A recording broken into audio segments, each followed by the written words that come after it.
Good evening, everyone. We do have interpretation available, both in person and over Zoom. Buenas noches a todos. Tenemos disponible interpretación al español, tanto en persona como en Zoom. Muchísimas gracias. Thank you. Okay, and I forgot to mention also that we did not have any votes taken, any decisions made in closed session. Dr. Maldonado, can you lead us in the Pledge of Allegiance? Please stand and raise. Face the flag, ready, begin. I pledge allegiance to the flag of the United States of America and to the republic for which it stands, one nation, under God, indivisible, with liberty and justice for all. Thank you.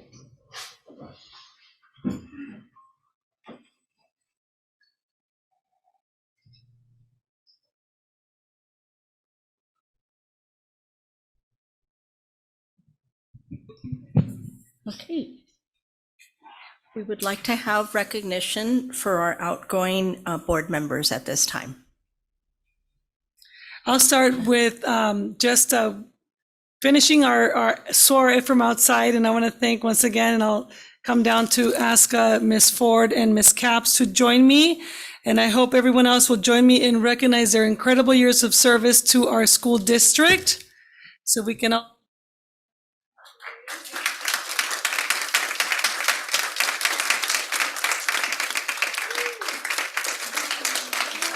Oh, you're getting a standing ovation. So we are so thankful and proud of all your service to us, and we admire both of you, dearly. I know I do, and I know I speak on many others who recognize all your incredible work and hours and hours of service, especially through this incredible pandemic. As was stated earlier, a once in a lifetime. At this point, I want to open up this meeting for the recognition of our outgoing board members. And we can start with a few remarks, and then we'll have you guys close, if that works.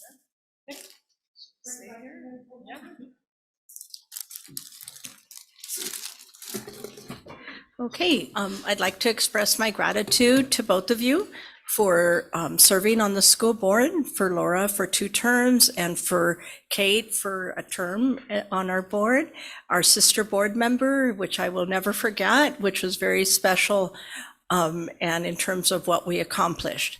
And as you know, we have duties that, and it's not just during the board meeting as the public sees us, but after hours and on weekends, and certainly getting through the pandemic and such. So thank you so much from the bottom of my heart to both of you and to your families for lending you to us during this time. Yes, thank you. When Laura first came on, she already had an Oscar. The rest of us had to work for it. So I'd just like to say, to sing a song, a verse of a song that I think that we worked really hard to do, certainly lifting up all the voices. And you hear this mostly around Black History Month, our celebration up. It's lift every voice and sing till earth and heaven ring with the harmonies of liberty. And I think we really did want to lift up the voices. Every voice here, we're working toward being more inclusive of what we do, lifting those voices until we ring with freedom for everybody. So I know that a part of this board is this sisterhood. We're very intentional, making sure that we're lifting voices. We continue to have that work to do. And thank you both for your commitment as part of this board and as you go in your different directions and actually come back to us in terms of how we continue to lift those voices of our students and of our district.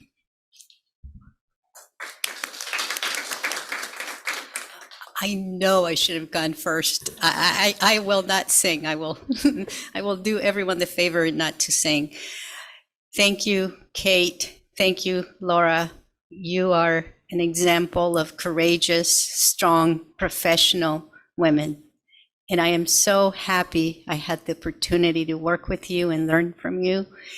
And we went through a lot and we learned a lot. And many times it has been said, it's not that you disagree, but how you disagree. And at the end of the day, even when we had different points of view, we still liked each other. We still respect each other. And thank you for that. Thank you for all your service. I know this is not the end. I know you're going to continue. So congratulations on this new era of your life. And I look forward to continue working with you in some form, some capacity, and friendship as well. So thank you. As a continuation of earlier, I just want to express my gratitude for both of you.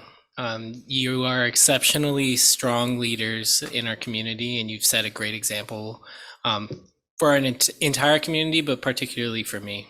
And without your support, I would not have been here. I said a little bit about it earlier, Laura, about your leadership on environmental issues and really setting the example for our county. And I look forward to you doing the same on the Board of Supervisors. And Kate, I can't say enough about you, Kate. I just adore you, and you have, from the beginning, instilled so much wisdom in me, and you've passed on so much wisdom, and I continue to look forward to drawing on that wisdom, if you will let me. But I just have so much appreciation for the both of you, and I know this board is sorely going to miss your presence, but you won't be too far, and I have some big shoes to fill, but I'm looking forward to it. So thank you. You both know that I could talk about you for hours, but I won't do that. I'll do everyone a favor and keep my comments brief. But I just want to say how inspirational you both have been to me. And on behalf of my predecessor, Dawson, he just messaged me and wanted me to tell you that you really set him on his path and continue to inspire him every day and continue to motivate him every day to be the best version of himself, and that he genuinely appreciates how welcoming you were to him as a first student board member on our school board, and how you really allowed him to embody leadership and embody courage and compassion as a leader, as a student. And that is something that I do want to bring light to, is that I attended the CSBA conference about 2 weeks ago, and I learned that my experience is very unique, that a lot of student board members don't feel listened to. A lot of them feel like their roles are very passive. They feel like their board members aren't responsive. And I was filled with immense gratitude to know that every time I wanted to have a discussion, I knew that you both were available. I remember board member Cap's dedication to our Cops Off Campus campaign, and board member Ford, your dedication to anything related to student voice. I know we approached you regarding Student Bill of Rights, and we approached you regarding anything that we needed to know more about. And so your dedication to students and your dedication to the work that students do will never be forgotten. And I am excited for that legacy to carry on through board member Escobedo. And I know that we will continue to do great work together. And thank you for being two very strong and powerful women for a little girl like me to look up to.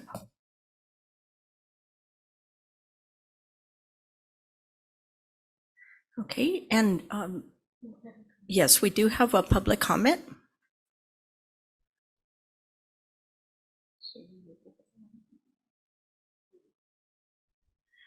I believe it's on Zoom. We have Dr. Pedro Paz. Yes.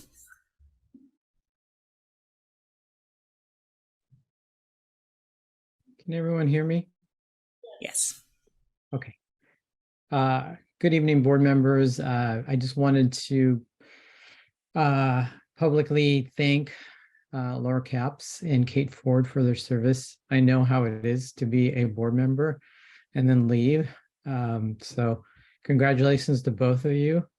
It is a honor to serve on the board, and I want to thank you both for your service. And I also want to take the opportunity to welcome board member Escobedo for your new service onto the board. Thank you for taking the step to serve on the board. And I also want to thank all of you who have been involved in the Santa Barbara Education Foundation throughout your service. And I look for the opportunity for a couple of the board members, when you do your committee assignments, to go ahead and sign up and be a representative to the Santa Barbara Education Foundation on our board. So I look for that opportunity. And if board member Escobedo wants to know a little more about the Santa Barbara Education Foundation, you can reach out and have a conversation. So thank you. And thank you for the allowing me to present some comments tonight. Thank you so much. Bye-bye. That concludes public comment. Yes, and now we will turn it over to Ms. Ford and Ms. Capps. Well, first of all, we had a reception before this meeting, and I just want to say it was beautiful, and I want to thank anyone who was involved in the planning and the execution of it. I loved every minute of it, and all I can say is that, once again, it's been an honor. It's been a true honor. I am not the same person I was 4 years ago, and that is because of the learning, the wisdom, the courage, and the heart of all of you here on the dais, and also all of you in this room. So it's with immense gratitude that I leave this position. But as I said, and earlier, Ms. Sims Moten referred to the fact that I intend to give public comment at some point. 90 seconds with a 30-second warning. No, I want 3 minutes. I also just want to publicly thank Laura for her service. You know, she's concluding 6 years on the board, and those are 6 years that have been marked by tremendous intelligence, knowledge seeking. And she also has been terribly brave and full of heart in all of the decisions that she made. And so I'm just really grateful for you and what you've done. And with that, I just refer back to the quote that I mentioned back in November by Charles Dickens that said, the pain of parting is nothing compared to the joy of seeing each other again, and we will see each other again.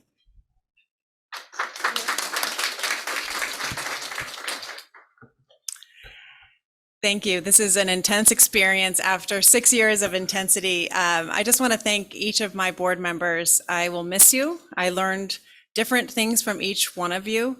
Every meeting, we really came together when we needed to, and that unifying in Santa Barbara Unified is strong. And I feel confident leaving at this juncture that this team that Dr. Maldonado has assembled is a strong one. It is a bold one. This district is bold. We have a lot of challenges, and now with Mr. Escobedo joining, we'll tackle those challenges, and I will be rooting for you, but not just rooting. I will be your advocate. I will be your champion at the county. I will join Ms. Sims Moten as the champion of children. Everything that I do will be through the lens that has guided my work here in 6 years of through what is good for our children is good for all of us. And I want to thank Ms. Ford, Kate, who has been such a buddy to me through these years. I've learned a lot from you, a lot. And I can just see how the ripple effect of all of the students that you've had over the years, I've seen it because they come up to you, but just the impact that you've had, and just to be part of this, this district. I'm grateful that Wendy sang, because it wouldn't be complete without your beautiful voice and the spirit that you bring. But also it just clicked in for me how meaningful this job has been for me. Everyone knows my family's commitment to public service, and I'm grateful that my mom is here with me. She held the Bible or the book when I was sworn in 2016 for me. And our commitment is more specific as a family. It's actually a commitment to this district. And my mom was actually hired by Santa Barbara Unified in 1968 as a school nurse. My sister Lisa, my brother Todd, my nephew Aiden, my son are all products of this district. It was my mom's employer. It's really what this district and these schools are what made me who I am as a young person. And now this service as a school board member has made me who I am as a county supervisor. So I'll take all of the lessons, all of the intensity, all that I've learned, and hopefully expand it, but always staying true to our children here. And fundamentally, that commitment comes from my parents' faith. And we're a family. Santa Barbara Unified is a family to me, and a family is only as strong as the ability we all have to lift up those who need it the most. So back to Wendy's song, lifting people up. And I know that that is true. I feel that as a conviction of my faith, that this type of service is about lifting people up, especially those that need it most. So thanks to all of you.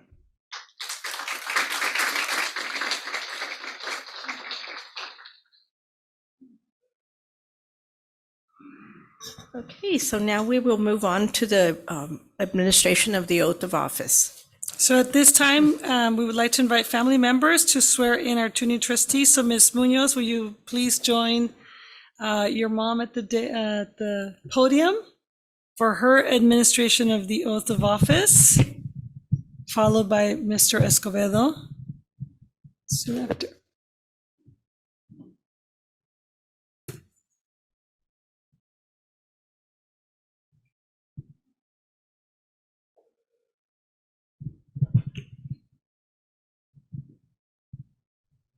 And if you can just raise your right hand.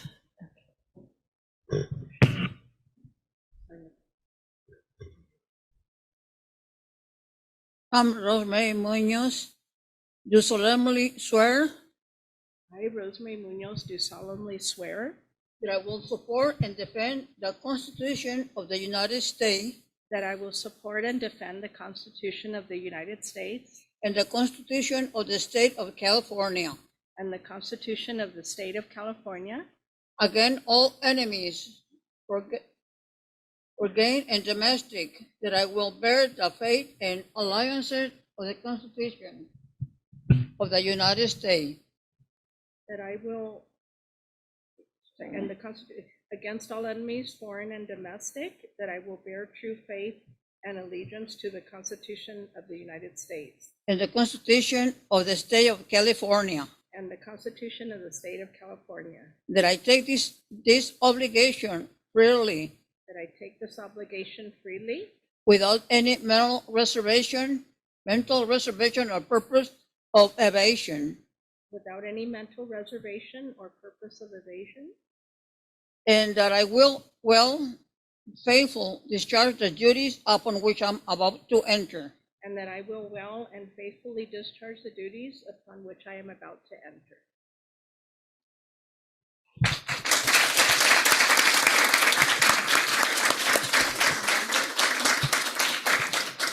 Thank you and congratulations to Ms. Munoz. And at this time, we'd like to have Ms. Fauché come up and also administer the oath of office to Mr. Gabriel Escobedo.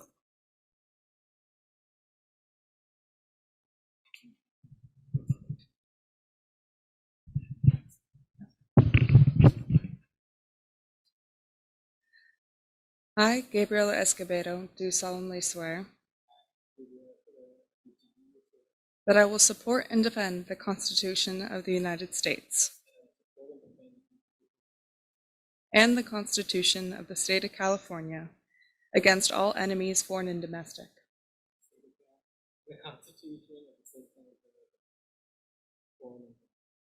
That I will bear true faith and allegiance to the Constitution of the United States and the Constitution of the State of California. That I take this obligation freely, without any mental reservation or purpose of evasion. And that I will well and faithfully discharge the duties upon which I am about to enter.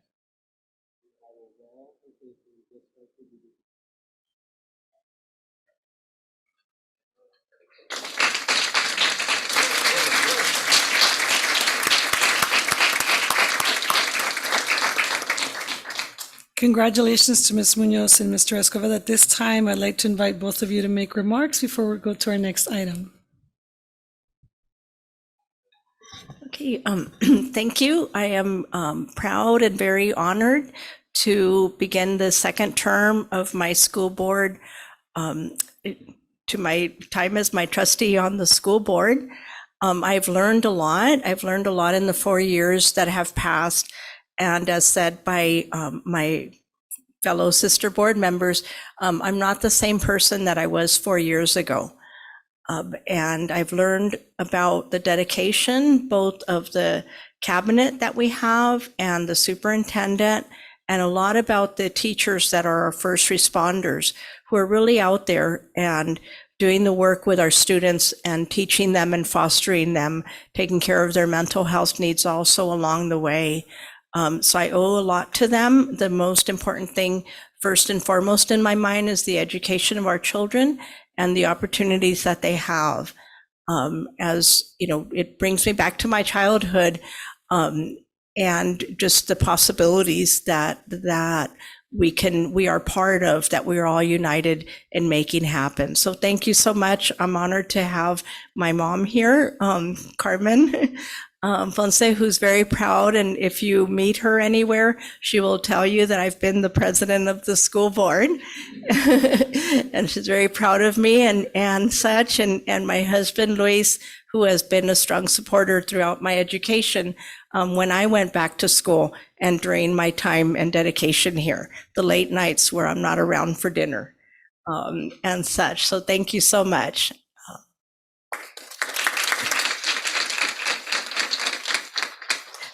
I just needed to catch my breath for a minute and not cry. Sorry. I'd like to, I have a special space in my heart and special thank you and gratitude to our superintendent, Hilda Maldonado, who did an honor to us in terms of coming to this district and really making so many changes for our students, and not always easy times. And stuff. And then, after when you started, we interviewed you on Zoom and you came, and we were still on Zoom and didn't know how it would go with the quarantine.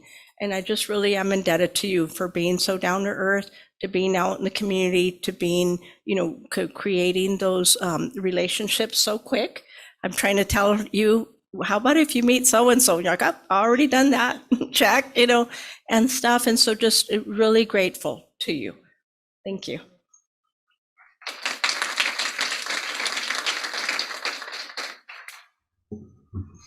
All right, bear with me.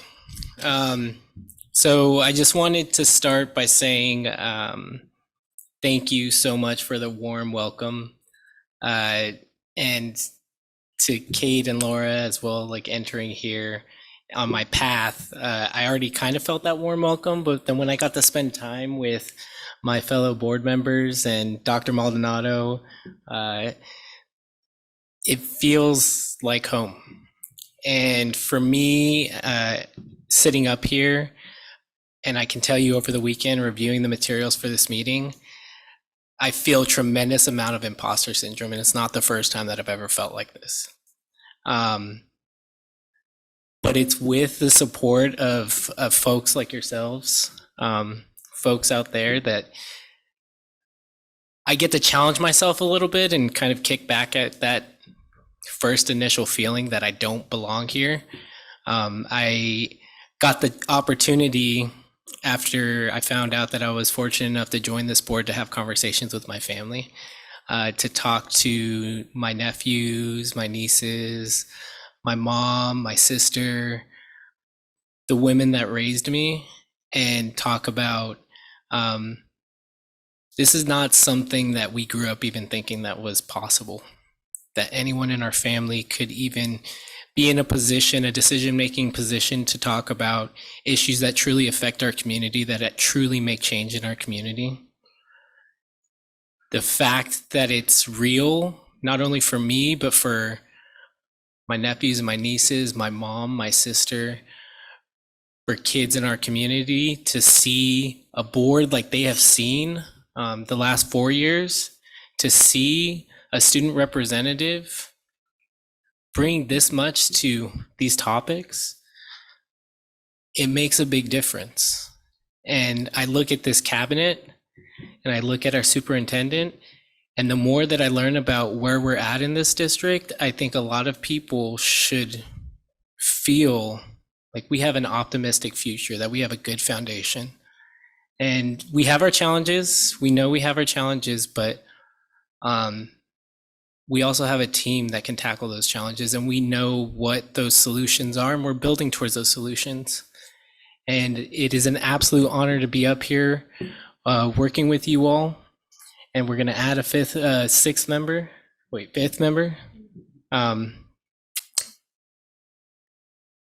And I am very, very confident in what we're going to be able to accomplish in the coming years and far beyond. So thank you all. Bear with me as I kind of get my legs under myself, but you can bet that I'm going to work hard and try and make you all proud. So thank you.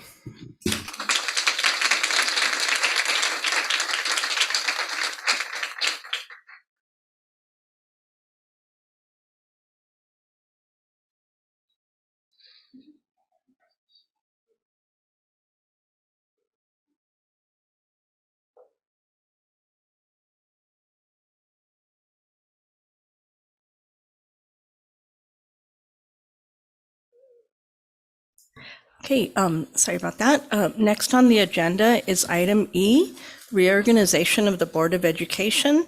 I will now turn over the meeting to Superintendent Dr. Maldonado.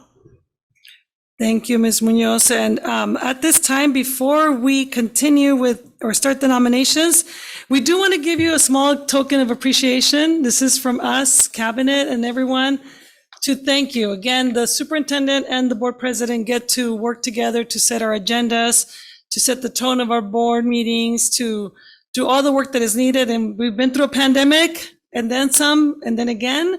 And so I want to thank you for all that you've done and accept our token of appreciation. And I'm going to harken back to a meeting I had last week with Kavya and all our student representatives at Santa Barbara High. And she closed our meeting with asking us to do a letting go of and letting in. And in that meeting, I shared that we are letting go of perfection and letting in progress, because that is how we intend to move forward. So thank you for being our board president. Here is a token of appreciation. Thank you so much, everyone. So at this time, I open up the floor for nominations for the next Santa Barbara Unified president. I'd like to nominate Ms. Wendy Sims Moten, please. Okay, I'd like to second the nomination. Are there any others? Ms. Wendy Sims Moten, do you accept the nomination? I really heartily accept the nomination.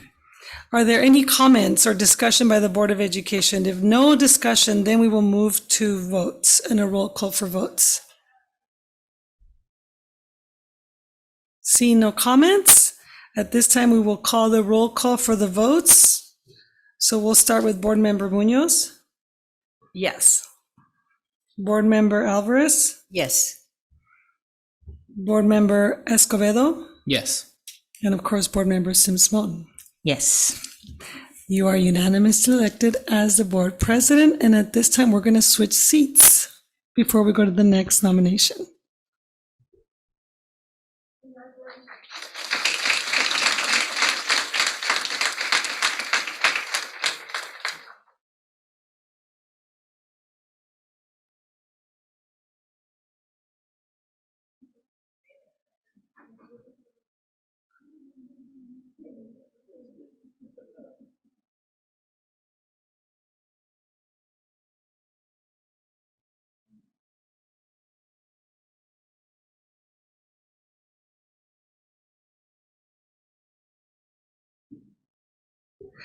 I will now turn over the meeting to our new president of the board, Ms. Wendy Sims Moten, to continue the meeting.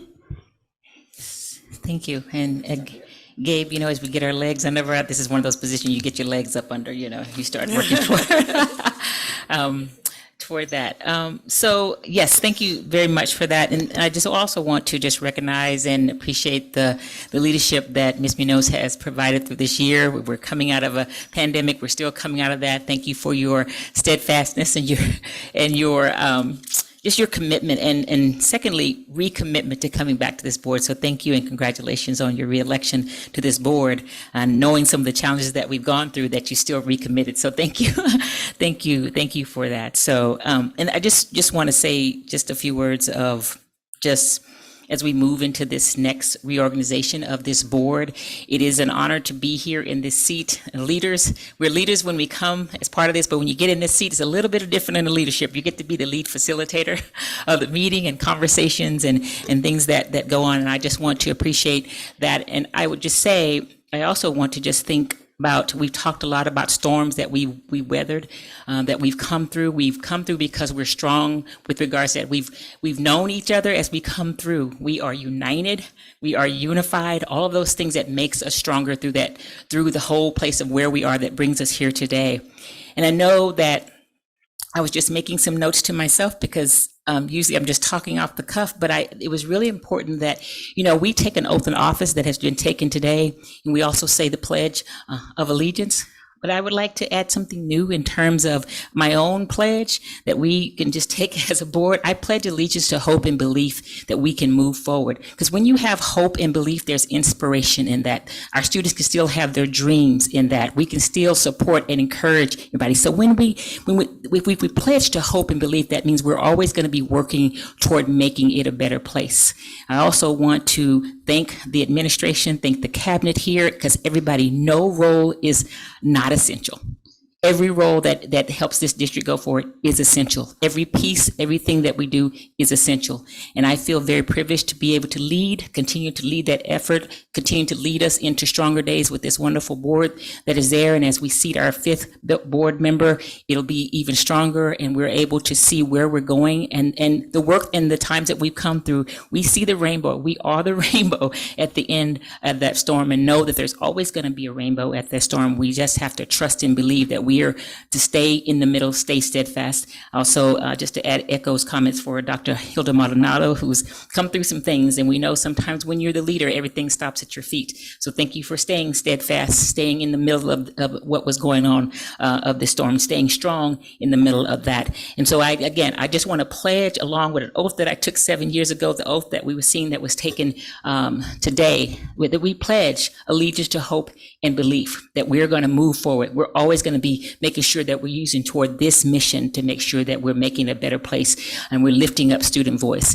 So I'll stop there because I'm just going to tell you how excited I am about, I know I just feel it, what's going to happen in this next year, and the things that we've learned from these past years, that those are lessons learned and that will make us even stronger as we go forward. So I'm going to do my facilitating what I'm supposed to do now that I've had a little sermon there. So thank you for being patient with me. And again, welcome, Gabe, to this board. I know you're going to be great addition to the board. I'm not good with things, so tell me. Yeah. Okay. So at this time, I open up the 4 nominations for the vice president. Okay, I would like to nominate Virginia Alvarez as vice president. Second. Okay. Are there any others? Hearing none. Ms. Alvarez, do you accept? I accept the nomination. Thank you. Okay, and now we'll call a roll call.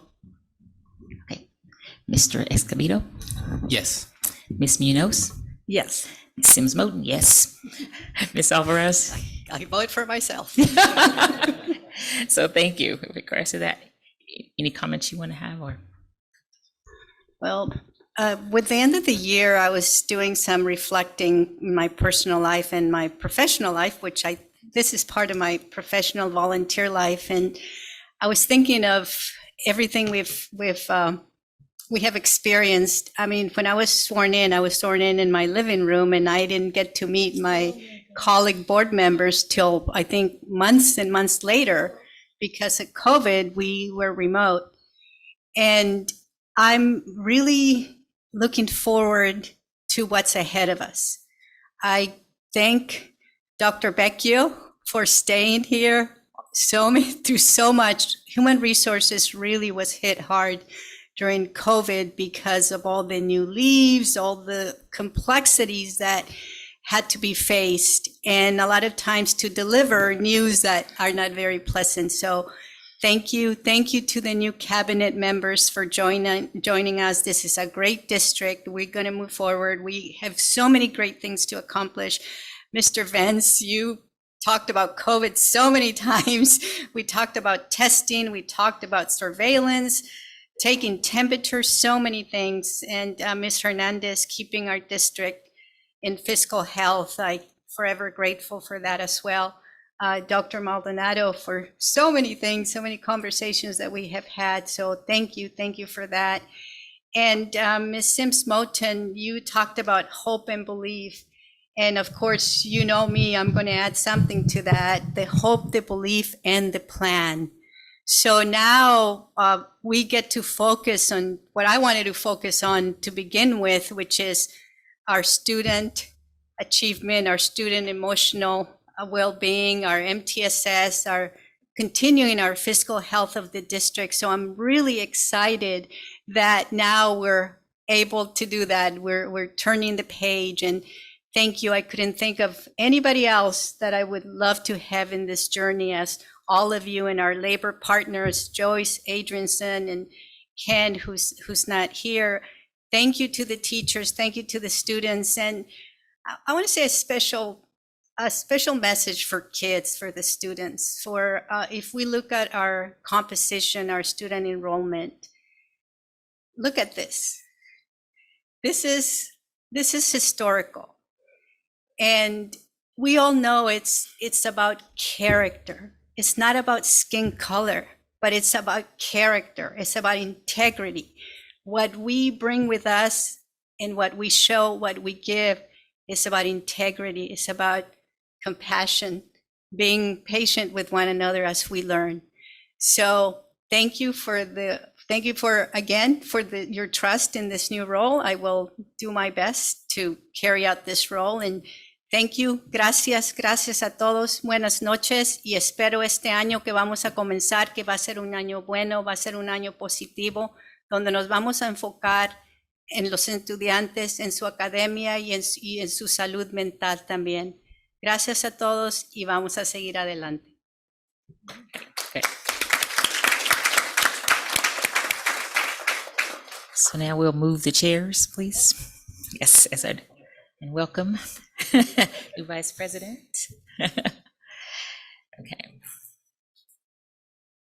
We're going to figure out a more efficient way to do this. Yeah, right?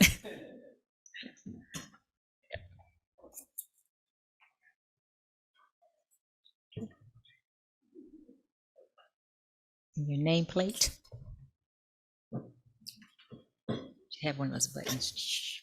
Yeah, we're good. Yeah. Okay. Move it on down. That's good. Okay. And now we'll open up the floor for nominations for the clerk of the board. Do I hear nominations? Yes, I would like to nominate Mr. Escobedo to be the clerk of the board. I'll second that nomination. Any others? Any discussion? Mr. Escobedo, do you accept the nomination? Yes. So you got some more legs to sit up on your right. Okay. So now, no others and additional comments. We will take a roll call vote. I'll start with Ms. Munoz. Yes. Ms. Alvarez. Yes. Sims-Moten. Yes. And Mr. Escobedo. Yes. Yes. All in favor, thank you so much. You are now the new clerk. Please move your seat.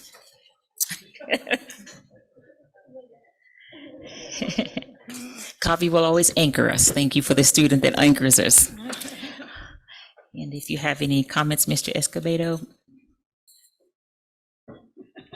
I'll keep it brief. Thank you. Yes. Yep. See how quickly we're learning all that, right? Okay. So next, it's requested that the Board of Education approve the appointment of Superintendent Hilda Maldonado as Secretary to the Board for the 2023 calendar. Do I hear a motion? I so moved. That's Alvarez. Second? Second. Mr. Escobedo.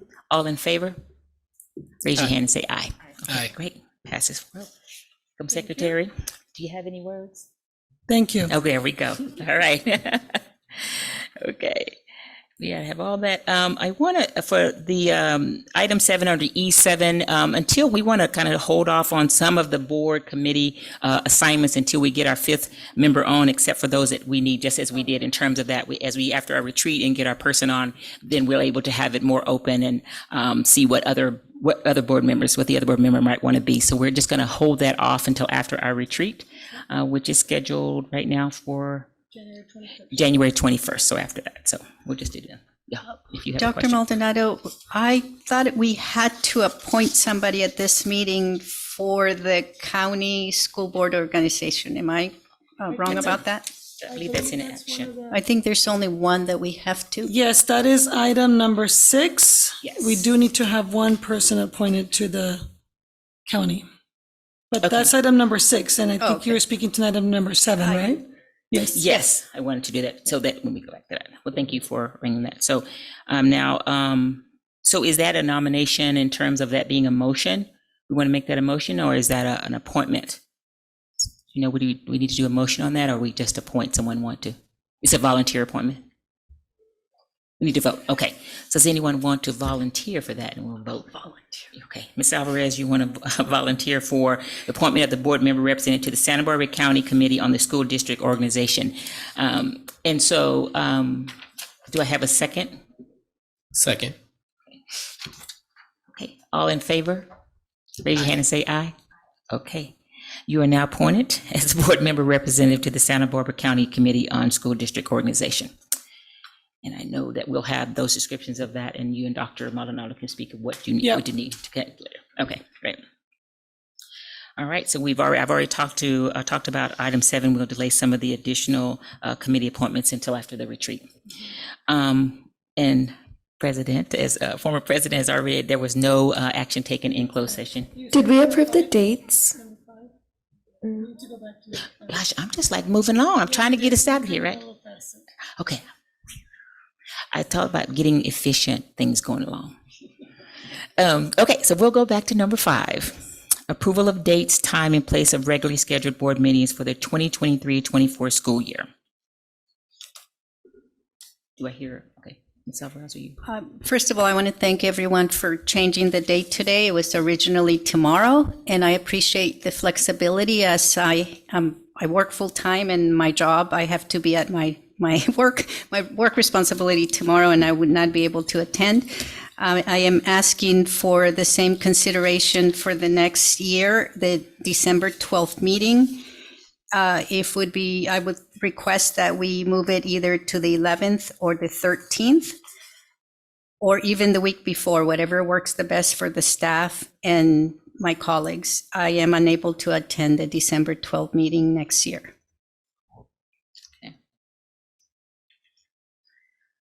So how does that look in terms of? Or excuse me, I'm sorry, Hilda, Dr. Maldonado, this says 2023, so 2024 is not on here, right, yet, so I'm only talking about 1 year, next year, right, 2023? So you're asking if next, almost a year from now, if that December 12th meeting, you're asking us to change that date, you're asking the board to have a discussion to move it to either the week before, which would be a 5th, and it couldn't be after the 12th. It would have to be the 5th, or you're asking for maybe the Monday, which would be the 11th?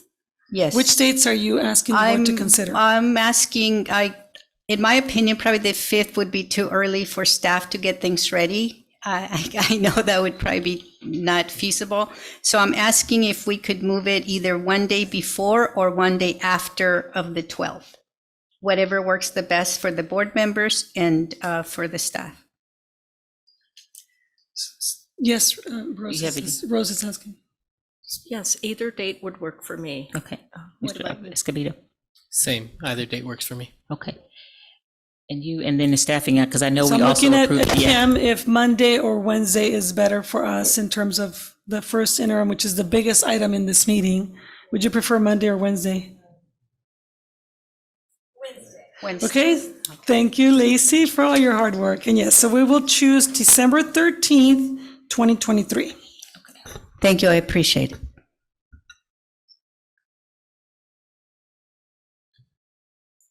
Okay.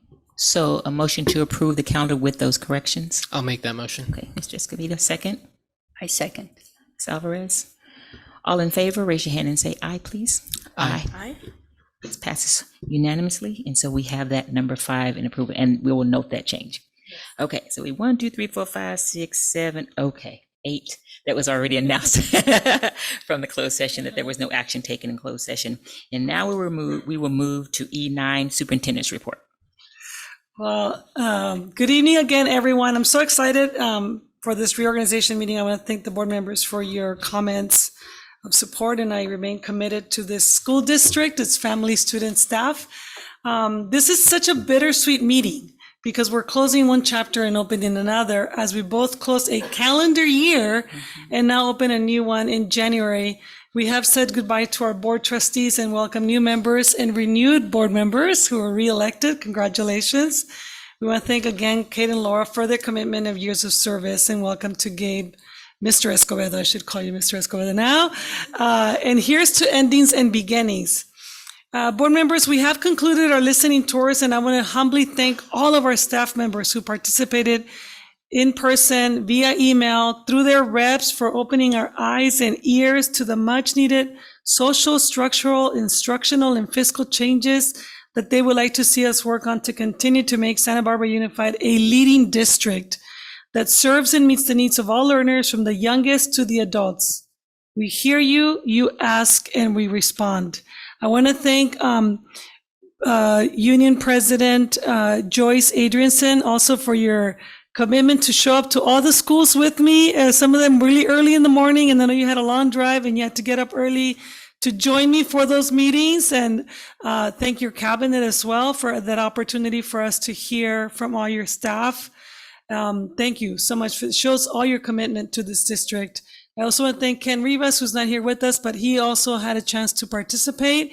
And of course, some of you board members who came to listen and learn and help us lead better in a partnership. That is the way that we want to lead our district. And that is what I'm continuously committed to. And I want to make sure that we continue to do that. Some things were hard to hear, some things were easy to do, and some things were in between. And we will continue to work on that. And so thank you to everyone that participated. And again, thank you to my partners in leading this district, because as you can see, I'm not doing it alone. We're all doing it together. I also want to recognize quickly our school leaders who this past weekend participated in holiday parades, were chosen by the community for their amazing leadership, Ms. Casey Kilgore and the Franklin staff that led the Milpas Holiday Parade through the rain. We want to recognize their commitment because it truly is rain or shine, the way that we lead in this district, pandemic or not. I also want to give a big shout out to the Harding Partnership School for their beautification day. It was great to see so many students, parents, community members involved. There was a total of 55 volunteers on Sunday. It did rain a little bit and it was super cold. And I just want to thank them again for their commitment. And this is connected to the work that they're going to be doing on the outdoor learning space. And so many partners like First Five and others who are really working on this outdoor learning classroom space. And thank you to all the community that participated in that. I want to recognize also our principal, Dare Holdren, selected by the city of Goleta as the Educator of the Year. We are so lucky to have such committed leaders serving our schools and community. Congratulations and thank you to all. At this time, I'd like to have staff please pull up the Heroes of the Heart, because as you know, this is something that we've been doing. I've been asked by people if, who can nominate a Hero of the Heart? Anybody can nominate. Is there a limit to the people that are the receivers? Absolutely not. So if you're watching this meeting at home and you feel like there is somebody that you know in Santa Barbara Unified that's going above and beyond, that's really leading from their heart, we want to hear about it. So please continue to do that. We're going to also aim to put this on the main webpage so that people can see others, because you'll notice today we have somebody that's already been nominated once, nominated again, we'll recognize them again. So we'll start off with Drew Frick. She works at Harding Elementary, working with every student who struggles with reading in her Tier 2 reading program. She does so with such huge love. She's like a rock star, walking through campus as each student needs to say hello. She generates so much positive energy. You could sense its aroma as much as you can smell her calming lavender essential oil diffuser. And Drew was nominated by Jennifer LaBelle. I hope I pronounced that correctly. Thank you, Drew. Next, we have Jenny Johnson, nominated by Nava Tarafati. Tarafdar from Dos Pueblos High School. Jenny is really nice, kind, and funny with her students. Thank you, Jenny. Next, we have 3 people nominated at Dos Pueblos High School, Lisa, Christine, and Hannah. They are dedicated, fully volunteer attorney coaches for the Dos Pueblos mock trial program. These 3 ladies led the fundraising efforts, dedicated their summer to coaching the mock trial team in preparation for the Empire Invitational in Baltimore, Maryland, where they finished in 3rd place. They spent countless of hours dedicating themselves to our students. Last year, under their direction, Dos Pueblos captured the Santa Barbara County Championship and finished 6th at the state championship, even though they were forced to compete fully via Zoom. And I can tell you firsthand that I have walked through Dos Pueblos High School late on a Wednesday night. I want to say like 6:30, 7 p.m. And they were just getting the pizza to get started to practice. So this is not just any kind of volunteering. We're taking a lot of time in their evenings to do this work. So thank you, Lisa, Christine, and Hannah.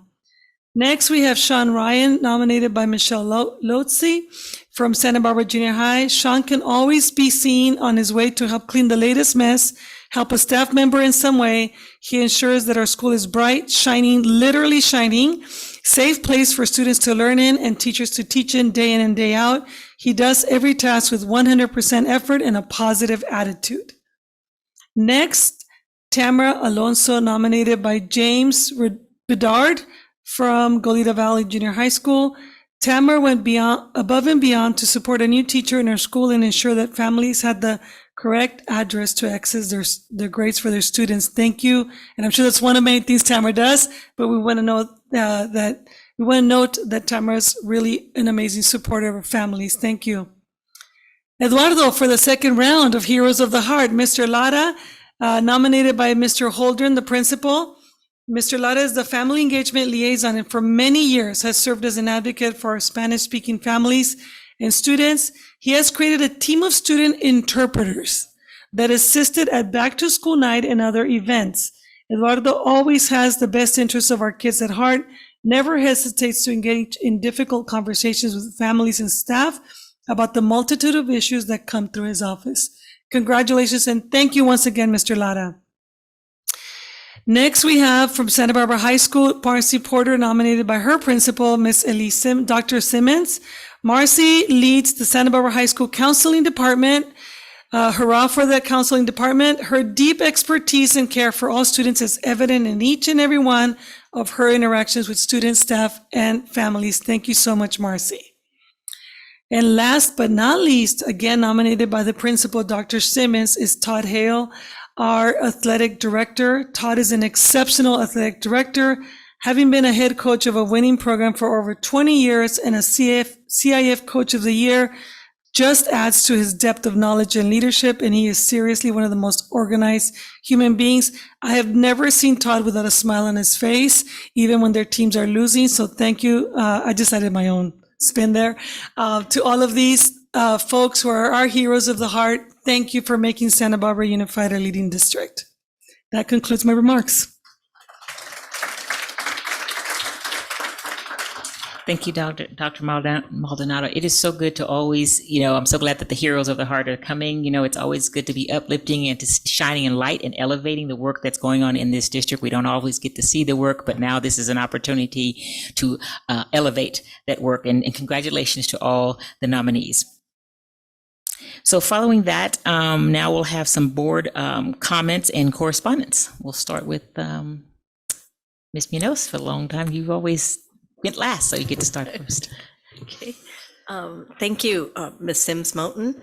It's good to be here, and I'm ready to continue. Got some goals in mind and to work with our fellow, with my fellow board members, Mr. and Ms. board members here, and stuff, and yeah, just ready to go for it. Thank you. Mr. Escobedo. Don't have much to add, but I was fortunate enough to attend one of those campus visits. Thank you, Dr. Maldonado, for allowing me to join you at Roosevelt. It was eye-opening and a very good experience to not only interact with some of our teachers and staff, but also to drop in on some classrooms. I don't think I've had a smile that large in a very long time. And I just appreciate it quite a bit. And I hope we get to continue to do that as the year goes on. Ms. Alvarez. This past 3 weeks have been very busy, full of activities. I had the opportunity to participate in continued professional development as a school board member. Along with my colleagues, we were at the California School Board Association, which was 3 days full of learning, and not only learning from the presenters, but also learning from best practices from other school districts, from other boards. And a couple of the takeaways that I've been thinking about, one was we all went to a meeting specifically for community funded districts, which is districts like us, and talked about issues that we face as a district and possible challenges that might be ahead of us. For example, in the state budget, that they're facing a $25 billion deficit, and how that might impact other districts, right? Especially us. So there's things that we can be getting prepared for. And the other thing that really stayed with me that I like to share, and hopefully with Ms. Philhofer, as the EML master plan is developed, the Anaheim School District. The Anaheim School District was awarded the Golden Bell for their Saturday Language Academy. And this is an academy that helps newcomer students to the United States to increase their language acquisition and success. So I thought that this would be such a good model, something for us to look into, and perhaps something that we might be able to implement as we look into more innovative, different models. So that stayed with me as well. And then the other thing, bringing it locally, this past week, I had the privilege to participate at the Santa Barbara High School EML. It's called EML and Family Engagement Awards Banquet. And this was a recognition of students' accomplishment of last year. They weren't able to do it last year because of COVID restrictions. So they had their event last week.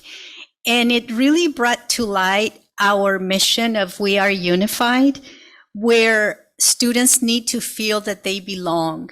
Parents need to feel that they belong.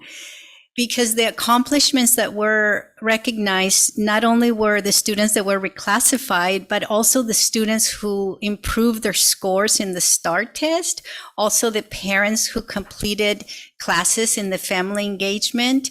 It was truly, it felt so like a family. It felt so kind, so uplifting, that I want to thank everyone who had a role in organizing this. Dr. Simmons for her leadership, and Maria Jimenez, the family engagement liaison. And I also met a tutor from UCSB, a volunteer that was there. So thank you for that. And a huge shout out to them for this event. And lastly, a big thank you to Egg Powell and the Bucket Brigade. You mentioned this, Dr. Maldonado, for this past Sunday, for beautifying the playground and helping bring our community, our organizations, partnerships to our schools. So thank you. Thank you for these comments. I'll just add a few comments. I too also had the opportunity to attend the California School Boards Association with my colleagues and the superintendent. And it was good to come together in person. We saw a lot of school districts and we didn't feel alone, and we got to share stories, what we're doing. As Ms. Alvarez has stated, there are lots of innovative things that are going on. You get to learn from other districts and how you can work it, scale it at your own district. And as a delegate that I've been for the last now 3 years, you get to go out and actually validate those programs, such as the one that Ms. Alvarez just spoke about. And I had the opportunity to go out and validate one in Simi Valley, and it it gives you, so I would propose when that opportunities come back and just share that with our board members, if you want to go look at other districts and validate their programs that are going on, and we can take those best practices, we actually see them in action and how we can bring them back, and if it makes sense for us to scale it in that. So there's another opportunity for us to grow and learn outside of our districts, similar districts to our size and or some that are larger. There were so many really interesting workshops that were there. We had a plethora of them, and some you wanted to attend, but unfortunately they weren't just they weren't recurring. So we had to kind of make some choices, and we had some really good information that I think that we brought back that again will only enhance where we're going in our direction, that increases our opportunity to bring things. And we saw a lot of some of the cabinet members coming in and presenting. So I really appreciated the things that I know that this particular CSBA that I've, of the many that I've attended, being here, that this really was, you felt like there was some good information that you can take, and it wasn't time wasted. Sometimes you're like, okay, I could have just stayed at home, but this was really, really informing, and I really just appreciate that. And I'm sure that, and it was good to be able to begin to bond with the fellow and sister board members, the sister Mr. Board. So it really, we really got down and doing that. So I just wanted to acknowledge that and appreciate the district supporting us to go to that training as well.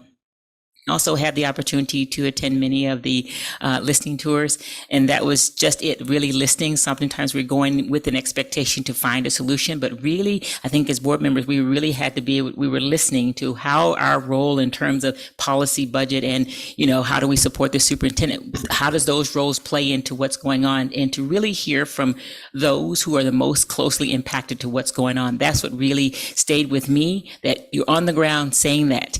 And I'm hoping that we, hearing those listening tours, that we're able to, as a body, to meet with other governing bodies that are sharing the same issues that we have, such as housing, such as, what is it taking to come back? And I also wanted to appreciate how detailed and how committed the principals are to understanding that we have a workforce that is often, it's coming back and forth. It's traveling back and forth, from Ventura or Santa Maria, wherever it's traveling, to know that we might need to adjust our day because we know they're coming in. So staying abreast of that. And I really heard that they're committed to making it right, and realizing that they're, the commuting that has to go on to make us do. And I want to thank those who have to do that every day, who come in every day, and who are committed to making this district work. That you come to a place where, sometimes you have to come because you got some bills to pay, you got some obligations, but when you come because you want to, I saw that commitment time and time again in the various tours that we were there. So thank you, everybody that's coming in and make this district work, as well as our students. Thank you for your commitment in the midst of things. So again, I want to encourage us as this body to make sure we're meeting with other local governing bodies. How can we work on these problems that are sharing across some of the issues, and let people know that we are hearing that.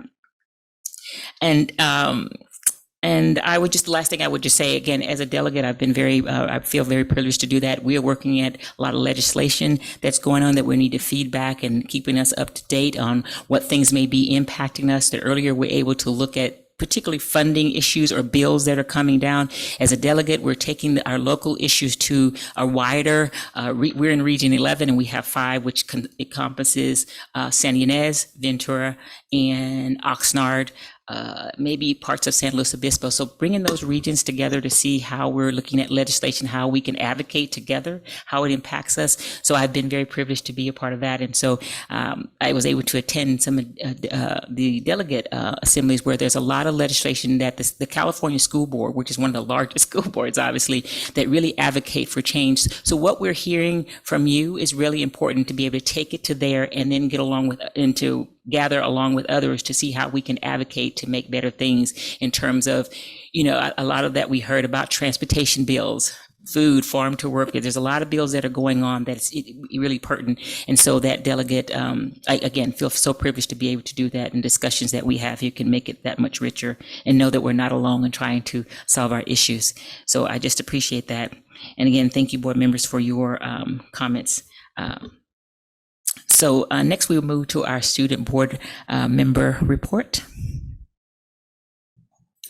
Okay, so I'm going to do things a little out of order today. I want to invite Emily Pineda, who is the student representative from Santa Barbara, to do a presentation first, and then I'll continue with my comments afterwards. So Emily, take it away. Thank you, Kavya.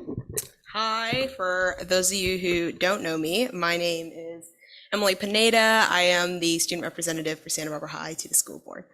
And I'm just here to give my report. So I have been working with Charlotte Moore to set up a voter registration table at Santa Barbara High School. I plan to do this after winter break. We will be registering students who will be or are already 18 to vote in the 2023 election. I hope to work with other high school representatives to set up voter registration tables with Charlotte on their campuses. Charlotte is on the board of trustees at Santa Barbara City College, and I'm an active member of the NAACP. I have been working with the Action for Justice Club and Gender Sexuality Alliance Club at Santa Barbara High School to create a more welcoming environment on campus for students. Last week, I participated in a demonstration put on by the Action for Justice Club at Santa Barbara High that focused on the LGBTQIA lives that were lost due to a homicide at Club Q in Colorado. We had a moment of silence and read many names of the lives that were lost from this hateful form of brutality. I collaborated with students and club members and ASB officers at Santa Barbara High, Dos Pueblos, and San Marcos to promote a holiday toy drive for Freedom for Youth. I also talked to Isa, Kavya, and Dawson to set up a toy drive on their high school campuses. Dos Pueblos already had a toy drive in progress, so we are not doing a toy drive there. However, we are collecting toys at San Marcos in Miss Tilton's classroom. Last Tuesday, we had 2 speakers from Freedom for Youth come and talk to us about what Freedom for Youth is and how we can help this holiday season. The toys will go to children of incarcerated parents, and we are so fortunate that we get to work with them. I hope to develop a student survey that will be going out next year to see what suggestions students might have to improve things on our campus, and then share those results with Dr. Simmons and the school board. And last but not least, I know that Laura and Kate are not here, but I did want to give them my gratitude and thank them for everything that they have done. And I really appreciate it. So thank you. Thank you.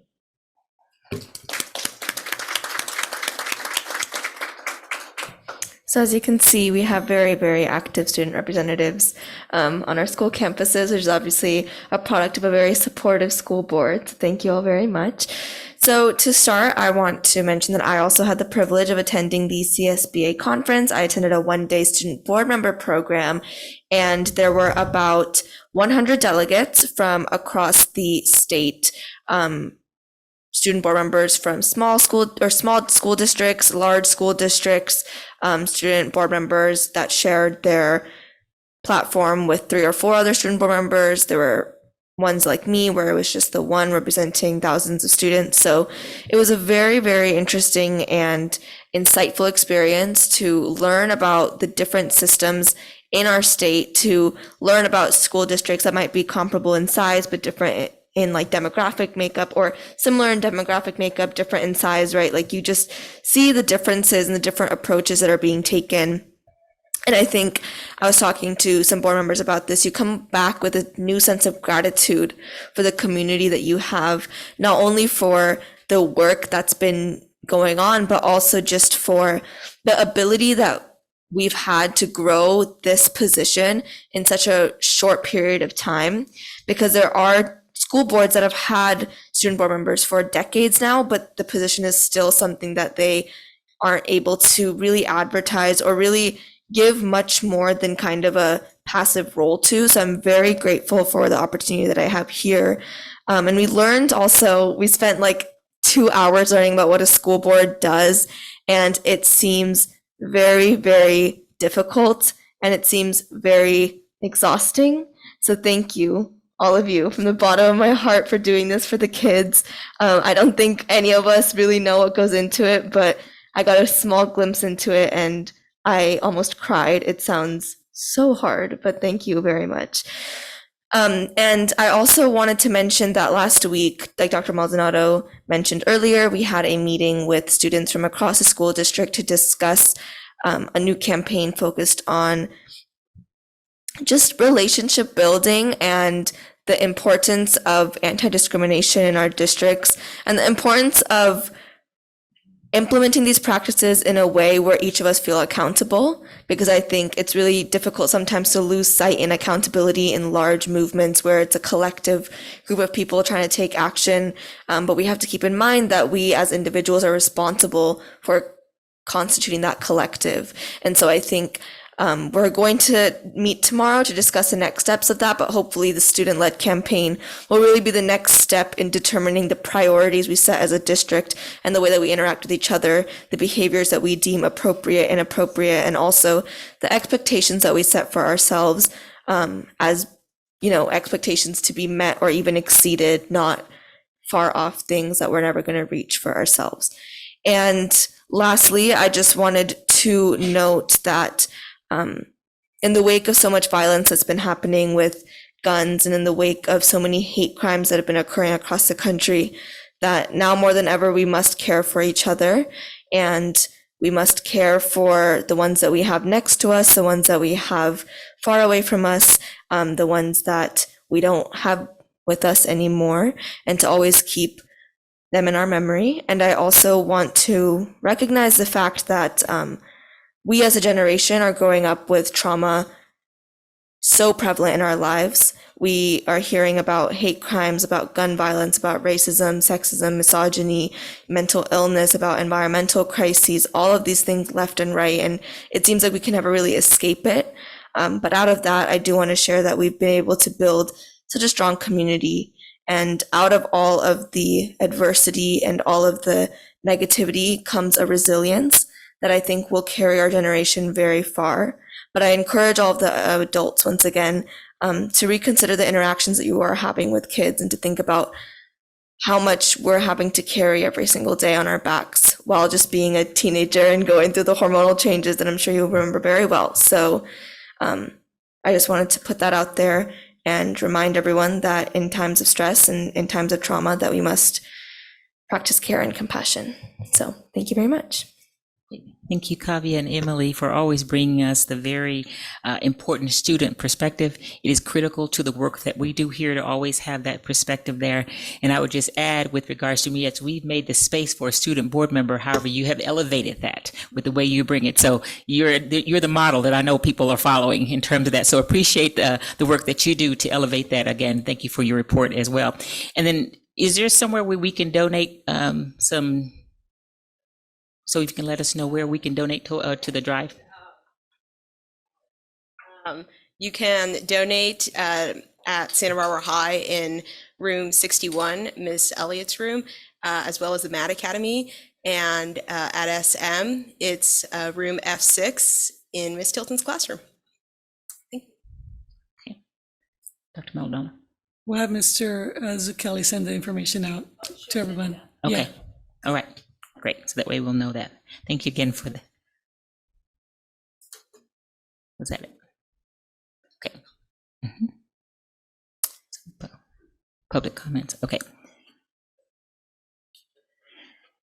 So do we have any? We're going to go now to accepting of the donations. I'm sorry. Yes, public comments. Yeah. So you said doing that other role over there. So this is E12, items not on the agenda, virtual. We have Terrace McGowan.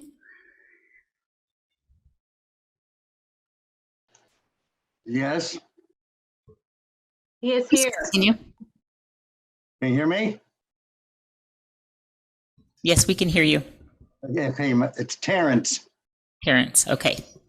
You can call me Terry for short. Okay, Terry, you can continue. My reason I want public comment is I've been a substitute teacher for the district for over 20 years. And lately, of course, we all hear about fentanyl. And what upsets me is the fact that most teachers have no idea what fentanyl overdose looks like. We have had very little, if any, in-service meetings to address the issue of what is it? And I don't even know how many schools actually have Narcan. I do know where Narcan is at one junior high school because I was shown it to me by the nurse. And so, of course, I make 2 phone calls. First is 911, second to the health office. But most teachers don't know how to recognize fentanyl problems. So I don't understand why we have not had any in-service meetings concerning that problem. It's major in Los Angeles.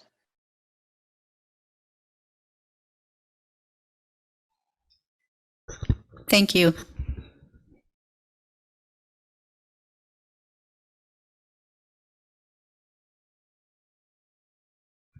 That's all public comment for items not on the agenda. Thank you, Ms. Alvarez. Next, we'll move to F1, acceptance of donations. Do I hear a motion from members to accept the donations? So moved. Okay. Second? I second. Okay, Ms. Munoz. All in favor, please raise your hand and say aye. Aye. Passes. And thank you. Thank you for the generosity of this community that continues to support us. Next, we'll move, unless we have public comment, we'll move to the consent agenda. Do you have any public comment on? I believe we have one public comment. Let me double check. G7. It is a public comment consent agenda. G7. Ms. Adrianson, please.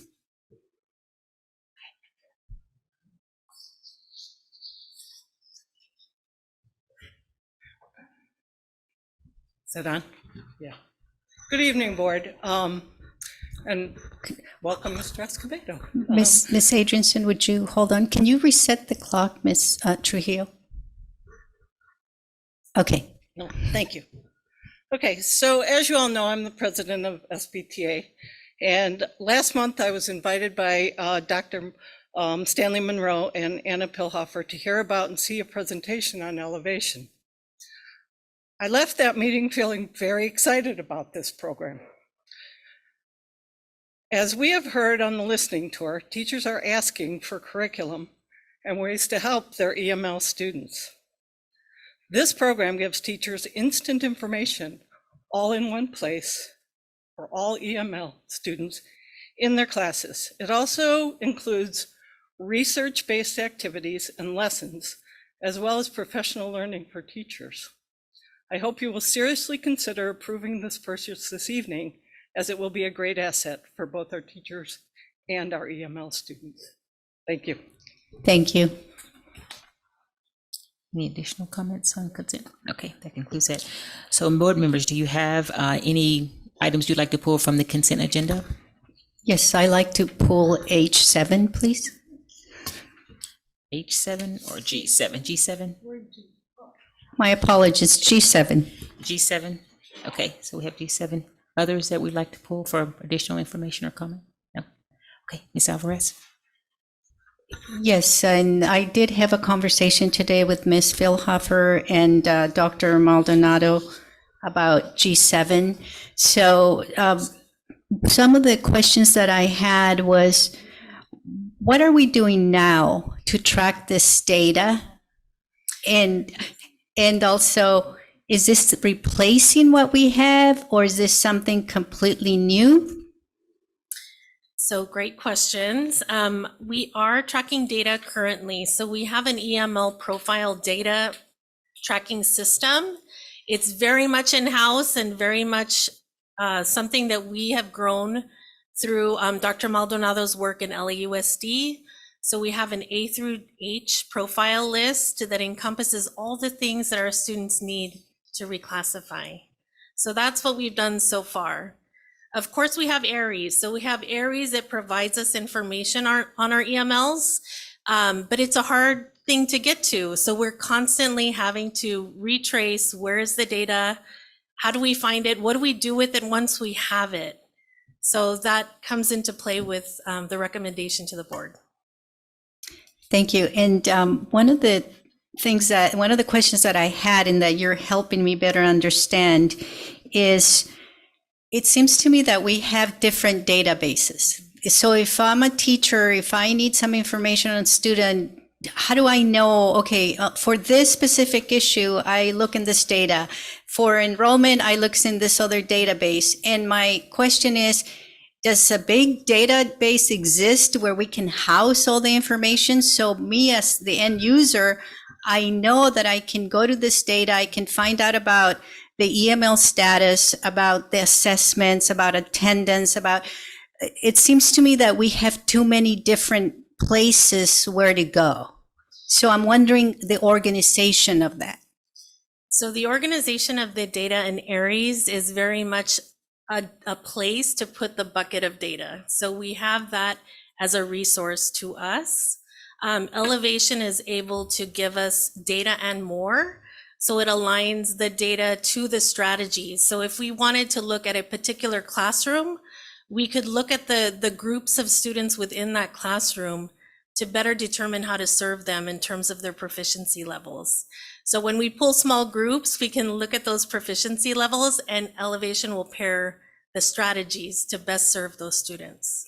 And as a teacher, how do I know where to look for what? That is a great question. And we have found that Aries is great for what we use it for. However, it doesn't give us actionable data that's visible. So when you log into Elevation, you're logged into a dashboard where you can see who the students are you have to serve and also what are their needs at that point. So in Aries, we're spending a lot of time looking for the data. However, teachers don't have the luxury of time when you have students in front of you. So this is an opportunity for them to have a tool amongst many that is in one place. And I know that we have Harriet Whaley, I believe, Yes. who combines data. She pulls it once a year, gives it to the school in Google Sheets. So how will this work together? How are all this going to work in unison? So Harriet gives us data via Google Sheets, and it's really for the administrators. So behind the scenes, there's a lot of Title III compliance that happens for EMLs. It's the notification, it's the initial data that we have to pull, and we have to coordinate the assessment for those students. So really that is meant for administrators, although could be useful for teachers. But again, it's not a place where we would send teachers to have the tools to serve our students. And you mentioned something about compliance when you and I talked this afternoon. Can you elaborate a little bit more on that? So compliance starts the minute that our students are identified as an EML. So we're obligated to ourselves as a district and the state to do notification notices, to keep parents informed. But most importantly, it's the monitoring of students once they've reclassified. So we are obligated to monitor those students 4 years after they've been reclassified. So this tool will help us stay in compliance and will give actionable data for those RFEP students or reclassified students who are falling behind. So we have to bring in that team together, like our MTSS teams, to really decide what are the things that we need to give this student, which could be language access and tools, but also how do we ensure that that student is on track to graduation and beyond? And today what you're asking for is for the pilot program, which is $47,750. How are we going to measure success to come back and say, yes, this is what we want to adopt this, and for next year it's going to be $55,000. So what's the cost thereafter? So the cost thereafter, of course, there's initial startup fees. So we have all the things that have to happen before we launch it out to educators and administrators. And that's why the cost looks much higher than what we would see in the second year. We purposely have called this a 6-month pilot so that we can get everybody who's involved in looking at this data and doing something with it, the opportunity to try it. Because we don't want to get locked into something that we're going to have in multiple years right out the gate. So we want to ensure that we have this 6-month pilot to really ensure that that is what we want for our school district. But also the second year includes just the subscription fees. So there's a lot of startup happening in the first contract, but the second contract is just the subscription fees that includes all the data analysis, Title I, Title III compliance, and also the tools that help teachers in their teaching. Thank you very much. I look forward to listening how it's going and the teacher input. Thank you so much. Thank you for answering all my questions. Appreciate it. Thank you. Mr. Escobedo. Yes, thank you. And I'm going to look a little bit at Dr. Maldonado and you, Ms. Pilhofer. Is it possible for us individually as board members to get a walkthrough of this program, or if not, a future board meeting where we briefly get a presentation on what this data looks like? And I'm curious as to... We can do both. Okay. Either one. Yes. Thank you. I'm interested at least in the one-on-one because I'm going to have tons of questions. This is part of the, bear with me. Thank you. Okay. Any additional items we wanted to pull? Was that the only item we wanted to pull? So yeah, so typically this is our like items that we've already kind of come before us. And so if we need longer, I will probably pull that item for later presentation so that we can conclude or, you know, approve the rest of the consent agenda so we can focus on that. So thank you very much for your time. Or if we're asking board members, we need more information about it, maybe perhaps it's a presentation as opposed to just a single item on consent. All right, with that approval of, I'm looking for a motion to approve the consent agenda. So move. Ms. Munoz. Second. Second.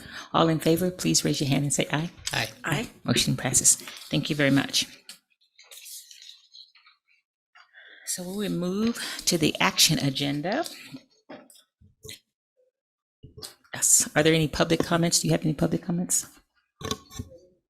Let me double check. So this is my first day on the job, so. Yeah. Yep. Yeah. Okay, so our next public comment is on H5. Okay. So I think we're okay to start with H1, my favorite. Yes. Okay. All right. Okay, okay. So we are going to look at the first interim budget. So good evening, board trustees and Dr. Maldonado. I know it feels like we just did this. That's because on, November 1st, we had a 3-hour budget study session. I promise you that we will not take 3 hours to do this tonight because I think that would be cruel and extremely unfortunate for Mr. Escobedo. But it's okay, there we go, it's coming up. But if any of you would like to go back and revisit it, you can at any time because we do have a YouTube channel. You can watch it. It might be nice and helpful if you have trouble sleeping. Okay, let's go to the second slide when you get there. Okay, next slide, please.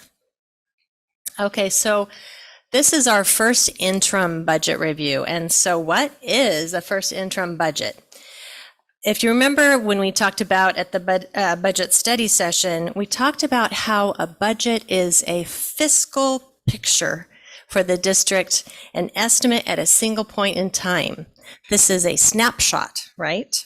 So for the budget study session, what we were looking at then was our actuals through the end of last year. And tonight we're going to take a snapshot and look at our estimate as of October 31st for our current year that we're in right now, 22-23, and also for the upcoming 2 years. So unaudited actuals, we don't look at the upcoming 2 years, but going forward, we do now, just to kind of give us a good sense of our planning and where we are. So this includes any changes that we had since the adopted budget that we reviewed with you in June. And there have been some, so we will talk about those and we'll update those changes. It includes our wish list of staffing that still may not get filled. Because of COVID and because of the tight labor market that we have today, it is still a little bit difficult to fill some of our holes and to find staffing to fill those vacancies that we have. But we do have budget for those vacancies, and if we need to, sometimes we need to just hire temporary staff to fill those vacancies, and so that budget is there. So at this point, we're still kind of estimating, for the year for the staff. And then what goes This has to be certified before December 15th. That's a regulation that we have to do. And what it is this snapshot in time is our estimate to say whether or not we will meet our financial requirements for this year and the next 2 years.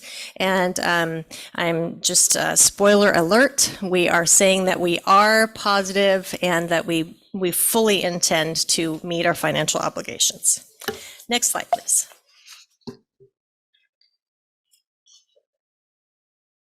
Thank you. So tonight, we're pretty much just going to go over the budget highlights and dig into the general fund and see where we are. If you remember in the budget study session, we talked about in that third part of the budget study session, talked about the, hello? Okay, I'm going to turn it back on. That's what I always do with my own technology, off and on. That seems to work. Unplug, replug. So we talked about accountabilities and internal controls that we do to manage our money. And what we're doing tonight is one of those controls, one of those accountability things that we do. So we bring our budget to you, to the board, to review and to approve. It is also our way of being very transparent with our public so that everyone gets a chance to see where we are financially. And so that's what we're doing tonight. We're going to be discussing mostly the general fund, but in the budget study session, we also talked about, we had several other funds that we just don't typically go into a lot of discussion in these reports because they're very specific. They are for very, very special things such as cafeteria fund or early childcare or even our bond and facility funds. These are very specific items and we just tend to not talk about them at this meeting. But if you would like to go and see any of those more in-depth items, you can just look in the budget packet that we included here on this item. And it's very large. It looks like this. This is a bound one, but the attached one is there for your review as well. Okay, so let's do the next slide.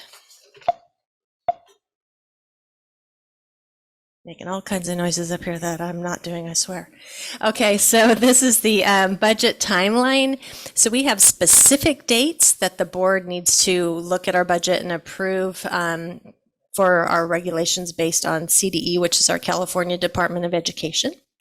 So where we are right now is that bright green line. It's the first interim, and this is really our first iteration of our adopted budget that you saw way back in June. So this is where we are. So we have 2 iterations of that budget before we get to the end of the year. And it's really important, and the reason why we are doing this, our accountability and our management of these funds in this way, is that, you know, COVID taught us that things can come fast. What is that Ferris Bueller thing? Like, things can come fast and you got to be ready. So if we look at our budget like every 4 months, then that's very, very helpful to make sure we know what we're on track and vigilant. Okay, next slide, please. So now we get in a little bit of the nitty-gritty. So this is showing you what our revenues are. So if you remember in the budget study session, we talked about the money coming in. So this is the money coming in slide. And the left side is our adopted budget side, and the right side is our first interim. Now, since we are a community funded district, it means that most of our money that we receive is through our local property taxes. So that's the kind of dark blue there at the bottom. And it shows you from adopted budget to first interim, we had an increase in our property taxes. So it was kind of interesting to see how much we went up. It is the increase from last year, from 21-22, we went up by 8.37%, which is interesting. That's very close to the inflation rate. So it kind of sort of makes sense. And then the other thing is comparing from adopted budget to first interim, we increased by $4.9 million.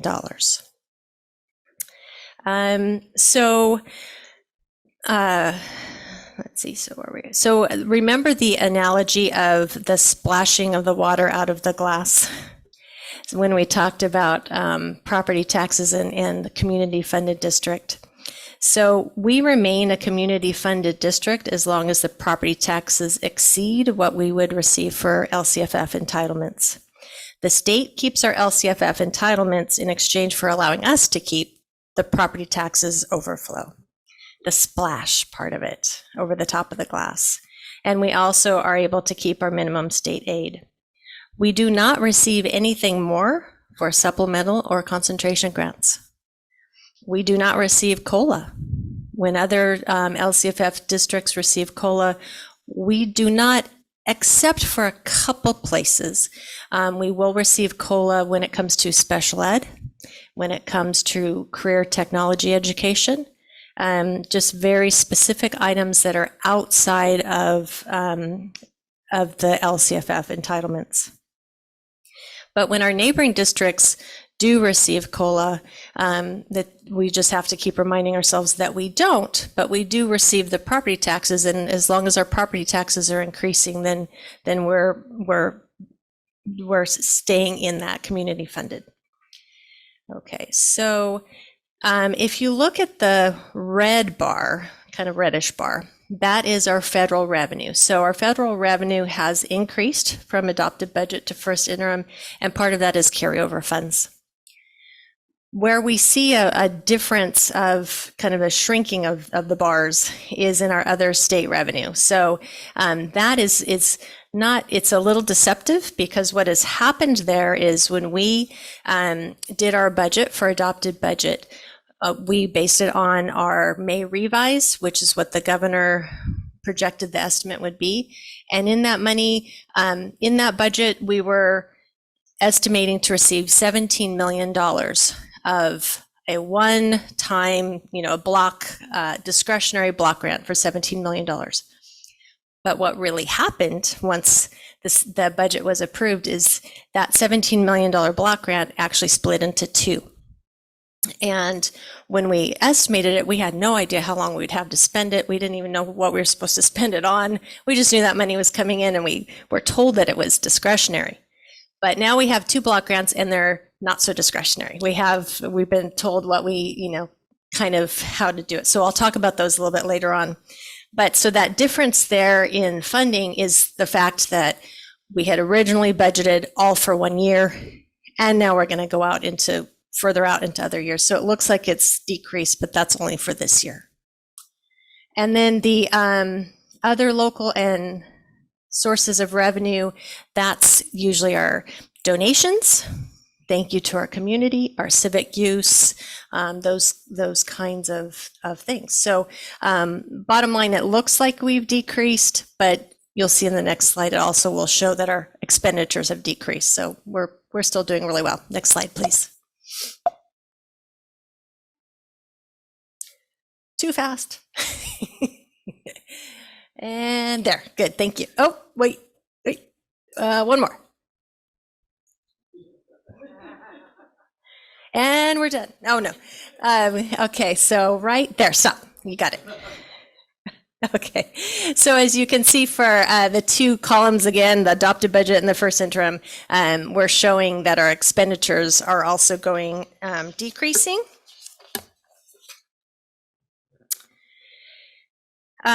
A lot of that, most of that has to do with that same $17 million in that block grant, because since we didn't know how we were going to spend it, we just sort of allocated it across salaries, supplies, those kinds of things. And now we know differently. So we're going to have a little bit better estimating, but we're still doing great. Okay. So what we did then was we removed the $17 million block grant from May revise, and then we're reallocating it with the two block grants that we have coming for us. Okay.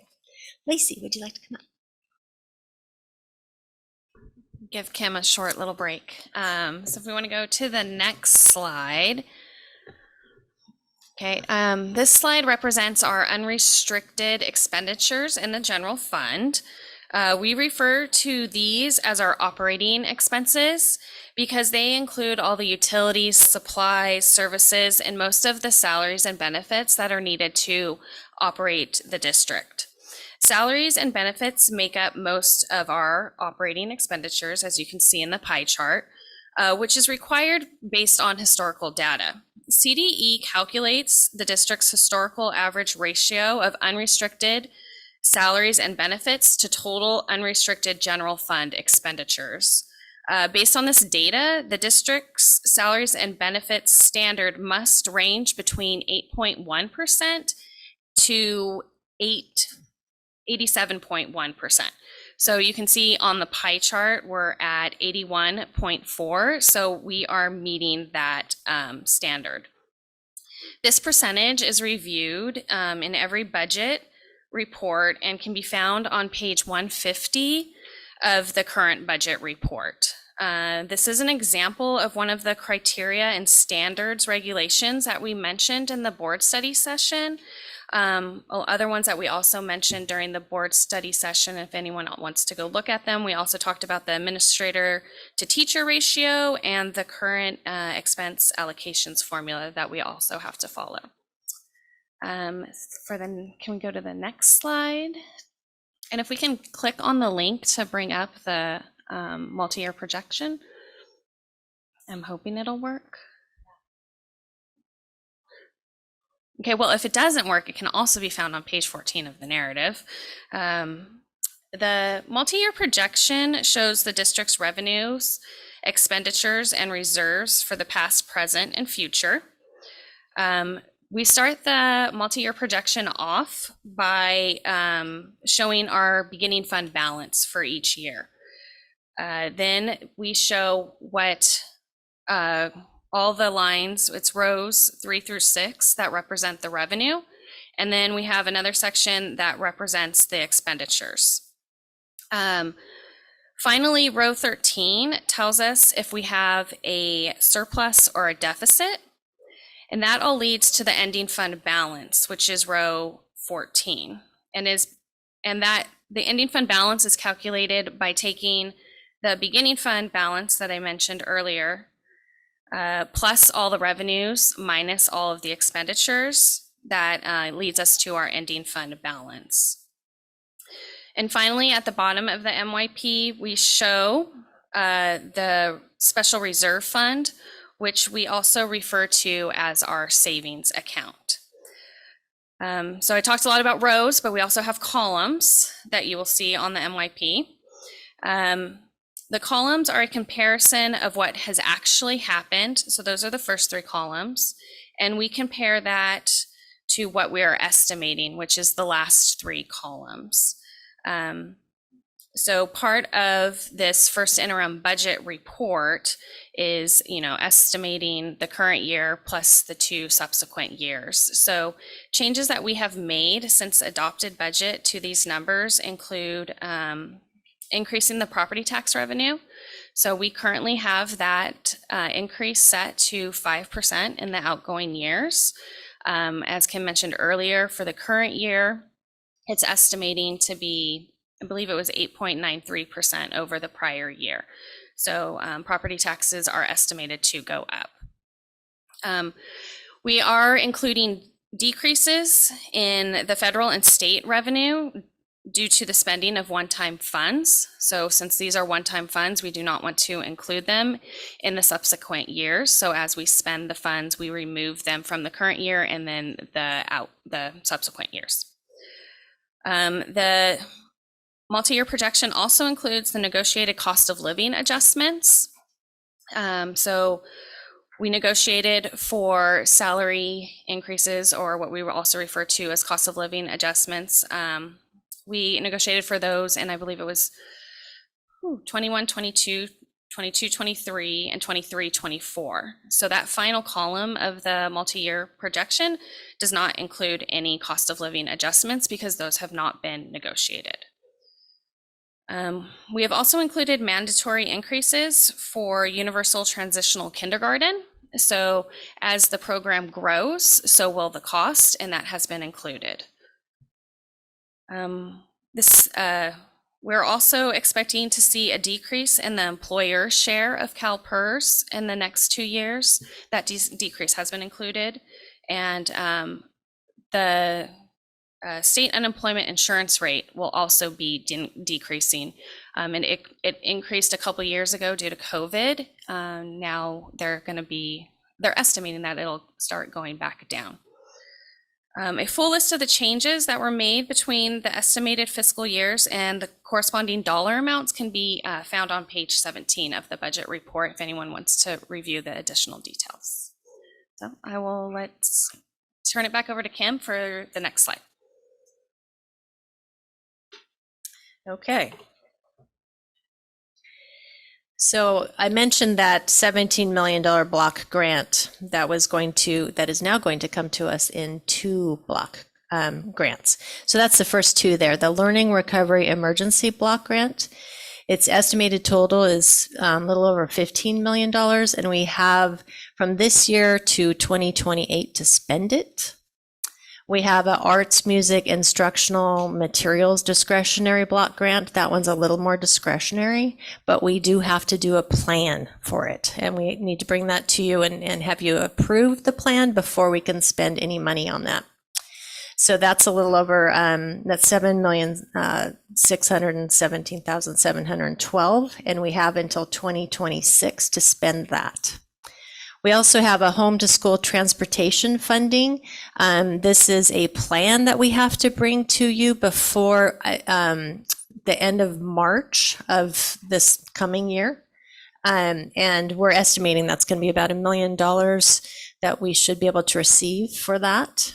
And I think we need to spend that this year. And then the voters passed on November 8th, the Proposition 28, spending on arts.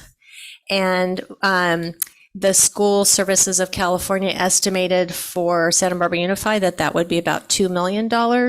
And years to spend pending, how to spend pending. We don't have a whole lot of information on that one, but we're getting bits and pieces of that. So these are one-time funds that we do expect to receive, but as of October 31st, we had not received any of them. So we didn't include them in the first interim. They will be included in the second interim, provided, assuming we receive them, and we will be bringing you some plans for you to approve before we can. And I believe that is the end. We will be talking later about stipends, and just for you to know for right now that they will be paid out of the Learning Recovery Emergency Block Grant. Okay.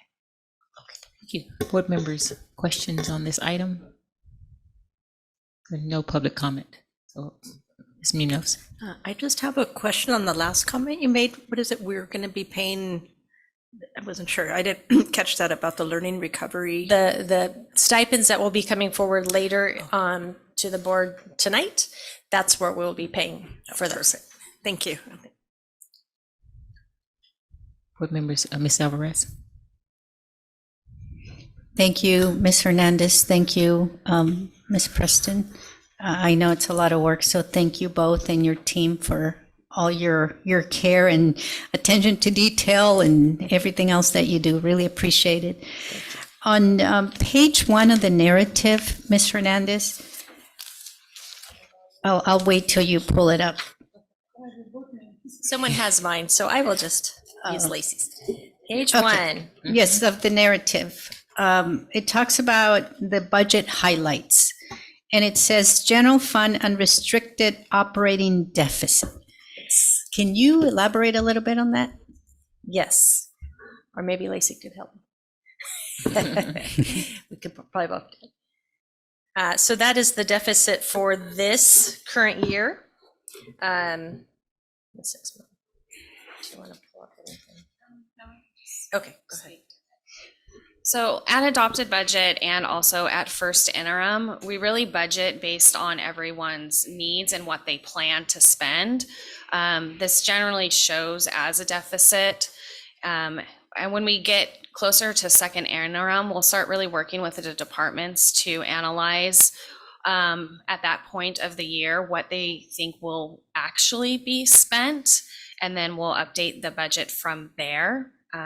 But yes, currently the deficit represents that we're spending, our expenditures are higher than the revenue that we're receiving. But we'll be working with all the departments and the school sites going forward to make sure we eliminate as much of that deficit as we possibly can. So it doesn't mean that it's been spent, that we're spending our reserve, correct? Correct. That just, it's all an estimate, so nothing has actually happened.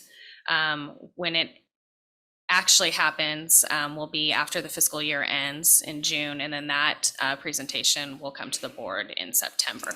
So this is currently all just an estimate, and we want to allow the school sites and the departments all the funds that they think they're going to need, but then as plans change, we adjust throughout the year.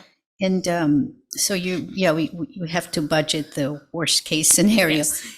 And in addition to that, we have received or will be receiving about 5.6 million more in property taxes that we were projecting. So even if that was to be true, we would end up the year in a better situation than we started.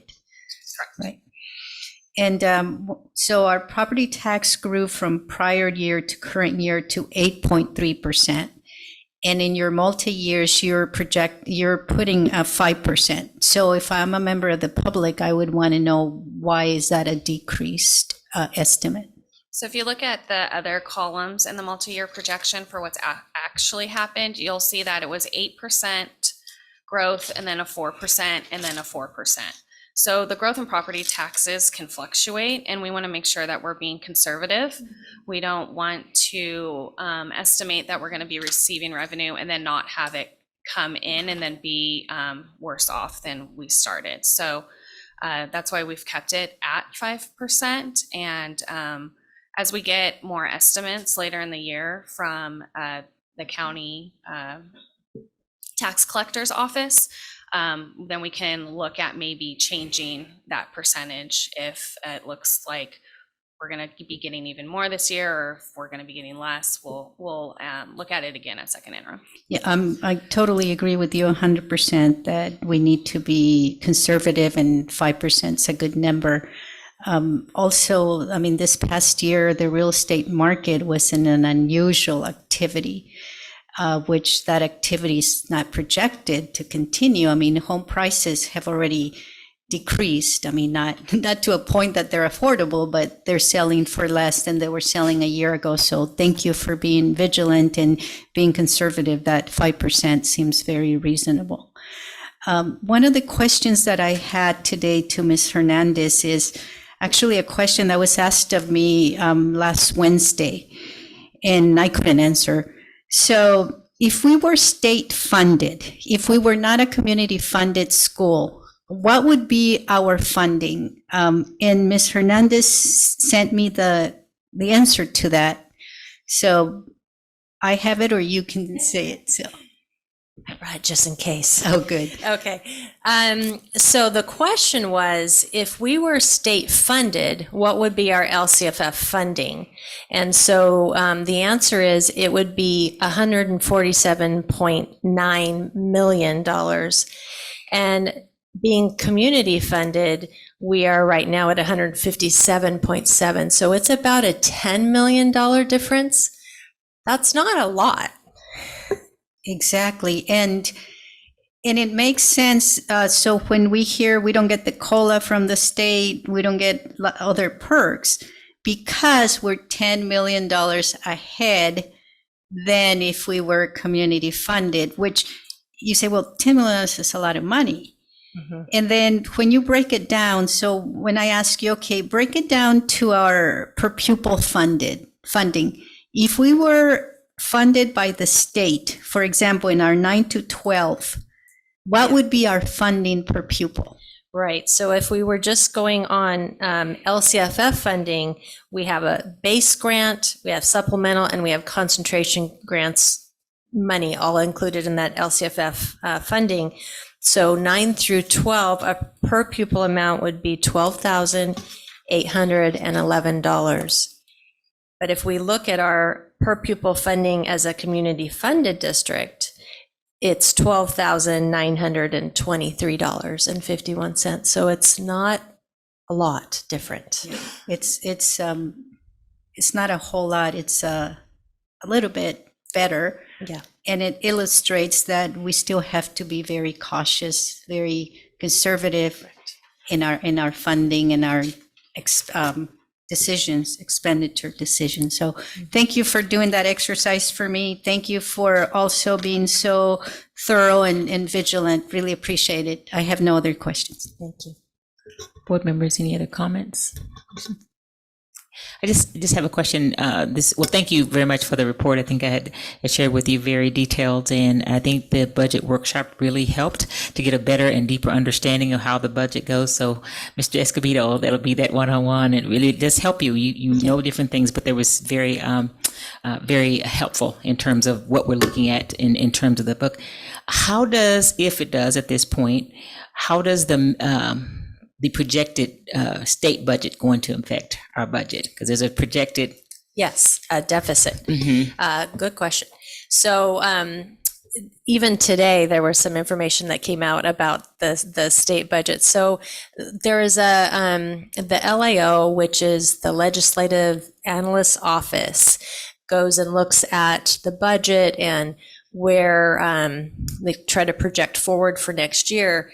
And so we are looking, the current projection is that there would be about a $25 billion deficit in our state budget, which is we have been on a roller coaster ride.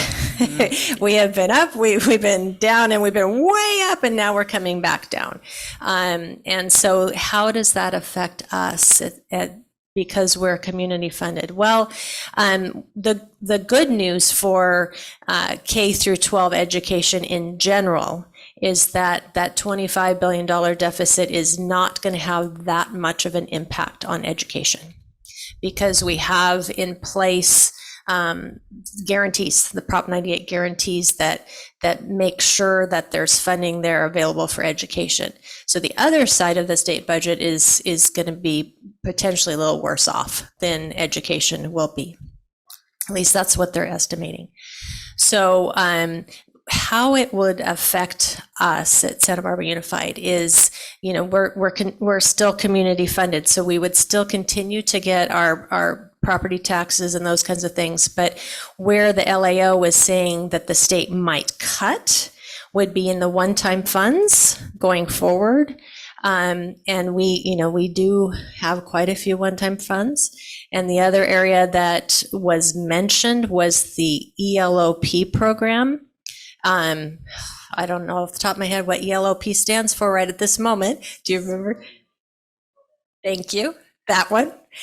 So what the discussion on that is that it's been very difficult for districts to be able to ramp up to use that money.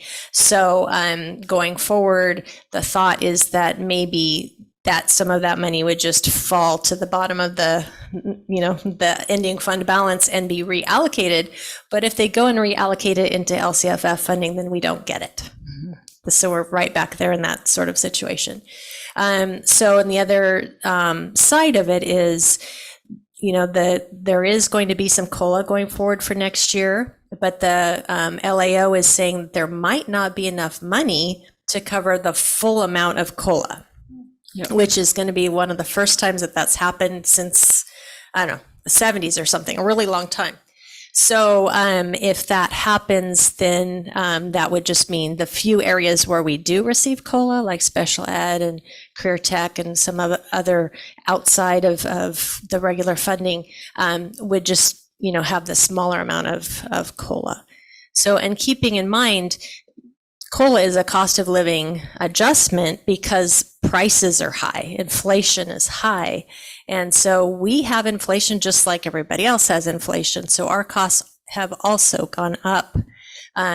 So that's where we might just feel that a little bit. Well, thank you for that explanation. I was at a First Five meeting where we were talking about that very thing. There's a couple of things that may be impacting First Five funding. First of all, the flavor ban, which we want to have happen as it's targeting our kids. Yes. Certainly that, and then the state budget itself. And some of the language there was about, the legislation looking at unencumbered funds, maybe sweeping those things that have not been unencumbered. I mean, they may be committed, but they're unencumbered. And so I just appreciate you and Lacey, everybody keeping an eye on those things as you're, presenting to us. Either it's one time, but it's always very tenuous with the one time. And so very careful of what we fund with that one time dollars in it to understand if it's something that has to be long-term sustainable, that's not something that we would necessarily use with one-time funding. Right. Because it's just so tenuous right now. So I just appreciate you keeping your ear and eye to the ground because it just changes from moment to moment with regards to that. So I appreciate that. Board members, any other comments? Okay, thank you for your presentation. So I want to call for a motion for approval. So moved. Ms. Alvarez. Second. Ms. Escobedo. All in favor, raise your hand and say aye, please. Aye. Okay, motion passes. Thank you very much. Thank you. Okay, we'll move to H2, seeing no public comment on this item. Okay, good. Until we get, perfect. Okay, all right. It's that's Ms. Hilhofer.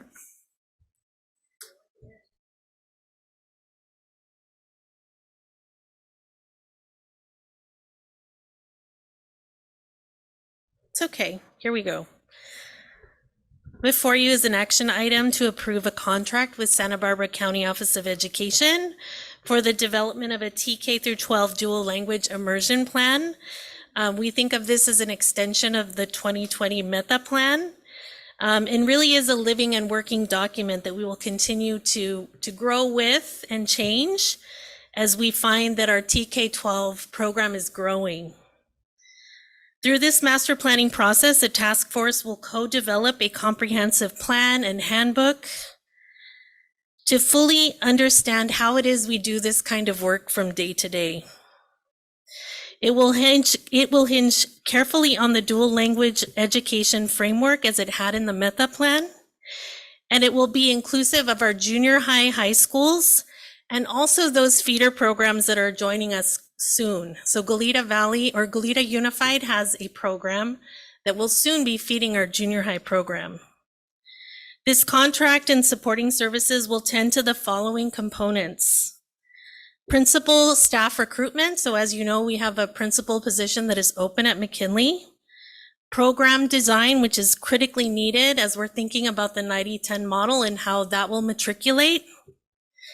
Understanding the design standards for how we teach and what we teach in our DLI program. Understanding more clearly what assessment and data points that we will use throughout the program to keep us accountable. And what is the curriculum and instruction that we will continue to follow in that pathway. This also includes professional development. As we're growing into DLI, we're noticing that professional development does change. So as the 90-10 model changes and grows, so do the needs of our teachers. We also think of this plan as being the guide for leadership. So as we grow into leadership within new principals, that we don't depend on the new leadership, but really this will be the mainstay, the policies that we follow within our DLI that will guide us. We also see our families as resources within this space, and this will be a huge component of this master planning process. And we also are very clear on our community involvement within the DLI sphere as well. So this task force will be encompassing all the people, all the partnership stakeholders that we find are important to this work, to also include a board member. So we will be calling on our board to help support this effort. So I'm open to questions you may have. Board members, any, Ms. Munoz? Yes, thank you so much for the presentation. As part of I was on the original META committee with everyone involved in the community and so forth. So I'm excited to see this move forward. Thank you. Certainly, thank you. Additional comments? Ms. Alvarez? Yes. Well, thank you, Ms. Philhofer, and thank you for answering the many questions that I had before. So one of the key questions that I had was, help me understand your thinking of doing this now instead of waiting till we get a principal. And you very eloquently answered, this will be our roadmap to hire the principal. So I appreciate that. I appreciate that answering that question, because that was a big worry of mine.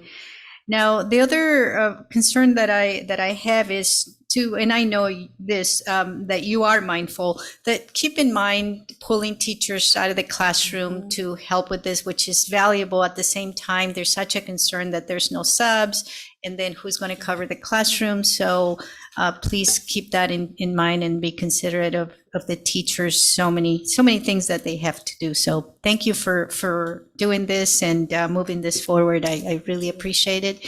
And once you have the openings for the task force, please let us know. We might have to have a dance off to see who gets in the committee. Thank you very much. With Noah, and I know that Mr. Escovedo's been practicing his dance moves, so he may have been ahead of this request. So I can't wait. So Yes, I will, with others, yes. Hearing no additional comments and or questions, may I have a motion to approve this item? I make a motion to approve the dual language immersion master plan for TK-12. Do you have a second? I second to approve the contract with the Santa Barbara County Office of Education to develop the plan. Thank you. Okay. All in favor, raise your hand and please say aye. Aye. Aye. Okay, thank you. Motion passes. Thank you for your presentation. Okay, we'll move to H3. That is educational services. Dr. Sheffield's coming. Okay.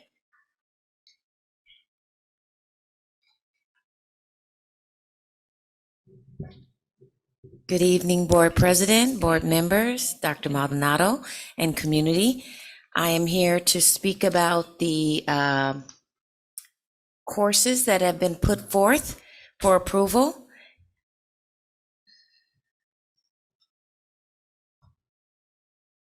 There's a presentation that goes with it, yes.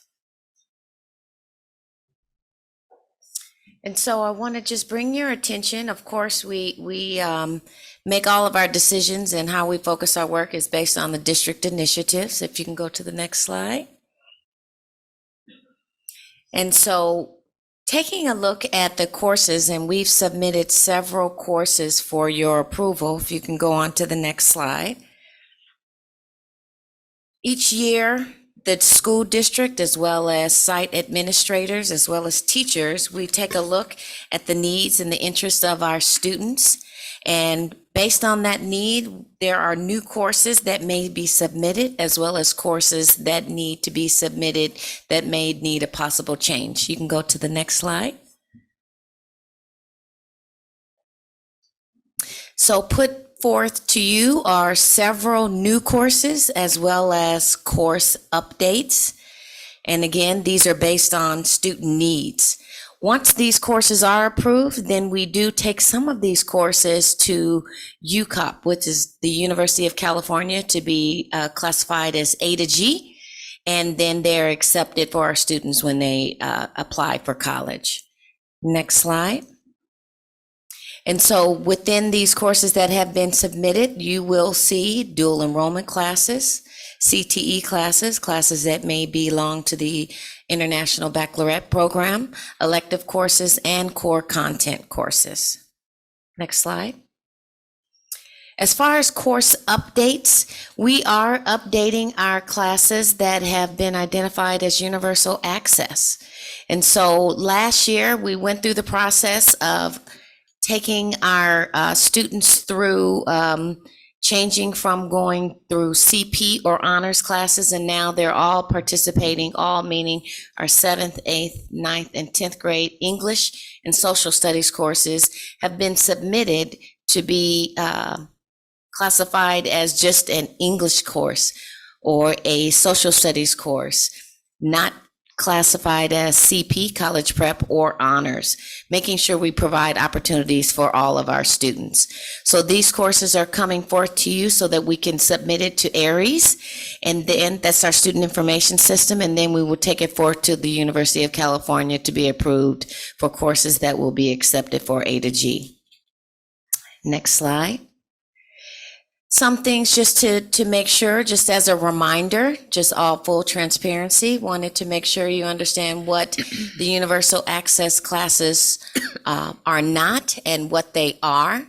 Again, as a reminder, it's not lowering any rigor or expectations for our students. It's not putting any students out of a class or in a class based on their level. We're homogeneously mixing our students. It's not taking away the opportunity for a student to earn honors credit. And on the next slide, I'll show you how that is achieved. It is not mandating this change because we're asking for it. It's a need for all of our students to be able to be in this setting. And then it is not a curriculum or a program change. So keeping in mind what this is, it is a commitment that all students can learn at each grade level.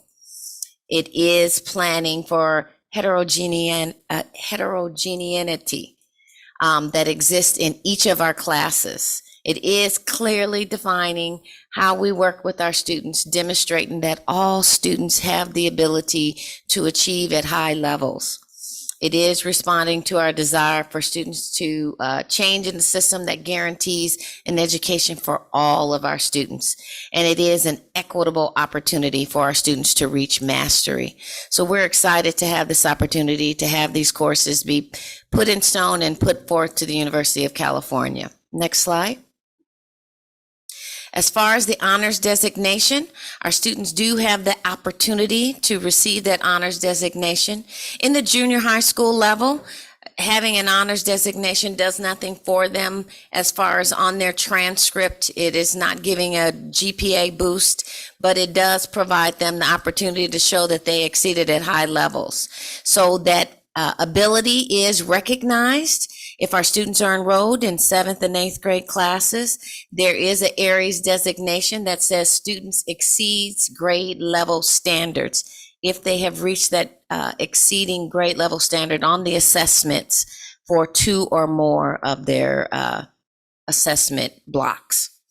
For our high school students that are enrolled in our 9th and 10th grade classes, they do have the opportunity to receive that honors designation. Again, that is for any student that consistently exceeds grade level standards on that common assessment, and they can receive that honors credit. And that is available for all students if they reach that level. Next slide, please. And that is it. We just wanted to make sure we were fully transparent in the courses that we were putting forth, making sure you were aware that the universal access classes, it doesn't say universal access, you will just see English 7, English 8, English 9, English 10, and the same for our social studies courses. Are there any questions? Board members, any questions? Or nope, no questions here. Thank you very. Oh, there you go. Not a question, but a comment, and just wanted to say thank you for this presentation. Thank you for these materials, and thank you for the work that you all are doing, particularly for this. And I wanted to particularly highlight the slide that you had about what this is and what this is not, because sometimes we have conversations with folks who try to, well, maybe intentionally or unintentionally highlight this as something that's taking away from someone else. And this is not a zero-sum game, right? This is a positive sum approach to education and opportunity for our kids. And I think this is, when I talked about optimism previously, this is it. And Yes, so I yes. wanted to say thank you for that. Thank you. Yes, I echo those comments. I really was going to highlight that slide as well. I mean, just for our own, as we're talking out in the community, what it is and what is not, to be able to just, we say it enough, we'll get it. And it becomes, natural to be able to not defend it, but it's just a part of what we do, right? So barring any other questions and or comments, may I have a motion for this item? I'll make a motion to to approve the new secondary course request as stated for 23-24. And I second. Okay, Ms. Alvarez, thank you. Motion has been seconded. All in favor? Please raise your hand and say aye. Aye. Thank you much for your presentation. This you. motion passes. Okay, are you the next item? I am. Okay, all right, all right. This next item is, again, wrapped around our universal access classes and courses. And this is a opportunity for us to make sure that we are doing what we had promised. So as we put forth the universal access classes, we wanted to make sure that we are providing equitable opportunities, but then have an evaluation of our program from an outside source to show that we are doing exactly what we asked for. So this is a research from the University of California, Santa Barbara to conduct both quantitative and qualitative research. They will be looking at a variety of different data resources, as well as conducting a few focus groups to identify the strengths of the Universal Access Program. And if there are any weaknesses, give us areas of growth that we can definitely work on. And so we want to make sure that we're very transparent. We are not making decisions that are subjective. We want to be objective, and this outside organization will help us do that. That is research-based. Board members, questions, comments? Ms. Alvarez. Thank you. Thank you for the presentation, and also thank you for taking my call this afternoon. I completely appreciate the intent. I know it's a good intent. I am personally having a difficult time reconciling the $140,000. In our listening tours, we repeatedly heard teachers talk about the difficulties that it is to live here in this town because it's so expensive. We have heard from teachers how important it is, how much they value the universal access when they came to present here from the principals themselves. This is something that they believed in, that they were passionate. And one of the core values that they expressed was the small class sizes. The small class sizes which allow them to differentiate, to implement this program with fidelity. And in my fiscal mind, I believe that the 140 would be better spent supporting the teachers, asking the principals. I would love to hear from the principals, just like we heard from them when they came and they said, this is the right thing to do. This is what we want to do, and this is what we're going to do. I would love to hear from them, from the secondary principals, and see what it is their take on this proposal. They have data, I'm sure. They're collecting the data. They have the trends. They gonna know, okay, Virginia started here. Now she's here. This is what she needs. We can do surveys. We have in-house talent. I personally would need more information about this item. And also, I think 140 it's too high. It's a lot of money. And again, I like to hear directly from the teachers, what do they need? Hear directly from the principals, what do they need? So thank you. I'd like to take a moment to respond because I know that Dr. Sheffield was not here when we went through all of this last year, and I want to, in all fairness to her, I was the one that met with the principals last year, and in collaboration with principals, we did discuss the need for us to look at, I know that we talked earlier for Trustee Alvarez about this, and I recall a conversation with principals on what data would we pull to measure the success would largely be a matter of opinion by many people. And so a principal at one school may say it's going to be about grades. Another principal might say it'll be about the, implementation of fidelity. Another one might say it's about, whether or not we have the curriculum in place. I think part of why we did talk about bringing something like this in the conversations we had in the spring had to do with making sure that we all had the data that we felt most closely answered the question whether or not this would be the right grouping of students in a heterogeneous way, because we also know that many of the honors and college prep selections in the past have been across either economic status or ethnicity. And because we did have so many differences of opinion in the principal group, at least as I recall the conversations, we wanted to bring in a third-party objective group that basically conducts research on things like this, that could give us that, not just the evaluation of the implementation of the courses, but also hopefully our goal would be that we would get recommendations along the way of like things to look at to improve. Because again, as I said earlier, it's not going to be perfect. We're going to have some things that we'll need to reconcile. We did provide the board data at a presentation last year in November about some of the successes we initially had at Dos Pueblos High School specifically. And in that meeting, I recall we had questions about the way we measured the outcomes based on that small sampling of students. So I just want to make sure that I informed the board as to some of those conversations back in the spring. I had to really go back in the memory bank here and make sure that, that you all know some of those conversations I initially had when we brought this forward, and that idea of what would be the appropriate measurements. Of course, I recognize that, we would maybe be able to buy one more teacher with an investment of $140,000, but we also are building up the public's trust and our parents' trust and our each other's trust in the implementation of this, because we have had a lot of differences of opinions on this very archaic way of grouping students in the honors and college prep. And so this is kind of going to move that work forward in my opinion. And of course, just wanted to make sure I offered that to the board as far as, and I know that Dr. Sheffield was in here, so she's having to bring this forward, but that was just my recollection from our previous conversation. Thank you. Thank you, Dr. Maldonado. And we're talking about high school 9 and 10 English classes, right? And then in junior high, 7th grade English, except I think La Colina has English, science, and math.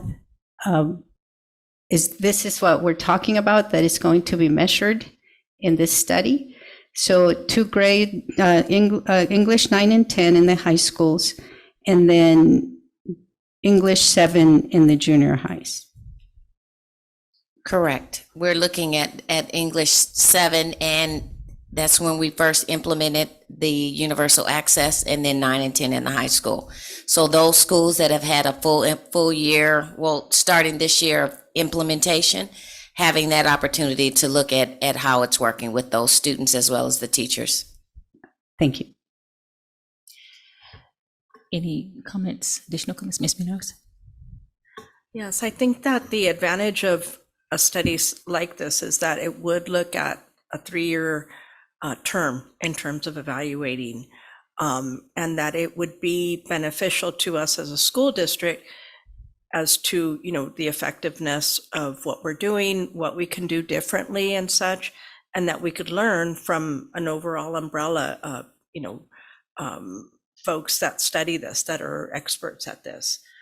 So I think that in terms of the cost issue, that's where I see it, like, it's not like something that we're going to spend in a year of time, but that we're going to spend it in 3 years' time and would benefit both the students that we're serving now in universal access, and then also going forward in the future in terms of helping us get direction. So I do see it as beneficial myself. Additional comments? Mr. Escobedo? I think I have to recuse myself from this item. Yeah. Thank you. Yeah, I would just add to the comments, to the conversation, so I appreciate that. I would ask for, as I'm thinking about this, and to your point, Dr. Maldonado, with regards to transparency, really not having it subjected to the internal process, that we really want to get out and say, we really want a third-party objective, whether this is the best way to go, if we need to also make adjustments with regards to that. So as we're repairing our our relationships and trust and building trust, this is one of those places places where we can. I also think that, you know, it's an awful opportunity over this time to look at how it can become an in-house instrument. How can we use it in-house when we have a very consistent sum that we're using across this based on a third-party observation. So I think in that way it's good. And I wouldn't want to add more to the plates to now figure out surveys. I know we're surveying. So I wouldn't want to add that, you know, in terms of adding more work to some other, to our plates that are already full. And I would think that this may be that option of one of those, to the point perhaps we could buy a teacher, but the teacher costs, as it should be, is going to be ongoing.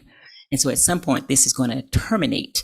And so that may be where we're using some one-time funding, you know, so we don't have to have the expense for one for the other, but we can use it more efficiently through the dollars that we are able to do that. So this is a one-time, maybe over the 3 years that we're looking at it.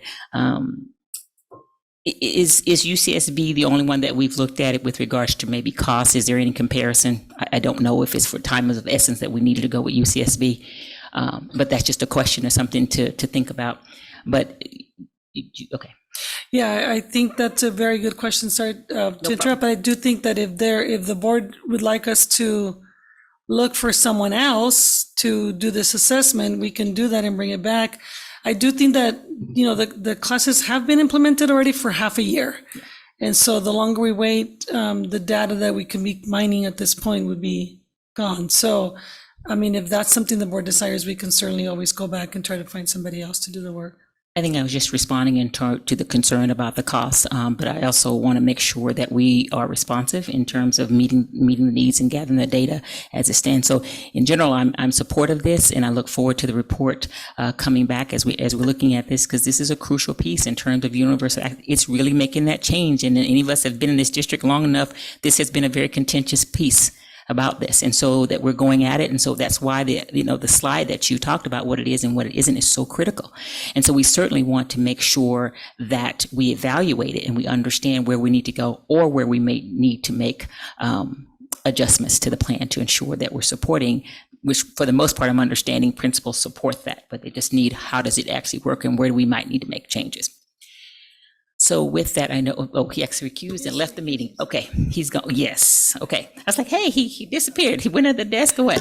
But okay. So thank you, board members, for your comments and that, and thank you for this presentation and answering us. Thank you, Ms. Dr. Whitfield, coming in on. I'm like, okay, I'm coming in on things that are already in place. So if I could have a motion for this item.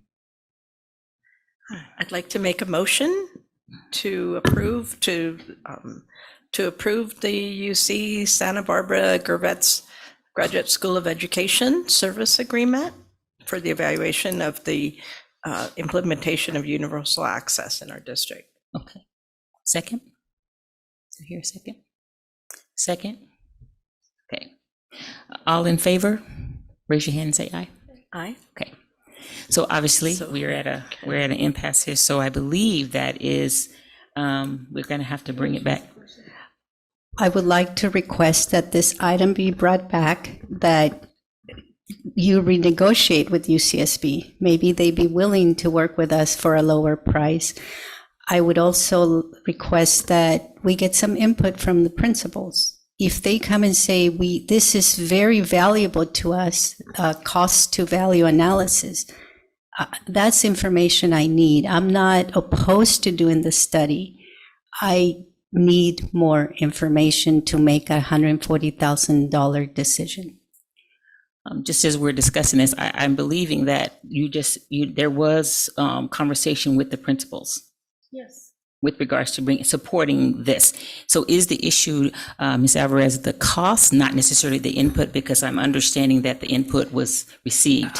It's both. I would love, the principals came and said, we want to do this. This is extremely important to us. You know, they can send an email and say, we support this, we want this. And that's really important to me to hear from the principals. So, as we're going forward, we may have this a little bit issue. So how do we suggest in terms of if our superintendent is coming back with that information, having had that discussion with the principals, how would you like to see that information come back to assure that information happened? Well, can I just say that this is part of the plan we also gave to the board back in the spring that included a third-party validation. So I need to know, I mean, I understand one board member is asking for me to go back to principals, but we also had a plan that we presented to the board around this item, which included this specifically. So are we, I'd like for the board to continue to deliberate on this because it's one board member asking a specific question to a plan that's already been brought forward. So when you and I spoke today, Dr. Maldonado, you suggested about going back and renegotiating with UCSB. So I'm asking if that's something that you can do. Like I said before, I'm not opposed to the plan, to the evaluation. I think the price is high. So if the question is to only ask me to go back to renegotiate with UCSB, we can do one more round, but to try to renegotiate, I don't know if that will happen, if they'll bring it down, but I can do that. But as far as gathering feedback and all of that, I do want to say we have brought a plan forward, and I don't want to continue to unearth other support because it took us so long to get here. But yes, I can go back and try to renegotiate and bring it to the January meeting. And so what do I hear you correctly that the principals are in support of this study? Do I hear that correctly? Because I didn't have that data point. So we brought a plan together to the board back in the spring about universal access, and that plan included having a third-party evaluation. That was a whole plan that we included as part of our presentation on implementing universal access, and that was agreed upon by everyone. Yes. Yes, I do remember the plan. Again, my question is about the cost. So just to get clear on it, so we're asking, because 2 to 1 board member, we have 2 to 1, obviously we have a 3 majority in terms of that. The fact that we can't, the majority is still 5, so it also has to be 3. So even though we have 4 and we're actually 3. So I just want to get clarity on what we're asking the superintendent to bring that. What I'm understanding is to go back and talk to UCSB to renegotiate the cost. So how much, yeah, I think we're just going to have to table this and then we bring it back on the January 5th meeting that we're having, that I believe it's January 5th that's coming back. I think we're going to have to table it because we just don't have the votes just in terms of the number. But I just want to get clarity for you that it's Ms. Alvarez, you're asking for to relook at the cost.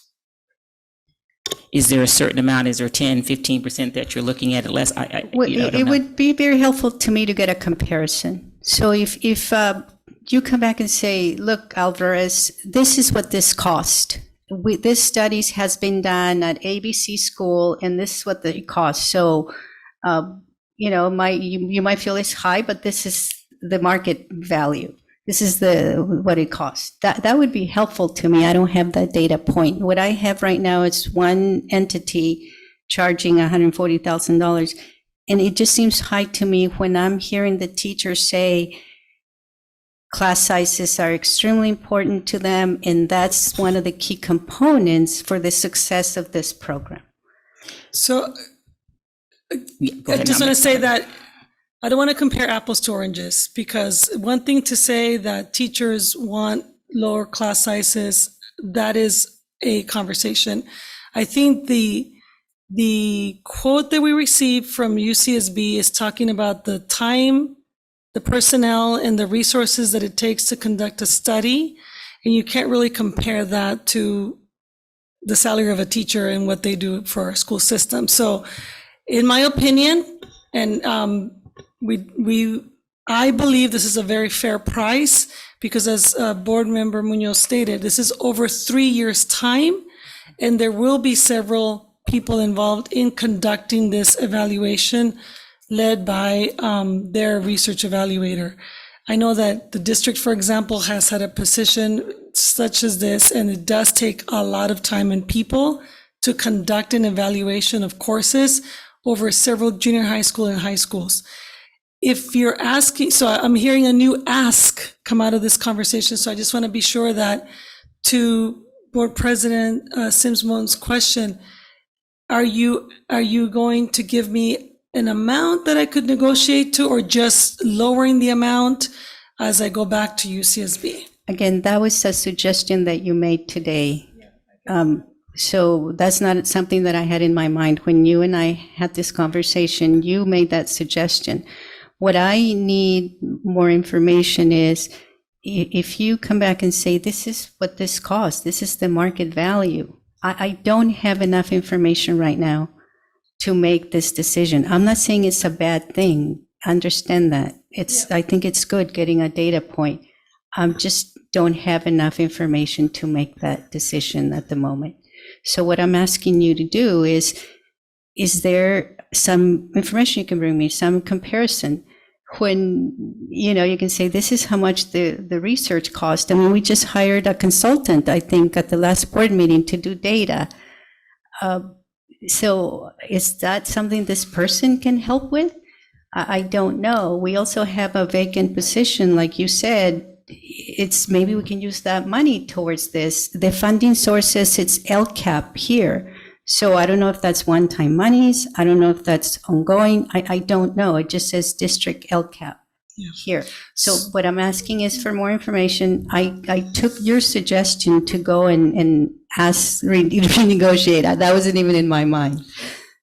Got it. So I will bring more back information on that and you're asking the January 5th meeting. You want me to add that item Yes, to because the I interviews? think time is of essence in terms we'll of do that. making sure that we have the fresh data there with regards to that. And just to be clear, the question on the data person that we hired, the consultant is not a researcher that gathers data. It's a data analyst. So the consultant is a completely different set of job duties. So that would not be a person that could do this for No, us. I'm not asking the person to do that. I was asking that person could be a resource as far as comparison. Okay, well, I'm going to move us along here so that we're clear on, you're going to take the back and it's coming back to the January 5th meeting. So appreciate the conversation. So we're going to table this and bring it back for that. Plus, we didn't have the votes to do it, to move it forward. So there's two reasons why we need to do it.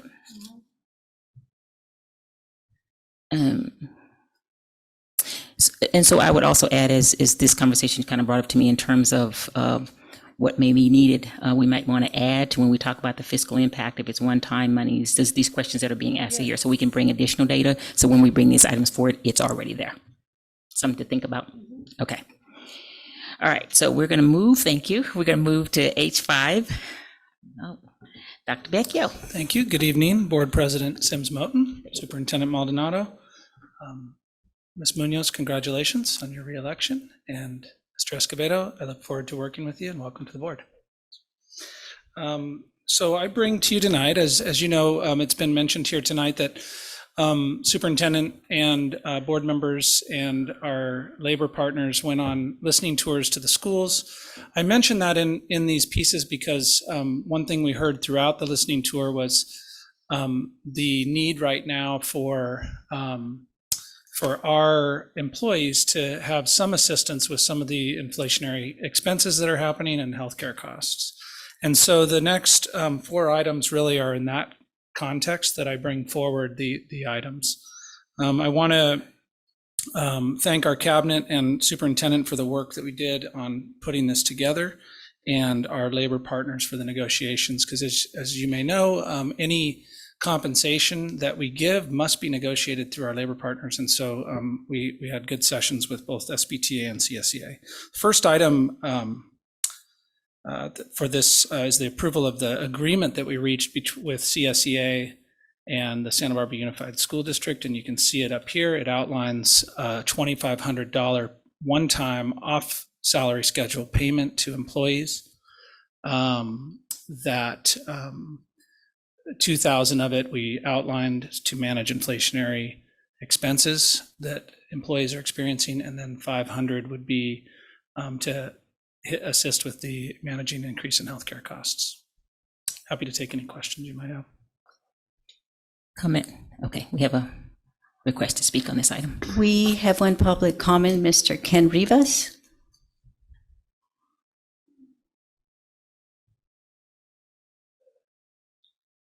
Good evening, school board members and Dr. Hilda Maldonado, and good to see you up there, Gabe. Welcome and congrats on your position there. So what I want to say is that I want to thank everyone, all the school board members that showed up to the school sites with the listening tours. I think you did a very well job. Ms. Maldonado, you did a great job in that, and I was able to participate in most of them. Again, there was a lot of communication, and some of the things that really highlighted and resonated with a lot of the teachers and classified employees was the COLA. It came up, the cost of living adjustment. And so it's good to see that you managed to find a way to bring this forward. And also the health insurance cost was another big item that, again, was discussed in many of the school sites from the employees. And so bringing this forward, it's great to see. And I thank you again for all your hard work, and it's much appreciated by the classified staff. So again, thank you for all the time that you spent at those school sites. And it was, I certainly enjoyed it and seeing all the kids and how the other schools operate and things like that. And so it was a great thing to have happened. And so again, thank you for putting that together. And I certainly hope you support this and give it some good consideration here. And so that'll be it. That's all I have to say. Thank you. Okay, that concludes our comments. Do you have any additional comments, Dr. Becky, on this, board members? Any comments or Ms. Alvarez? Well, a big thank you to our labor partners, and thank you to Dr. Becchio, Ms. Hernandez, Mr. Vance, Dr. Maldonado, when we brought this forward, for being open to the discussion and also finding ways to make this happen. And as Ms. Hernandez mentioned in her budget presentation, this will be funded from the block grant, the Learning Recovery Emergency Block Grant, which this is one of the allowable uses to support staff and attract and retain staff. So this is, in my opinion, this is a very good use of this money. So thank you for doing that. Ms. Munoz? Yes, thank you, Dr. Becchio, and thank you, Mr. Rivas. We certainly value our employees and are hoping that this will be of assistance with them. We know it's not an answer to all the issues, but we hope it shows our support of our employees and going forward to try to also address other healthcare costs and workforce living costs. Thank you. Board members, any additional comments?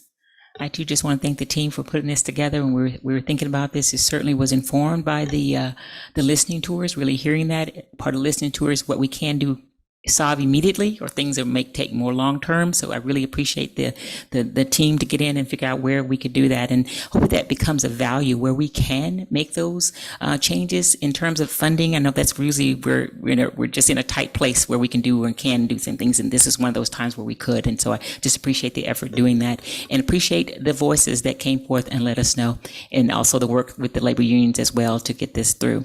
Could you just for the public explain off schedule? Sure. So when we use the term off schedule, and I purposely said off salary schedule, because that's what that means is we're not putting this $2,500 onto our salary schedule, which would increase the salary of each employee. It's a one-time, totally off that schedule, one-time payment to employees. So their salary range still stays the same on the salary schedule. Okay, thank you. Hearing no additional questions or comments, may I have a motion on this item? So moved. Ms. Alvarez? Second.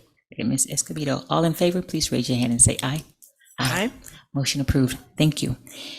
You have the next item as well, Dr. Becchio. Yes, so the next item is very similar. You'll see an agreement that is with Santa Barbara Teachers Association.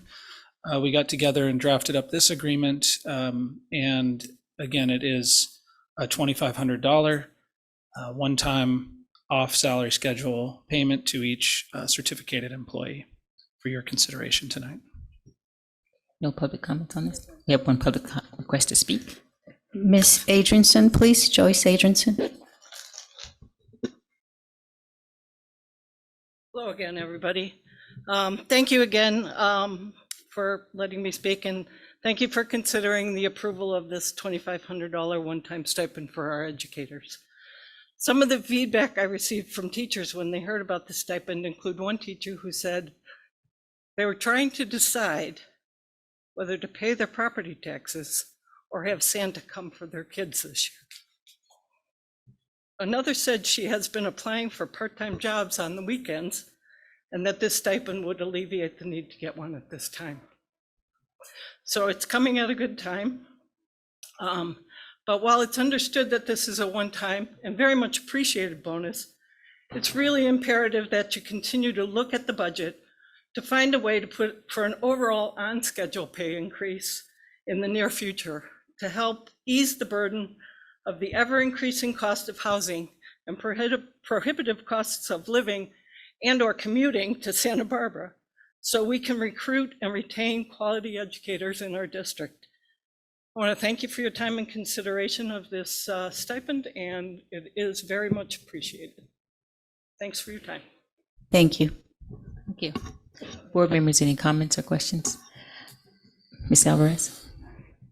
Again, thank you to our labor partners. Ms. Adrianson has been very important, a key player in this, advocating us, Mr. Rivas as well, for our staff members who are very much appreciated. And during the listening tours, the ones I went to, that was probably the most point that was brought up. The fact that our teachers, our classified staff, are really having a difficult time with this inflation. And I know it's not a permanent solution, as Ms. Munoz mentioned, and this is hopefully a relief, a help, and we'll continue working to find other solutions as well. So thank you, and I'm glad that we're able to do this.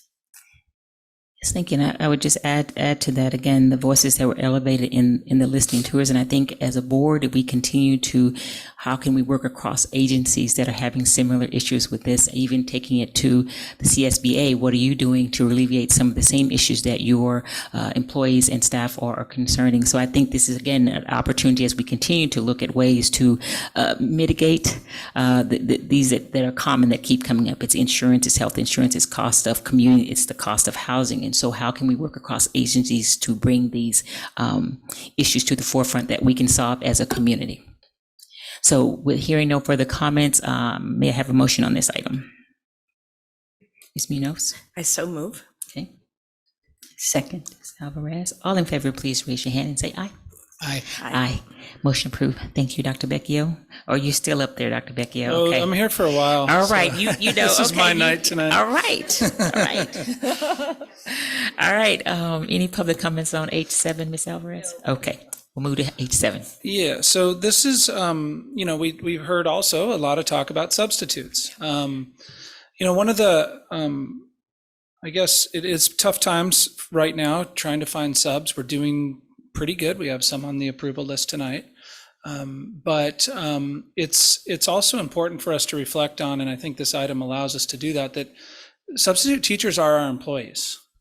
They're employees of the school district, and they're really important employees as well. And so this item is also a recognition that those employees who are here helping us on a consistent basis, that we also have something for them as well.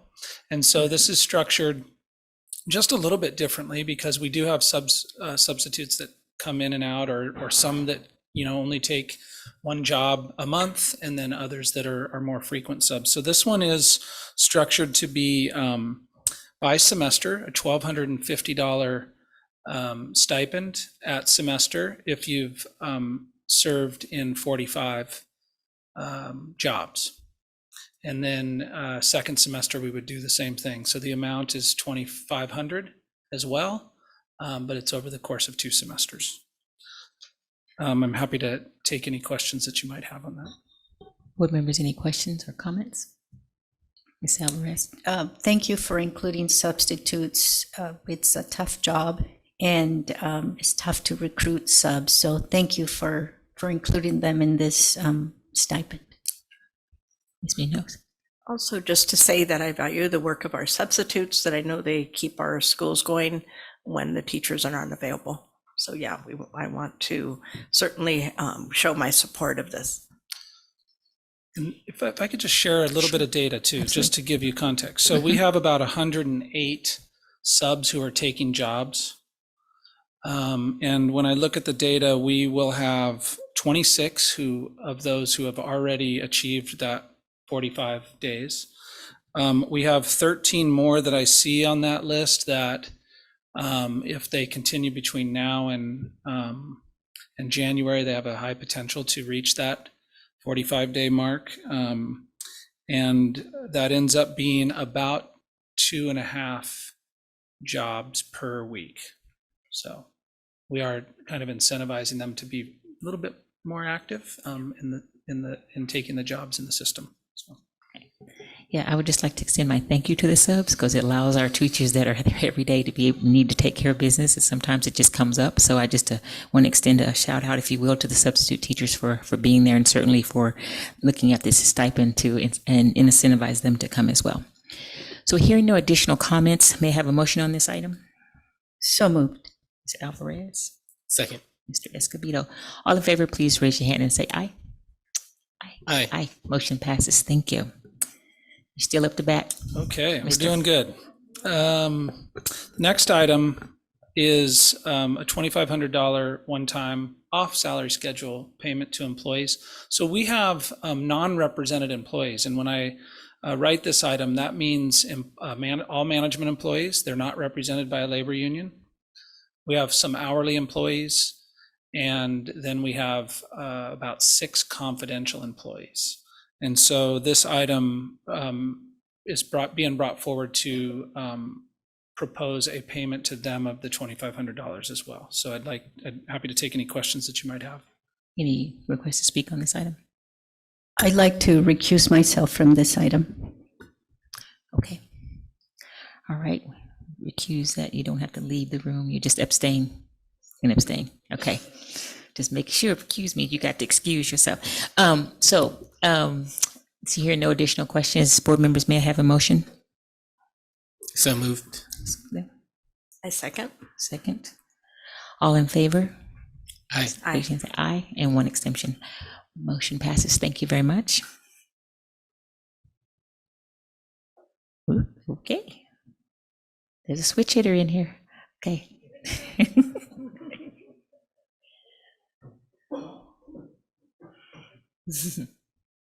John stuff is way more fun. So what my contribution to this, other than what we've already discussed, is that whenever a school district has any sort of labor union changes, collective bargaining changes, any salary increases, the county, Santa Barbara County Education Office requires us to do something that's called an AB 1200. It is a very long, several pages of spreadsheets that the goal of this is to show the county that we're not doing anything kind of behind the scenes or around the curtain, because it's not part of a regular budget review. It's something different. What we have done here is we've met the requirement. I have done AB 1200s for each of those items. For the we did one for the SBTA, we did one for subs, we did one for the management and confidential, we did one for hourly employees, and also one for the CSEA. And each one just shows how much money you're allocating to the stipends, and then shows that where the money's coming from. And I already told you it was coming from that learning recovery grant. And it just shows at the end of all of this, we still have money, and I'm not trying to bankrupt the district by handing out stipends. So that's really what an AB 1200 is. If you want to look at one, we can. It's just a lot of pages of spreadsheets, but why don't you pull one open? Maybe the SBTA one, that one. So the top page there just, it shows what the bargaining unit is, or what, so this one is the Santa Barbara Teachers Association, and the top level shows what the cost was before you did the stipend, and then if it's a multi-year something, you would have something in each of the columns, but for us, it's just a one-time, 1 year, and so that's just like a top level of what it looks like. So that's pretty much it. Any requests to speak on this item? No? Okay. I'm Comments so or- surprised. Yeah. So any additional questions or comments, board members? Seeing none, may I have approval of this item? Motion to approve. So moved. Second. Okay. All in favor, please raise your hand and say aye. Aye. Aye. Motion approved. Thank you very much. Okay. I just want, John, as you're coming, I just want to check in with board members. How are you doing in terms of break? We have a few more items under action. So are you good to continue? Yeah. Okay. So maybe we can just do a quick break here, John, because you have several after that. We'll just do a quick 10-minute break. Okay. All right. Thank you. Okay, great. Hopefully it was a good little relaxer there, a little break to kind of give us re-energized. So we'll go back to our action agenda, H10. Dr. Becchio. Thank you. So the next three items are actually reclassifications for classified employees. Typically I would bring these on a consent agenda. And the reason I put them on action because I really wanted an opportunity to just explain the process and with new board members. And it's been a little while since we brought reclasses, but we have a pretty extensive reclassification process. So I wanted to just describe what it is. And that is employees have the opportunity to apply for a reclassification. This is not just a reclassification is not that someone's, doing different work or gosh, I'm really busy or I feel like I'm doing more work now. It's there's some criteria around increase in responsibilities in the job description, different work that's happening outside the job description, maybe overseeing the work or leading the work of other people to a greater extent than they had in the past. And so we form a committee made up of three or four managers, and then the CSEA president and three classified members of CSEA, and that committee reviews all these applications. They then either recommend that it moves forward or they actually reject the application, and there's an appeal process if that happens. Once they approve, it goes to what we call level 2, which is a committee of our executive cabinet that actually looks at that as that level 1 committee's recommendations, and then either makes adjustments to that, approves it outright, or denies it.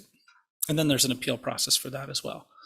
Once that happens, then we take that to the CSEA bargaining unit, and we negotiate around the job description language, and we get, they have an approval process as well.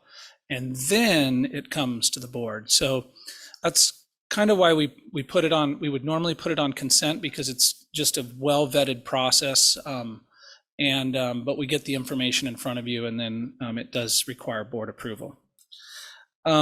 What I wanted to bring to you tonight, the first item is the lead outreach worker. I'm sorry, let me make sure that yes, lead outreach worker. So this was submitted in through that process. It is a range increase from 55 to 60. And the way the range is decided is there's a study done of the classifications that are also around that range in all the job classifications, and we determine what might be the best placement based on what other people also do and what they're getting paid in terms of those ranges.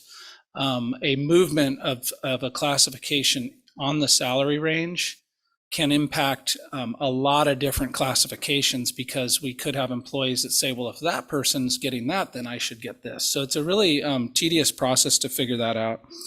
But the first one that we have in front of you is the lead youth outreach worker. You'll notice that I include job descriptions that should have the strike throughs and underlines, so you can see what's being added, and that really was the basis for the movement on the reclassification. In this case, there'll be an expectation of creating and delivering professional learning to teachers and classified staff, as well as their work in leading the other youth outreach workers. So I'm happy to take any questions. Any public comment on this item, Ms. Alvarez? Okay, board members, questions, comment? Ms. Alvarez? Employees, if I understand you correctly, employees have the opportunity to request reclassification. Is that right? That's correct. We have contract language that allows them to do that by December 15th each year. Okay. The reason I'm asking is last week I had a conversation with an employee that I happened to see at an event, and it was mentioned some about the reclassification process. So employees are aware that they may request this. Is that, how do they know, I should be asking, besides the contract? Yeah, we put out a proactive message from HR to employees that there is this process, and we do that actually with both classified and management employees, so they know that there is a process if they think they're working out a classification that they can apply. Thank you. Ms. Munoz? Certainly, I think that, I'm certainly supportive of this item for the lead youth outreach worker. The importance of their work, I do work a lot with the more the high-risk students, high priority students, I should say, stand corrected. And they're also their support of other staff in the field or in the schools, I think we need to value, and then staff retention, so that staff feels like they're more supported, and in the long run, it will benefit our students. This is higher stress work, and I've certainly been in that field. I know Miss Kenya, I'm looking at too in terms of these students. So I certainly am supportive of this item. So thank you, Dr. Becchio, for bringing it forward. Additional comments, board members, questions? Okay. Hearing no additional questions or comments, may I have a motion on this item? I so move. Second. Okay. All in favor, please raise your hand and say aye. Aye. Aye. With gratitude for doing this, by the way. Motion passes. Thank you. Okay, Dr. Becchio. All right, so the next item is campus safety assistance.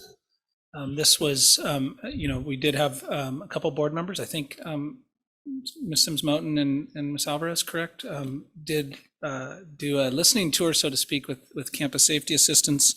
This really came out of that, and we did an external salary study on our campus safety assistants, and then we also did an internal salary study. And it was actually the internal one that led us to this recommendation that we move the campus safety assistants from range 26 to, I think it's 28. Let me make sure. Yeah. Yes. And it was really the internal one because we have our intervention center coordinators at 28, and we felt like that it was justified to have those two positions at that same range. And so that's how we really came to this. The external salary schedule study looked pretty comparable to other places, but it was that one item that we felt it was appropriate to bring the recommendation to range 28 for this group. Yeah. No request on this item? No request to speak? Any comments or questions? Thank you. Yes, Ms. Alvarez and I went and had that, and it was eye-opening in terms of that, and I appreciate going the extra, as you did come back and report back that the external looked comparable, but making that extra step, I think that was really important to do that, to show that we acknowledging the work that's being done there. And I know that I'm hoping that they appreciate it. So, Ms. Alvarez. Yes, thank you for doing this, and thank you to CSEA for supporting this as well. Thank you, Mr. Rivas, for the work that you did on this. I know that you put in a lot of time, and it was such a great experience to meet with the campus safety assistants. We went to every secondary school, and it really brought to light all the work that they do and the important component that they are for the schools. They're the eyes, they're the ears of the admin. They patrol around the area, they build relationship with the students. And also one interesting component was that it wasn't widely known that we have the campus safety assistants at the school. So I'm happy that we're doing this, and I thank you for your work, and I hope this will help us with retention. Thank you. Thank you. Thank you for your comments. May I have a motion on this item? So moved. Second, Ms. Munoz. All in favor, please raise your hand and say aye. Aye. Thank you. Motion passes. Dr. Becchio, H12. Okay, and this one, our last reclassification for your consideration is the lead family engagement liaison. This recommendation is coming to you mainly because we had a very large increase in the number of site family engagement liaisons, which this person would do the actual lead work around the district folks and the site folks. And so we felt it appropriate to have again, we did the study and went through the process with CSEA and have the increase from 53 to 56. And so that is before you for your consideration. Okay, no public comment on this item. Okay, any questions or comments from board members? Ms. Munoz? I think the same, also just valuing the work and the oversight that they're providing is important. So I support it. Thank you. May I have a motion on this item? So moved. Ms. Munoz, are you seconding? Okay, second. All in favor, please raise your hand saying aye. Aye. Aye. I am in Ms. Ford's seat, so I have to I second. know. I'm surprised you're not raising your hand to make the motion, because that's what that seat did. So, okay, it's 13. And I just did want to just make sure that the board's comfortable with those coming on consent, or would you rather have them come on action? I think given some of the work that we've had to do to bring it here, I think action is a really good opportunity for us to have a little bit more detail about it. On action? Yes. You got it. Okay. Okay. Okay, the next item, we're good going to the next item? Yes. Okay. Next item is the human resources recommendation list. And if I could just make a couple comments about the list. The first one is, I'd like to start with drawing your attention. We lost a very valued staff member, and I wanted to just spend a moment on that because we do have her, Pam Harper, on this list. I don't know if any of you had the great fortune of meeting or knowing Pam. She was a employee out at Dos Pueblos High School, and she was an employee that really knew who the kids are that need us the most. And that's what I loved most about Pam. And when you lose an employee like that, it's really substantial. And you know, Pam was a Don. And so whenever I showed up on DP's campus, of course, I always had my Don's gear on when I was the principal. And she would always subtly let me know she loved my gear and she loved the logo. But she didn't want anyone else to hear her say that there. So, but anyways, I wanted to just spend a moment in appreciation. I know DP has spent their time mourning, and the service was last Friday, and we went and covered the school while staff members could go to that service. But I wanted to spend a moment here and just speak to Pam and the fact that she was one of those unique people that knew the kids that needed us most, and I really appreciated that about her. I also wanted to call your attention to just a couple other items. If I did want to call out, you see classified premium pay. Stephanie Aguilera, Sydney Brothers, and Haley Cole are all on here for the the classified premium pay for receiving their bachelor's degrees. So I wanted to point that out and congratulate them publicly for that. You'll also notice there's certificated substitutes on the list. So there's 6 more. And each time we bring the list forward, there's substitutes being approved and cleared. And then I also wanted to just have you take a look at the appointments of classified employees. And we continue to see a large list here. Yes, we get resignations, but the staff in my office who are just, I looked at the data the other day, and in actually all classifications, but in classified, I think there were about, in 1 year's time, about 350 staff transactions of hiring positions. And that's more than double what we would ever see in a normal year. And so I just wanted to express appreciation for the staff in my office who are doing that. It's been double in the management and double in the teacher ranks as well. But the classified, I really wanted to call out that every week, every board meeting we see, this list is pretty huge, which means we're, continuing to make transactions. And with that, I'd like you to consider approval of the Human Resources recommendation list. Board members, any questions or comments? Ms. Munoz. Yes, certainly showing my appreciation. I want to show it for the HR staff that is kept so busy and keeping, all the details that they have to go through and stuff. Just appreciate their work and dedication. Alvarez.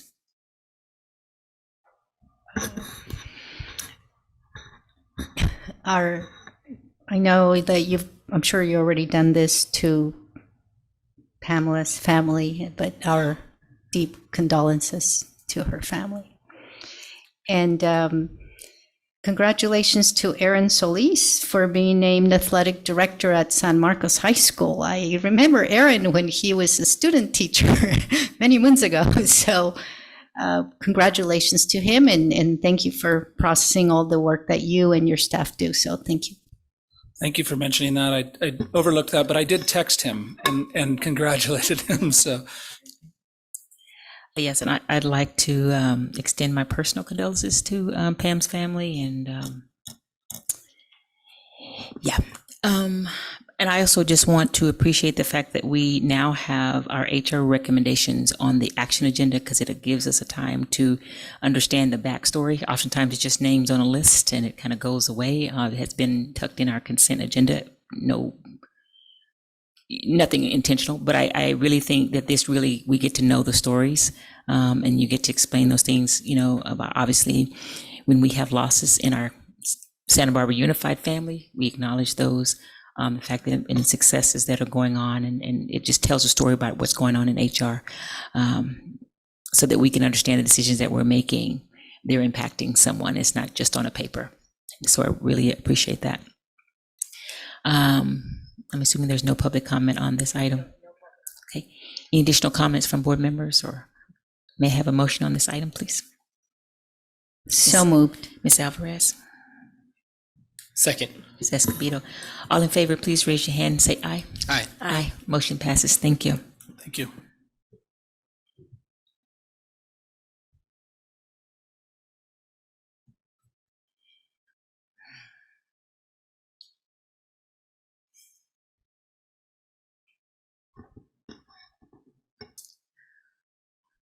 Yeah. Ms. Edison. Good evening, Good Board evening. Superintendent. How is everyone doing? Yes. I am bringing before you the school safety plans that was actually revised, updated, and adopted at the school site before March 1st, but never came to the board for approval. I do want to let you know that the format is our old format, and you should be looking to see something more in line with the work that we're doing and who we say we are as an organization coming up for the 23-24 school year. Any requests to speak on this item? No public comment, any board comments? Mr. Escobedo. Hello. Hello, how are you? I'm doing well. How are you? Great, thank you. How often is it every March that these are updated? They have to be reviewed, updated, and adopted by the school site by March 1st. Okay. The law is silent about when it needs to be approved by the board, but we have to notify the state if we haven't received it from any school site by October 15th. Okay. But we are in compliance in that they were adopted pre-K before Kenya got here before March 1st. And do they review the plans and send back feedback, or is it just they have to be adopted at the school site and then? Adopted at the school site, including the school site council, union sign off on it, a teacher representative, but we are looking again to revamp our model, because when we say safety, we are meaning physically, mentally, emotionally, and socially safe, and we want that captured in our safety plans. Thank you. Thank you. Any additional comments? Kavya. I think there might be some plans like without a site map or something. Site maps were updated after the fact. Yes, they were. We have some updates. They will be coming in the 23-24. Thank you. Okay. Any additional comments?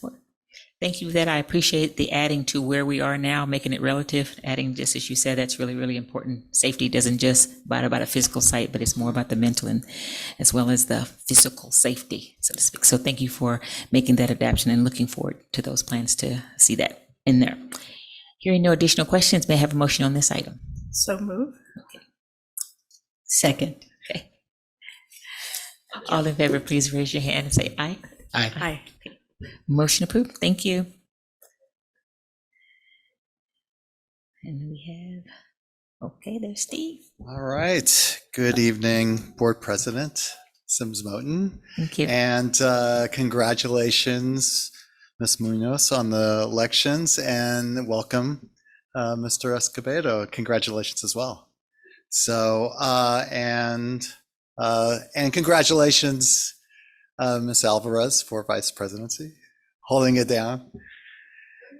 Exactly. So I'm excited about bringing this item to the board, because as we were doing the listening tours, one of the things that came up from actually at San Marcos High School was an administrator who came to me and said, she's actually involved in the CASC program and wondering if there was a way of being compensated for participating with CASC. Specifically, what is CASC? So when we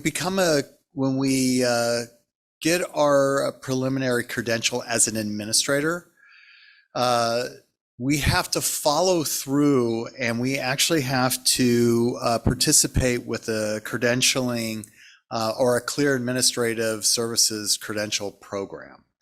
So, and once you take on a role of an administrative job, then you're on the clock to complete that within 5 years. So the County of Education, they have a CASC program that our administrators participate with.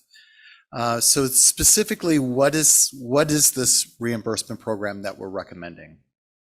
One is that that we have both.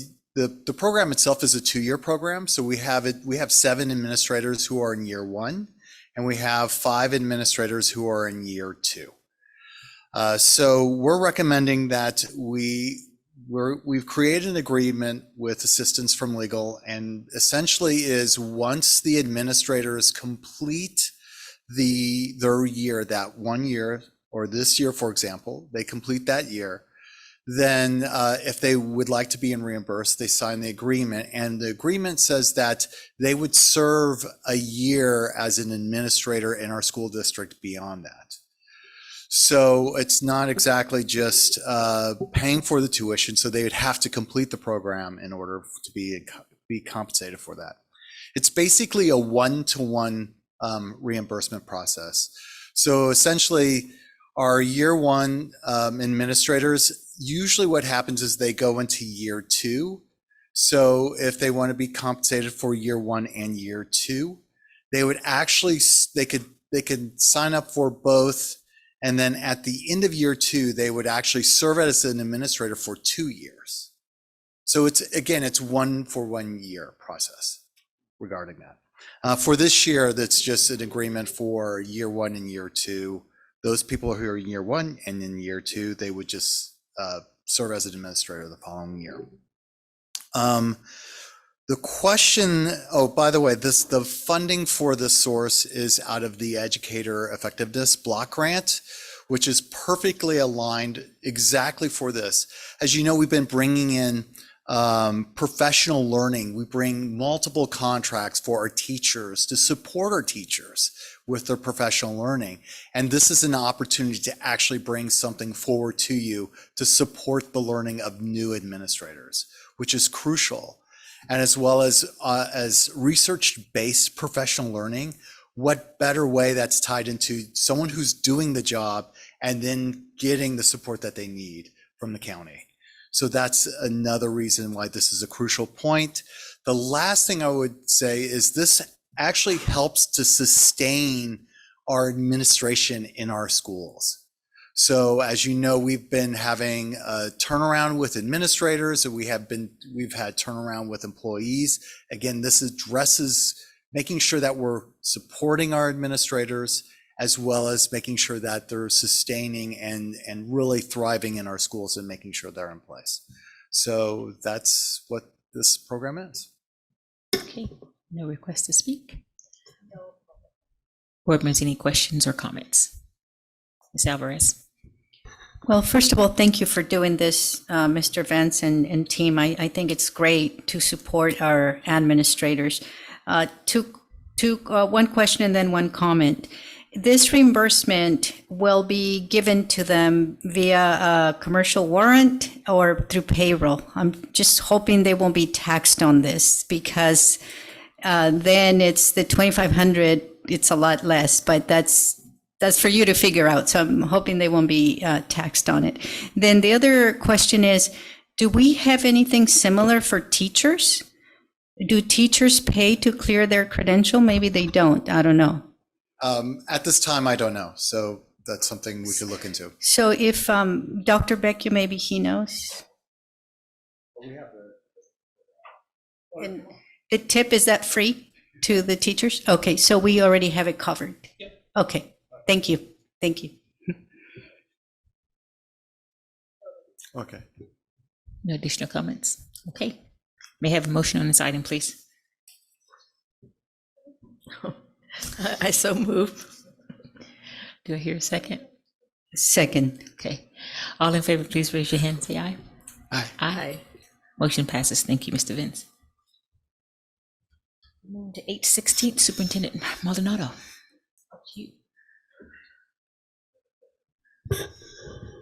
So this is the item that we bring forward to designate the candidate or nominate the board trustee Wendy Sims-Moen as a candidate on the 2023 California School Board Association Delegate Assembly Subregion 11-A. And this is a position that sets the general policy. I think you've mentioned a little bit about it earlier, sets the policy direction for the association, which represents all California school districts and county offices of education. I could read it to you, but it's all there. Any questions for us on this item? Ms. Munoz. More just showing my appreciation to Ms. Sims-Moen for representing us on this and bringing information back to us that is very helpful. So thank you for getting this done. Thank you. Yes, thank you. Okay. Can I call the motion or you need to call? I think I'll call it. And so do we have do we have a motion to approve the nomination of board president Sims-Moen to delegate? Second? I second. All in favor, please raise your hand and say aye. Aye. Thank you for your willingness to serve. Yes, thank you. Thank you. The item passes unanimously. Thank you. Thank you. We're going to do a little agenda management. I know we've got some first time, we've been here a long day. So the first few items I checked with the superintendent that they can actually come back in January for a discussion. And so therefore we would start with I3. And do we have any public comment on that? Yes, we have one public comment. Okay. And it's a virtual comment. Miss Kim Pasek.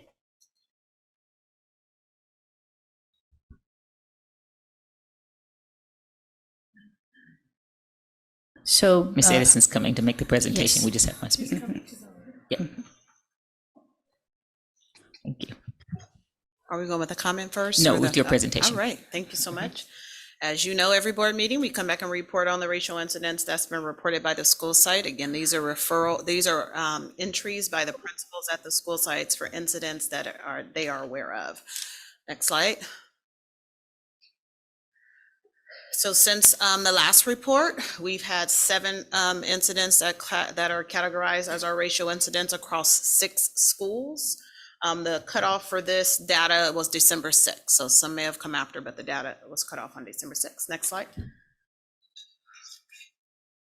As a request of this board, we wanted to see the longevity of the data so we can see a comparison. We're up 1 since last board meeting report. Next slide. You can see today's data includes 3 elementary incidents, 3 junior high school incidents, and 1 high school incident. Next slide.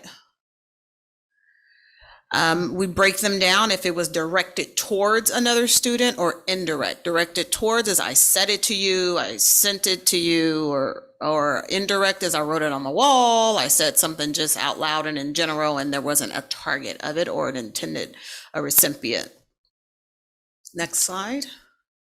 This is a new slide for the board that I'll be including in each of the reports, just to really outline whether it was verbal, casual, written, photo, or gesture. Remember, it's not about intent, it's about impact. So that's what we're measuring here. You'll see that the numbers don't add up on the 12th. We have 7 incidents and we have, I had to count real quick, 8 numbers. That's because 1 incident involved verbal and a gesture. So that's why that's documented that way. So I went back and did that same data collection for the previous reports that we received so that you can see the breakdown on what was verbal, casual. Just for clarity, when we say verbal, casual, that's students talking amongst their peers or colleagues and using inappropriate language that still can be offensive and impact others around them, although the intent of it was not malicious, but still there was impact. Next slide. Just wanted to remind you, as we're continuous, this is a moving target, and we're doing things as these reports are coming in. As you know, the racial climate survey has gone out, so we're excited about getting that data, as we are an MTSS district, which means we use data to guide our decision making. We seek input from our community, our families, our staff. We provide opportunities for information. So that's one of those opportunities. As you know, HR and their staff modules, again, they have done great work vetting those modules. They're very on point about implicit bias. What does incidents of microaggressions look like? So we're excited to have a baseline of knowledge that all of our staff will receive, and I'm sure they'll be doing a report on that. I just wanted to highlight this is something that's been finalized since we last met. The Students Advisory Council campaign, you heard Kavya talk about that, as well as our superintendent. I wasn't able to be at the meeting. Typically I am there, but I will be at the one tomorrow so that we can help finalize moving from talk to action. That's in partnership with the respectful treatment of all individuals in the district, as well as how do we use the voice of the young people to not only talk about what we do not want, but to really be proactive in what we do want. So how do I have responsibility not only for myself, but for my peers, as well as us as a collective. So I'm excited to work with them on finalizing what their campaign and work will look like across the district. Next slide. Thank you so much. Any questions? Can I just, before you go there, I just want to add one more thing to the report that Ms. Edison has shared with you today. If you go to consent agenda item number 2, and I'm sure you guys did when you did your homework over the weekend, just want for everyone to know that consent agenda item number 22 is the one that was brought forward by Dr. Vecchio for the requested and long overdue staff module for anti-racism and anti-bias, and that was approved this evening with you as well. Thank you. We will, that concludes your presentation. Yes, it does. We'll go to the public comment. Oh, they go away? Oh. Sorry, sleeping on the job, sorry. Miss Kim Pazek, please. Is she on? Hello, board. Can you hear me? Yes. I wanted to keep the urgency of these racial incidents at the forefront, and I'm happy to see that this is an agenda item at board meetings and that the district is striving for transparency. And I see from the presentation tonight that there have been 7 more racial incidents between November 10th and December 6th. And these incidents are just numbers. They're real people and families who are suffering. And as a community, we can do better to interrupt anti-Blackness in our schools. For me as a parent, I have a responsibility to have consistent conversations with my children and talk through what they would do if they hear someone say the N-word or if they see an incident and how they can interrupt that situation. The board, district administration, staff, parents, and students, we are all part of the solution here. I hear from students that the N-word is heard at school on a regular basis, and I want to highlight the recommendations of the NAACP Santa Barbara chapter, that there must be zero tolerance for the N-word, that there should be swift consequences, and that if that word is used, that parent education and engagement should be required. The word is rooted in violence, and we must strongly reject all forms of violence. There should also be consistency on how racial incidents are dealt with across our district. Everyone in our district should know what they do if they hear or see a racial incident, especially teachers and admin. There should be education for everyone at every level on how to recognize and interrupt anti-Blackness and the history and violence associated with that word. We can all do better. Doing better means, going beyond intentions and resolutions and putting forward concrete, actionable steps. I was excited to hear that the student input is being taken into account. And the board and the district administration must cast that vision. So I also hope that the racial climate survey results give us more insights into the best path forward. And I would love to hear your thoughts on what the protocols are. I would like to hear your thoughts on what the protocols are for teachers and staff. If they hear students using the N-word, what happens? What's the next steps? And secondly, what is the plan for parent engagement? So I'd love to hear your thoughts on that. Thank you so much. Okay. Board members, comments? Kavya. Thank you for your report. And I just wanted to speak a little bit more on the work that we're doing on the student end. Obviously, these incidents aren't just student to student, but we think that there is a certain expectation that we just aren't meeting. And I think part of it does have to do with the relationships that we're seeing modeled for us, but part of it also has to do with just a lack of connection and lack of relationship building. I think when you care about someone, you don't want to hurt them, and you care about the way that you're treating them, you care about the way you interact with them. And so we're thinking about, how can we instill a sense of value in students for themselves, their peers, and their community, right? How do you recognize this issue as something bigger than yourself, right? You might not think that you're perpetuating racism daily, but it's bigger than just you. You still have an obligation to take action and to resist the systems that are perpetuating racism. And so I think in the work that we continue to do, placing accountability on each individual is going to be key, because sometimes when we leave work to a different entity, or when we wait for the systemic change to happen, we forget that, there's still change that we all need to do in the inside. And so I think hopefully with a student-led campaign that's going to encourage all of us to think about individually the roles that we play in constructing these systems and upholding these systems, knowingly or unknowingly, that continue to perpetuate harm. So I just wanted to emphasize that the student-led campaign is going to be really huge in transforming the way that we see anti-Blackness and the way that we view anti-racism as a student collective, and hopefully that will reflect in the way that staff, faculty, admin, and adults act on campus too. Thank you. Additional comments? Mr. Escobedo? Dr. Maldonado, are these modules that we're students or teachers and staff taking, are we able to partake in those modules? Dr. Becchio will answer that. Thank you. He's in charge of this.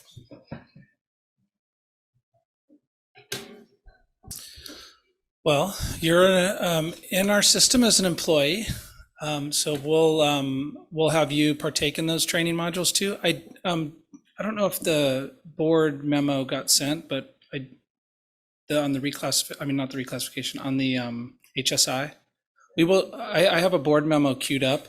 It actually has and we'll get that out to you. It actually has links to the sample modules, so you can you can see each one that we picked. I think there's one that's not open to being able to see, but I can get that to you really quickly. Mm-hmm. And then once we push it out, you should get an email to be able to actually do the trainings, just like the staff do. Thank you. Mm-hmm. Thank you, Dr. Becchio, for including us in that training as well. Thank you, Ms. Edison, for your report. Thank you for your work that you're doing at the sites. On a personal note, I'm reading this book called So You Want to Talk About Race. And it has been very, very helpful in bringing to light things that I wasn't aware of. So if you're looking for something to share with your staff, or you might want to look into that, I'm happy to share it if you like. So thank you. So thank you for the presentation. I appreciate adding to the module about the verbal casual, because we had a casual conversation where you may not think that it's being heard, or in a casual conversation that people just kind of going along to get along because they don't really want to express that they may be feeling offended by that. So I appreciate that. I appreciate us looking to that level of detail. And this is a changing culture. It is a change in mindset, and it's going to take time in terms of do that. But I can appreciate with the student council input, the fact that we're included as a board, administrators and staff is included in that we're beginning to do it as a district, and that it cannot get there quickly. I know that's some of the expectation is somewhere to get there quickly, but if we could get there quickly, it would already be solved. But I just want to reiterate about the intention and the adapting to what's happening, because we had verbal, written, photo, whatever, these things. This is a new slide that said we're also being mindful in the moment and not just when we first talked about it. So I have very hope and belief that we're going to get there, but it's going to take our continued work, our continued focus, our continued intention to do that and change, and our expectations that it's going to be zero tolerance, and that in this district, we want to be better than that. And we want to, when we get there, it's because we've done the work to get there. And so this was a lot of talk, that there's discussion also was at CSBA and various things, that it's certainly not just we're special in that, but the way we're going about it, the very intentional way that we're going about it, and not settling for anything other than zero tolerance, and understand expectation that it's going to be zero tolerance. And I know that to get there, we have to work on it, and we have to be conscious of it, and we're building that foundation, because that's the other thing, whether we're past this board or not, past whatever it is, it's still at Santa Barbara Unified, that's where we're going with this, and that takes time to do that. So I want to acknowledge that the work and the progress that we've done, because I sit on this board now 7 years, and we've come a long way from even that to even dare to say that we want to assess the climate in which we go to school, in which we work.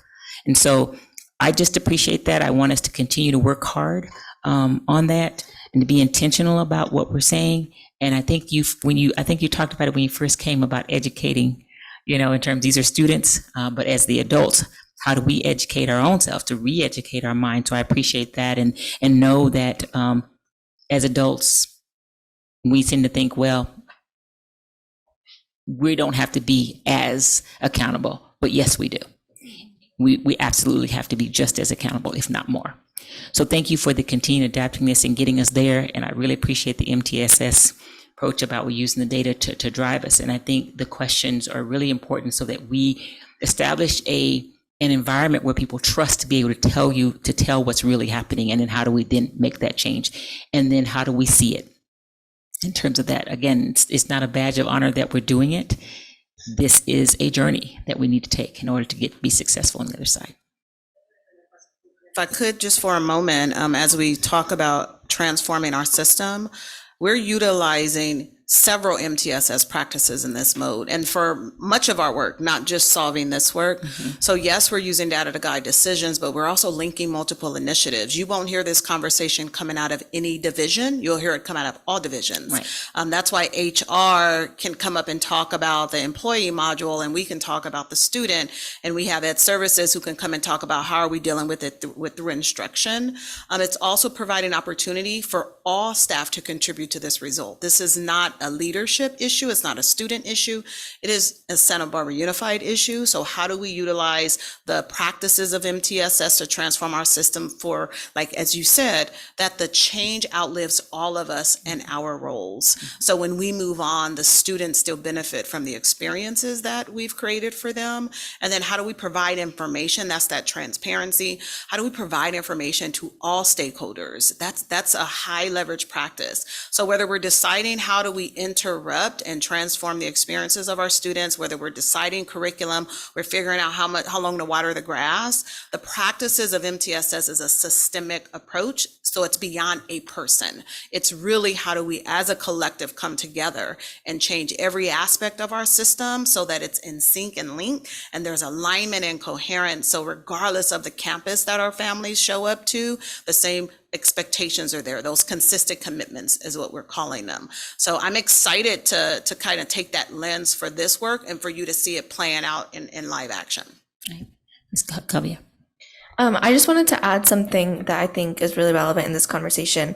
I'm actually writing a paper for my English class on racial trauma, and I found this source that discussed the real harm that occurs when we use generalized terminology like culture, like diversity, like inclusivity, like representation, instead of targeting and addressing the issue through language because of how important literacy is in all of this. And I think as a district, when we have such a large priority on building literacy and on building competency to have discussion, I think one of the most important things that hopefully comes out of the work that we do is our ability to specifically name, right, that this is a racist encounter and that whatever you're doing to me is an act of hate, is an act of discrimination against me on the basis of my skin color, my actual or perceived race,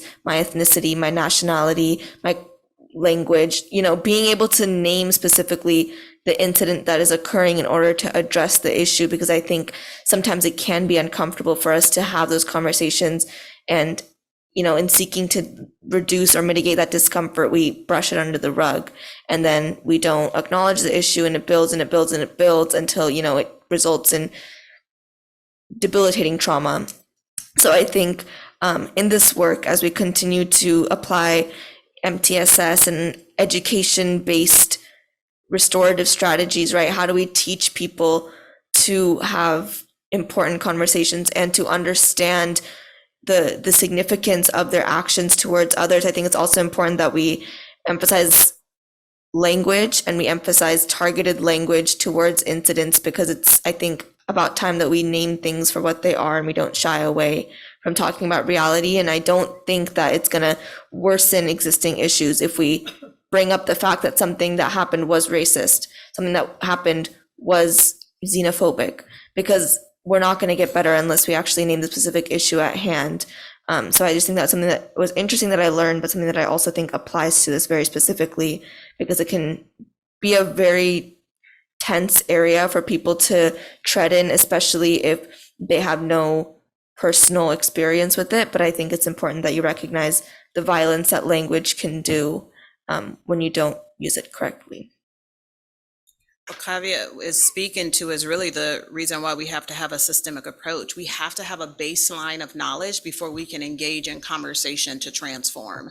And that's why the modules for all staff are so important. It's why we have a couple of pilots about modules for students, because we can't enter a conversation without folks understanding where we jump off from. Now, remember, it's the basic. That's not that's not the ideal and the max of training and development. We want to create opportunities for everyone to explore and expand their learning, because this really is mental model work. This is about checking our own biases and being really present in the moment to know when harm is happening, and not saying, well, it didn't happen to me, so it really didn't happen. And so that's that baseline of knowledge that's really important. So I'm really excited to be a part of a district who is making that a priority. Ms. Munoz. I'd like to make a comment, and I'm thankful for Kavya's input and awareness, bringing this awareness to me, at my age, at this time on this evening. My first thought was about a loved one who came to this country at 14 and experienced racism right off the bat as he was trying to learn English and acculturate, learn, not even acculturate, forget that, just survive in Santa Barbara and such. And then about 2 seconds later, as you were speaking, Kavya, I thought about myself and my experience with racism when I went to the 9th grade in a high school, where I had been in school from 1st to 8th grade and hadn't honestly experienced racism. And then boom, it was right there. And I couldn't even get to school because I had such bad stomach problems every morning, and stuff, and the trauma from that. And, here we are, that we have a label for it, that we know what it is, and our students are experiencing it. So I definitely, thank you, Kavya, for that. And just, yeah. Thank you. And I think as we continue to do this and face it head on, let's just do it, in terms of that, the steps that we're taking, that they're intentional and they're steady, and we're moving toward changing the narrative and therefore changing the experience. I think that's a really important word about, what was your experience? And I think that can get so personal, like, well, now it says it's about me personally. When someone asks me, what was your experience with that?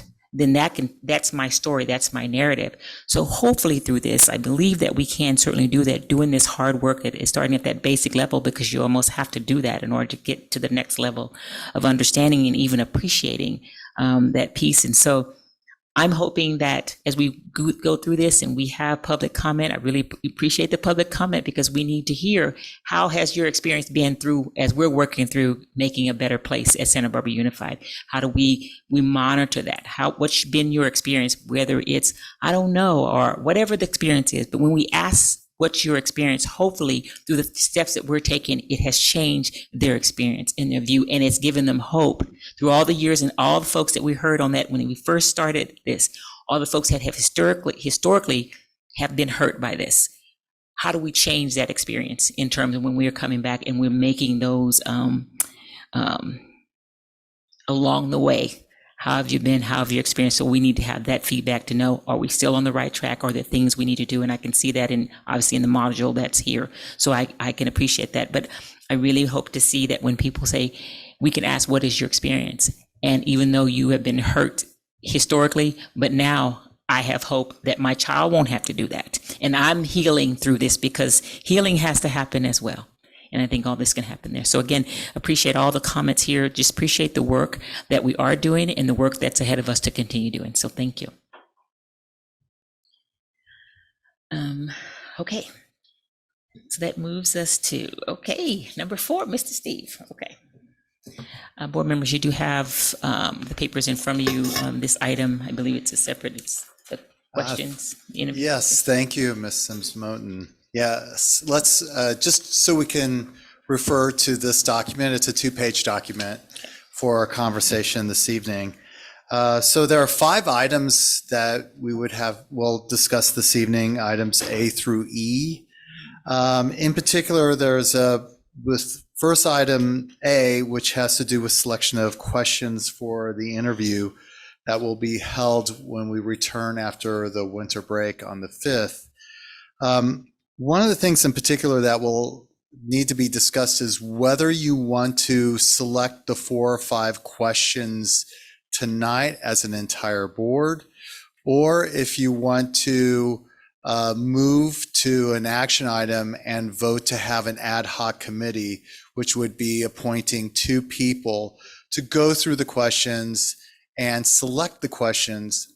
Then they would bring the questions to the board meeting on that Thursday, the 5th. What would be the purpose of that? One in particular.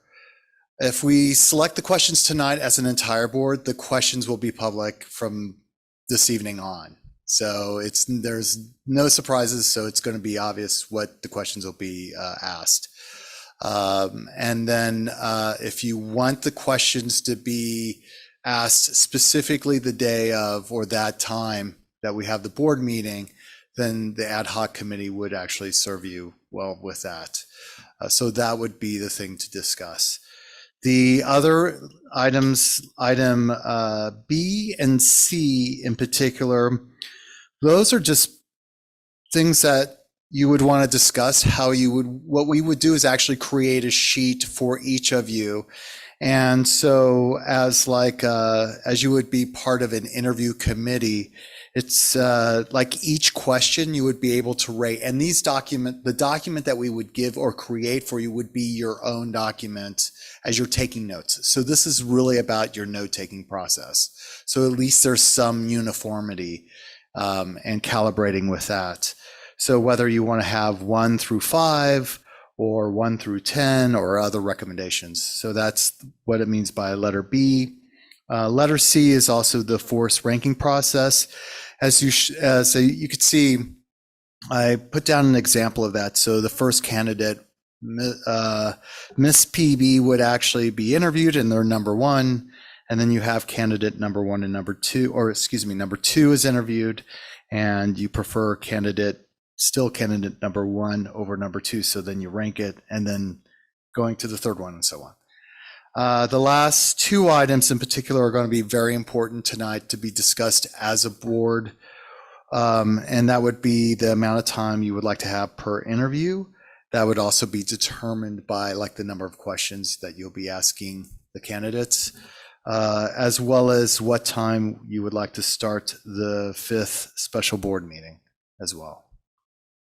So there it is. Shall we start with, I open it up to letter A. Do we have any public comment? Okay, no public comment. All right. All right, let's open up for discussion. Ms. Munoz.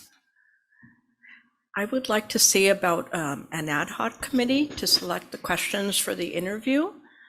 I think it would be helpful. We have a whole group of, good questions, and I think it would be helpful for us to choose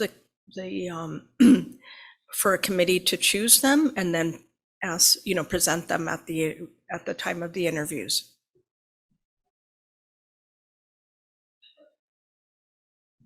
Comments, Ms. Alvarez? My wondering is if anybody else wants to add any more questions to the ones that are suggested here. I mean, today's the time to do that, right? Yes, I did take a couple of board members sent me questions and we did apply them here on the sheet. So you have those as well as we could add more. Yeah, no, I don't want to add any more. I just wanted to make sure that everybody knew that could be, tonight's the night to do that. And then the other, I think, as far as the minutes, the time per interview, that'll be dependent on how many questions we decide, right? Yes. I do support the idea of having My thought is we publish this today, which is available to everyone. Everyone has seen the questions, the media has seen the questions, everybody knows. And then my thought would be that 2 board members select the questions to be asked out of this bank of questions, so that there would be more of an organic answer, and also transparency is already achieved because everyone's already seen the questions, so there's no surprises. That would be a thought. The other, the actual interview, let's say we have 10 candidates, well, everyone can hear each other's answers because it's a meeting held in public. They have every right to do that. My suggestion would be that we ask the candidates if they could step outside as a courtesy while the candidate is being interviewed. It's not a legal requirement. They have every right to be here, but it would be just as a courtesy. Those are my thoughts. And just to confirm with that, we did talk to legal about this as well, and they stated the same thing. We can't require someone to leave, but we can definitely ask them to leave. Yes. Yeah, I would just add to this comment. I'm not on board yet with regards to having the ad hoc committee, just adding another committee to us. Yeah, that's just my comment on that. And then, but with regards to, I'm just trying to think when we had the appointment in 2017, I believe, when we had a place. But we're in a different time now where we're in a hybrid with Zoom. So stepping out is not going to necessarily change anything as if they were in the room, correct? Because if you, I mean, if you want to pull it up on the phone, or if you want to strategically, I just want to recognize that we're in a different time. Right, That's what I'm right, saying. right. Yeah. Yes. Oh, Mr. Escobedo. Mr. Vance, can you walk me through a little bit more about this process? So if we chose an ad hoc committee, we have this question bank. The board members that were not on the ad hoc committee would show up and then be presented with a list of questions selected by the ad hoc, so that we also wouldn't know ahead of time which questions would be asked. Is that correct? That's correct. Because, I'm sorry. Oh, no, that's fine. That should suffice. And then I'm looking at B and C. So B would be based on the responses that we would get from questions, but ideally we would also be rating someone not only on their performance in a public meeting answering these questions, but the whole candidate as their community contributions, their all of their skill sets that they bring to the table. Is that what we're taking into consideration in C in the forced rankings? Or are we only taking in the forced rankings how they performed that night, or is it the total application? It's the total. Thank you for that clarification. It is the total application. So you're going to, because what will end up happening is we will actually be, by the time we get to this Friday, the 16th, the process closes in terms of the submission of applications. Mm-hmm. So we have each application reviewed by our legal team to make sure that they just qualify based on the ed code. Pretty straightforward. And then we send the paper applications that was completed by each candidate to each of you to review. So you're coming into the interview already prepped, knowing something about each candidate. And then the final process is just listening to the interviews, scoring the interview process, and then ultimately making that full decision. And then our, because I know being a part of other hiring processes where we use forced rankings and we used question ranking, we actually turn those documents in because of just making sure that everything is standardized across each applicant. Is that going to be something similar from the board? Is turning those over to you so that HR kind of has some materials to look over to make sure that the appointment process was fair? Or since this is an appointment process, these are just helpful tools for us? They're helpful tools for you. We will gather up the documents so people are not taking away those documents, because I think it's very important that they are protected with privacy. Mm-hmm. The thing is that you're going to be, as a board, you have to discuss, unlike other hiring procedures where the candidates are behind, you're behind closed doors and you're discussing it. This is going to be public. So you'll have to it'll be the selection will be right then and there. Yeah. Thank you, I appreciate that. Yeah. Ms. Munoz, or copy, whatever you decide which over there, which one. Okay, copy. Will I be included in this, like the application materials and the interview and stuff? Actually, I'm not sure. I'm going to get back to you on that. Okay. Thank you. Ms. Munoz? And I was just gonna say that it's, being that Mr. Escobedo and I just went through this with the campaigns, to me, it's similar to the endorsement process where we had we submitted applications and then we had questions asked of us. We didn't hear each other's, interview. And I think, that's a good concern about the Zoom. I would think it would be like the honor system, just like, please, if you could step out of the room so that you don't hear someone hear someone else's interview. But I think that's, that's what I was thinking about. Yeah, I just think we need to recognize the time. Ms. Alvarez? Just brought a really good point of consideration. I would prefer that the candidates are in person to be interviewed, but you brought up a good point, Ms. Sims-Moulton. Someone could request to be interviewed over Zoom. Because we have that option, or I guess I was more not necessarily thinking that, but more about the fact that when we excuse from the room, they could still be on Zoom in terms of those pieces. We may have them here in person, but if the people who've already interviewed and the second, third person have them, they have that. It's just something just to recognize the time we're in right now. And the fact that it is public. And that's just what we'll have to do. We have to make those decisions in public.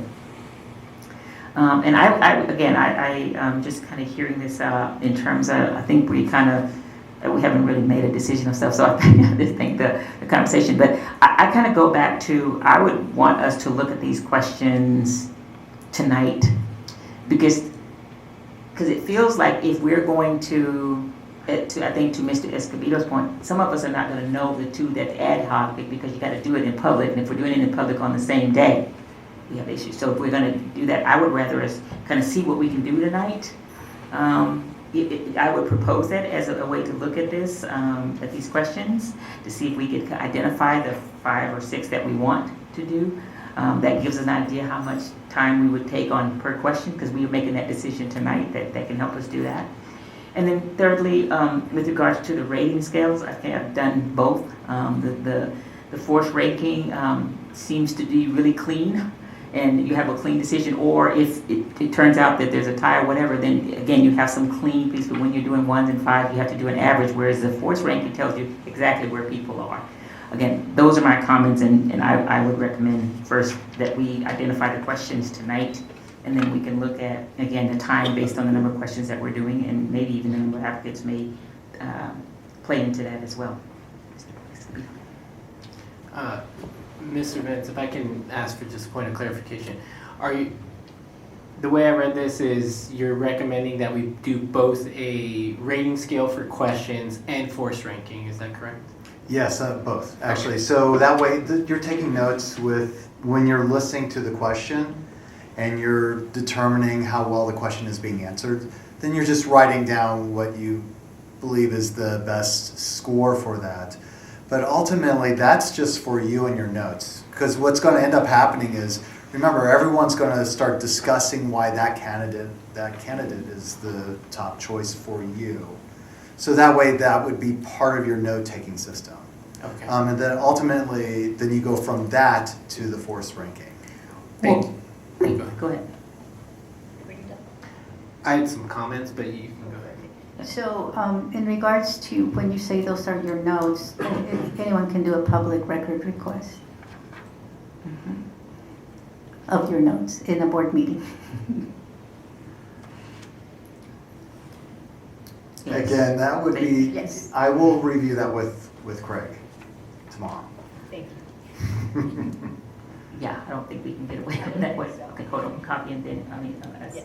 Escobedo on the copy. I was just going to say that I support the idea of us going through the questions, selecting questions, and then that might inform our decision on the time per interview. And I also wanted to voice support for the inclusion of Kavya in the interview. If there's a way that we can make that happen, even if it's an advisory kind of input, I strongly suggest that we make that happen. Yeah, and I was just gonna say, like, if something legal doesn't work out, if there's a way to include in a comment or question specifically, you know, either like how do you see yourself collaborating with a student board member? What is the importance? Kind of just a general question so you know how, because y'all know me, so you know the kind of response that I would appreciate. So if I'm not able to be included, if there's a question like that that can be included, that'd be great. So just to remind you, Kavya, that you recommended a question on the application. Yeah. That said specifically, and we added that, so there, it is on the application. Yeah. That's what I was gonna say. So these questions are aligned with those, because I was thinking, did we ask that question on the application? We did, So, yeah. Okay. Yeah. And question number 2, I highlighted because I wanted to make sure that we weren't being redundant with our questions. Right. So. Okay, so I know Mr. Escobedo supported keeping the questions. Is every board member good? Let's Okay, power select it the up. questions tonight? Let's Okay. do it. Okay, let's power through it.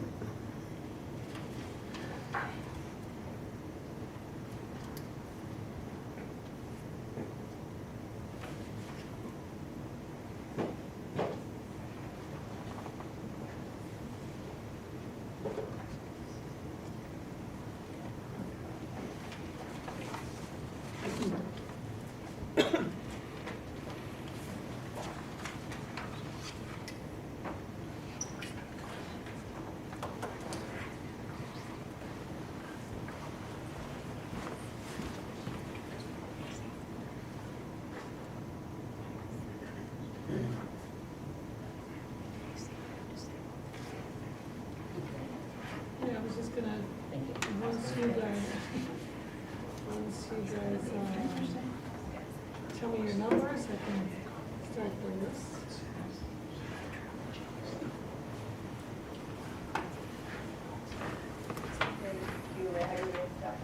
One more, a couple more lines. Just to make sure, do 4 or 5. Okay, so we have 13, so okay, that gives enough. Okay, So you do up to 6, you want to do that? Yes. so you'll just tell me the number of the question. Virginia, did you want to start? Yes, number 1, number 3, number 6, number 8, number 12, and number 13.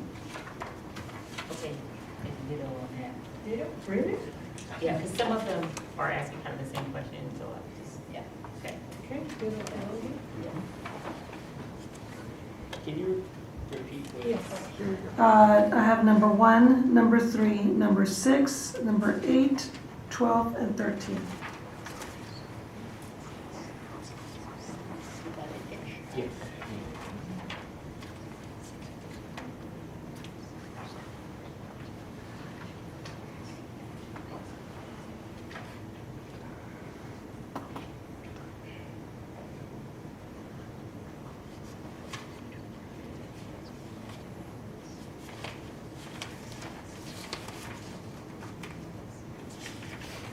You ready, Rose? Go ahead. Number 2, number 8, number 9, number 11, and number 12. Okay.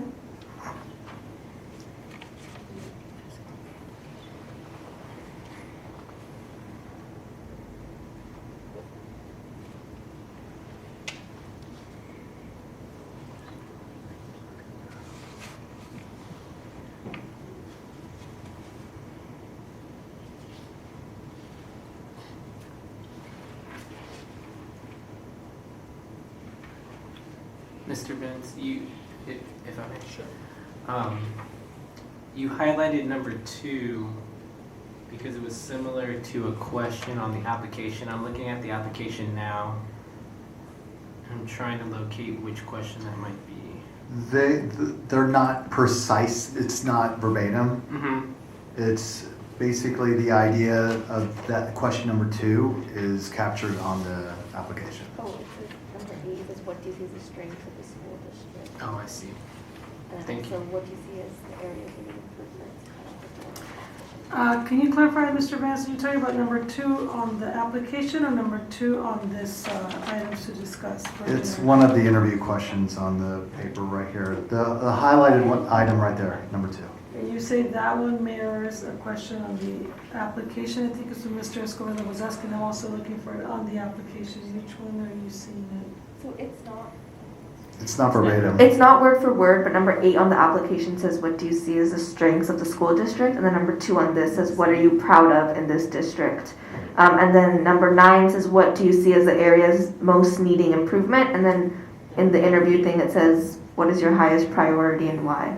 But then also similarly, question 1 on the interview thing, on the interview question list says, what do you see as the basic purpose of the public schools? And then question 6 on the application says, what do you see as the basic purpose of the public schools? So there's some repetition there, maybe not word for word, but I think it'll also be important just to see if the responses remain consistent.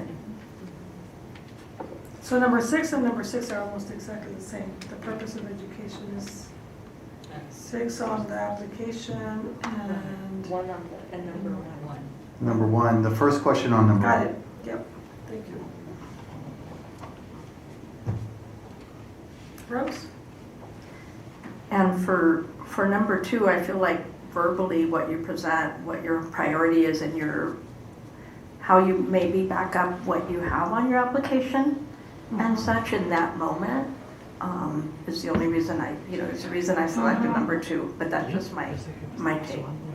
And just another thing to remember is that as soon as that's going to be the question that you're asking, everyone's going to know the questions at this point on. So it's, yeah. They already know now, because Right. some of the ones we don't choose, so it's really nice.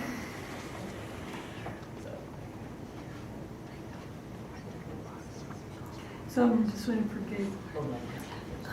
Yeah, she finished. She had 6. Oh, you had 5. You had 5. Do you want to add another question, Rose? I have 2, 8, 9, 11, and 12. Would that go out? No, no. Mr. Vance? Yes. Is number 9 covered in the application form? I don't recall. I don't recall it. I don't have the application form right in front of me. I can read have it it. in front of me. And number 9, it would be number 1, maybe, to your point about not being exactly the same language. It says, do you have prior experience serving on a governing board, advisory board, and/or a school district board? Please list such experience. Closely related. Yeah, I saw that question very narrow because it's talking about boards. But if I've never served on a board, but let me tell you my strengths, and they can go through. Yeah. So. Okay, I'll try and do it. But I like number 6, number 8. I like number 9 because, as Mr. Vance just elaborated, I see this a little bit different than board experience or governing experience. Number 10, number 11.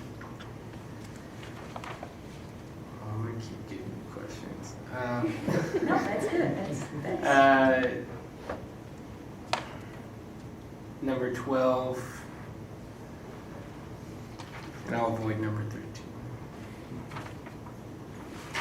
But I could support this. So far, the questions that have support, unanimous support are number 8 and number 12. Number 8 and 12 have unanimous support. What's the next number? And then the next number down is 6. Question 6 has 3 votes. And that's it. The rest are 2s or 1s. Okay, so 8, 12, and 6 potentially. 8, 12, and 6 have have 3 and 4 votes. Okay, and what's the next one? So, question? Oh, Rose, are you adding one? Okay. Yeah, I could add one. If Yes. that's the case. Number 13.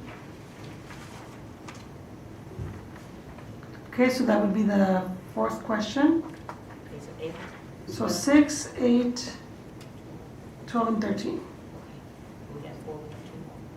And what are the? And so the other questions are number 1 has 2 votes, number 2 has 1 vote, number 3 has 2 votes, number 10 has 1 vote, and 11 has 2 votes. So it's between 1, 3, and 11 for maybe your next conversation. 1, 3, 9, and 11. I'm sorry, I skipped number 9. 9 and 11. 1, 3, 1, 3, 9, and 11. We're just discussing, so we've unanimously or closely have got 6, 8, 12, and 13 as 4 questions. So the remaining 2 potentially could come from 1, 3, 9, and 11, correct? Yeah, okay. Rose? Also number 11. Yeah, that's in, are you adding number 11? No, I'm just saying that I would Okay, definitely so support those that. would be. You would support number 11. You already have That's number 11. already- You were one yeah. of the 2. Yeah. Yeah. Double vote. You already have it. We would like to You lobby want on to double behalf down on of it, right, Rose? questions. So Gabe and Rose have number 11 and they're lobbying for you to agree to number 11, is what I'm hearing. Can I? Yeah, go ahead. So on number 11, and I'd actually like to hear from Kavya if she has, because I know she supported number 11 as well. But I like this question because we all have our different motivations for being involved in school board, and I think we might be able to tease out some of that in board decisions that they felt strongly about. It'll also kind of, they're gonna, if they haven't watched any board meetings to this point, we'll have to go back and watch some board meetings. So that's one of the reasons why I selected number 11. Oh, I was just gonna say that number 1, it's kind of like, did you do your research? Like, do you know about recent board decisions that are happening? Are you going to the meetings? Are you informed? And then also, I think a key word in there is balance, and then you see community, and then you see personal. I think you meant question 11. You mean question 11, not 1. 11. Yeah, Okay. okay. You threw us off. You said question number 1. Oh, I'm so sorry. I meant question 11. I'm so sorry. It's okay. So question 11, I just want to emphasize, I think it's important to see how up to date they are with what we've been doing.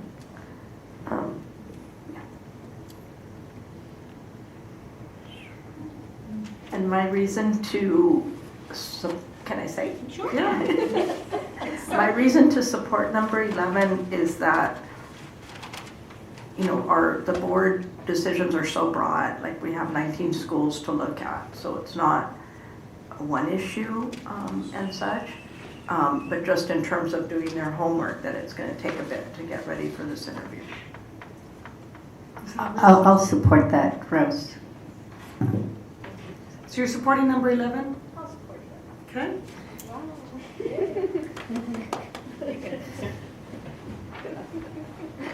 Ms. Sims, what would you? Well, I'm thinking about it in the sense of what are we hoping to get out of that by you doing a recent vote?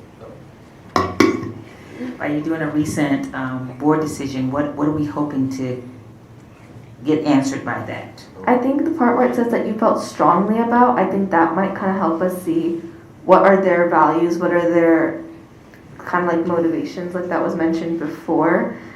Because obviously there's some board decisions that affect more schools than others, or some board decisions that have more long-lasting effects than others. So kind of just that way you can kind of gauge their priorities through this question too, I think. I can see what I was trying to also then, thank you for that. I'm also trying to see where in question 11, could I answer the other questions? What could be answered as well? So I can support 11, I'm fine. Okay, so we Yeah. have number 11. Mhm. We just need, so we have 5 questions so far. Do you want to add a 6th question, or do you want to stay with 5? And 6 thinking at about 30 time, versus 90 as minutes, Steve has 30 time. minutes.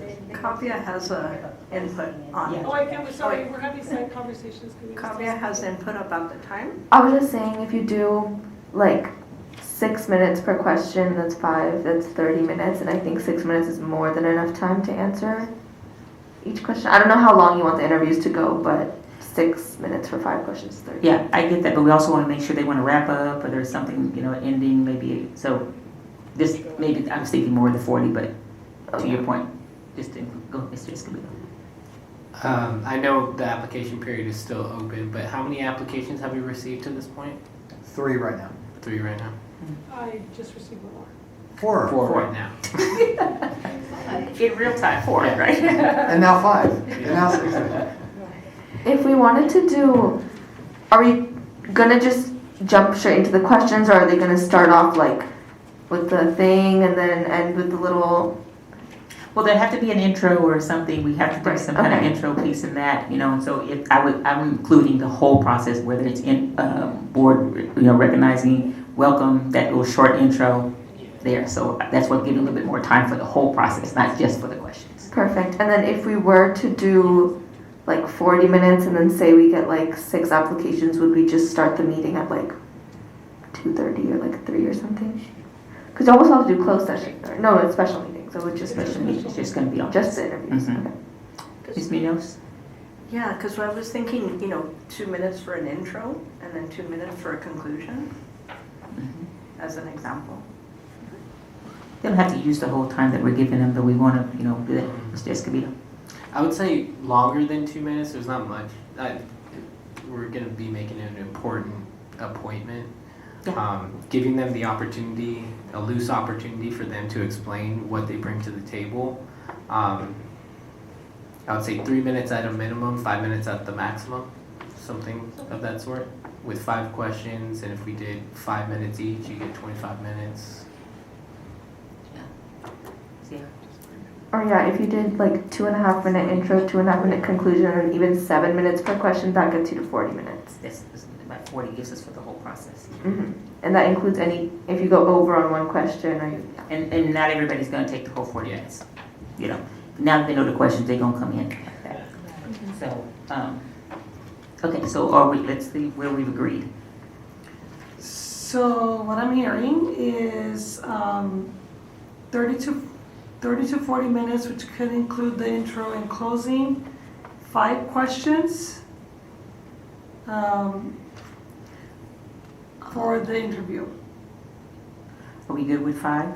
We think we'll get our questions answered with 5? 5 questions and then allow for an introduction and closing and for the instructions. So I'd say 40 minutes. Are we good with 40 minutes? Okay.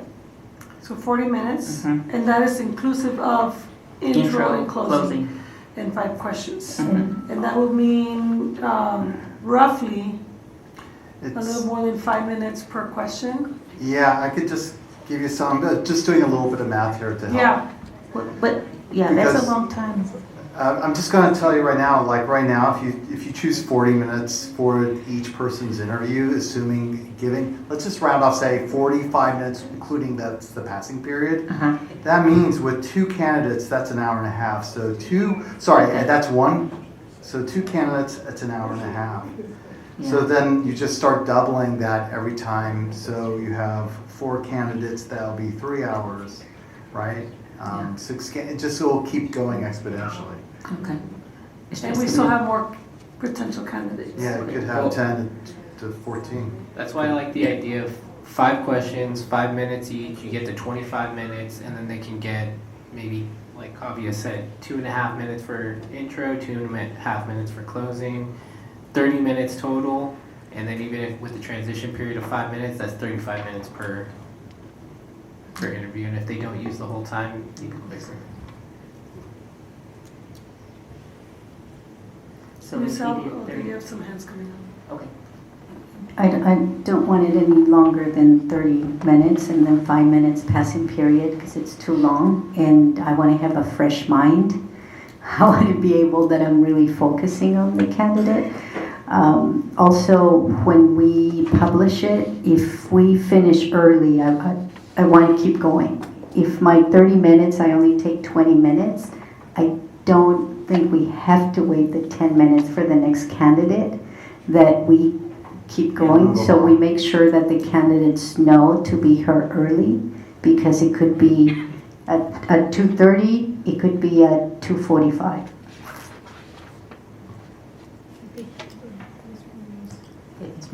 Yes, I agree with the 30 minutes tops. That makes sense.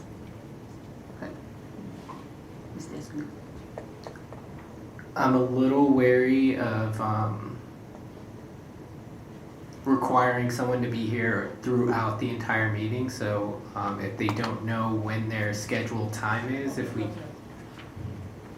But if we ended up early, I think is if what we you're end, saying. yeah, if we They end can't just roll early, on. they can't just roll on, because we would have to, one of the requirements is that they would be here early in order for that to happen, right?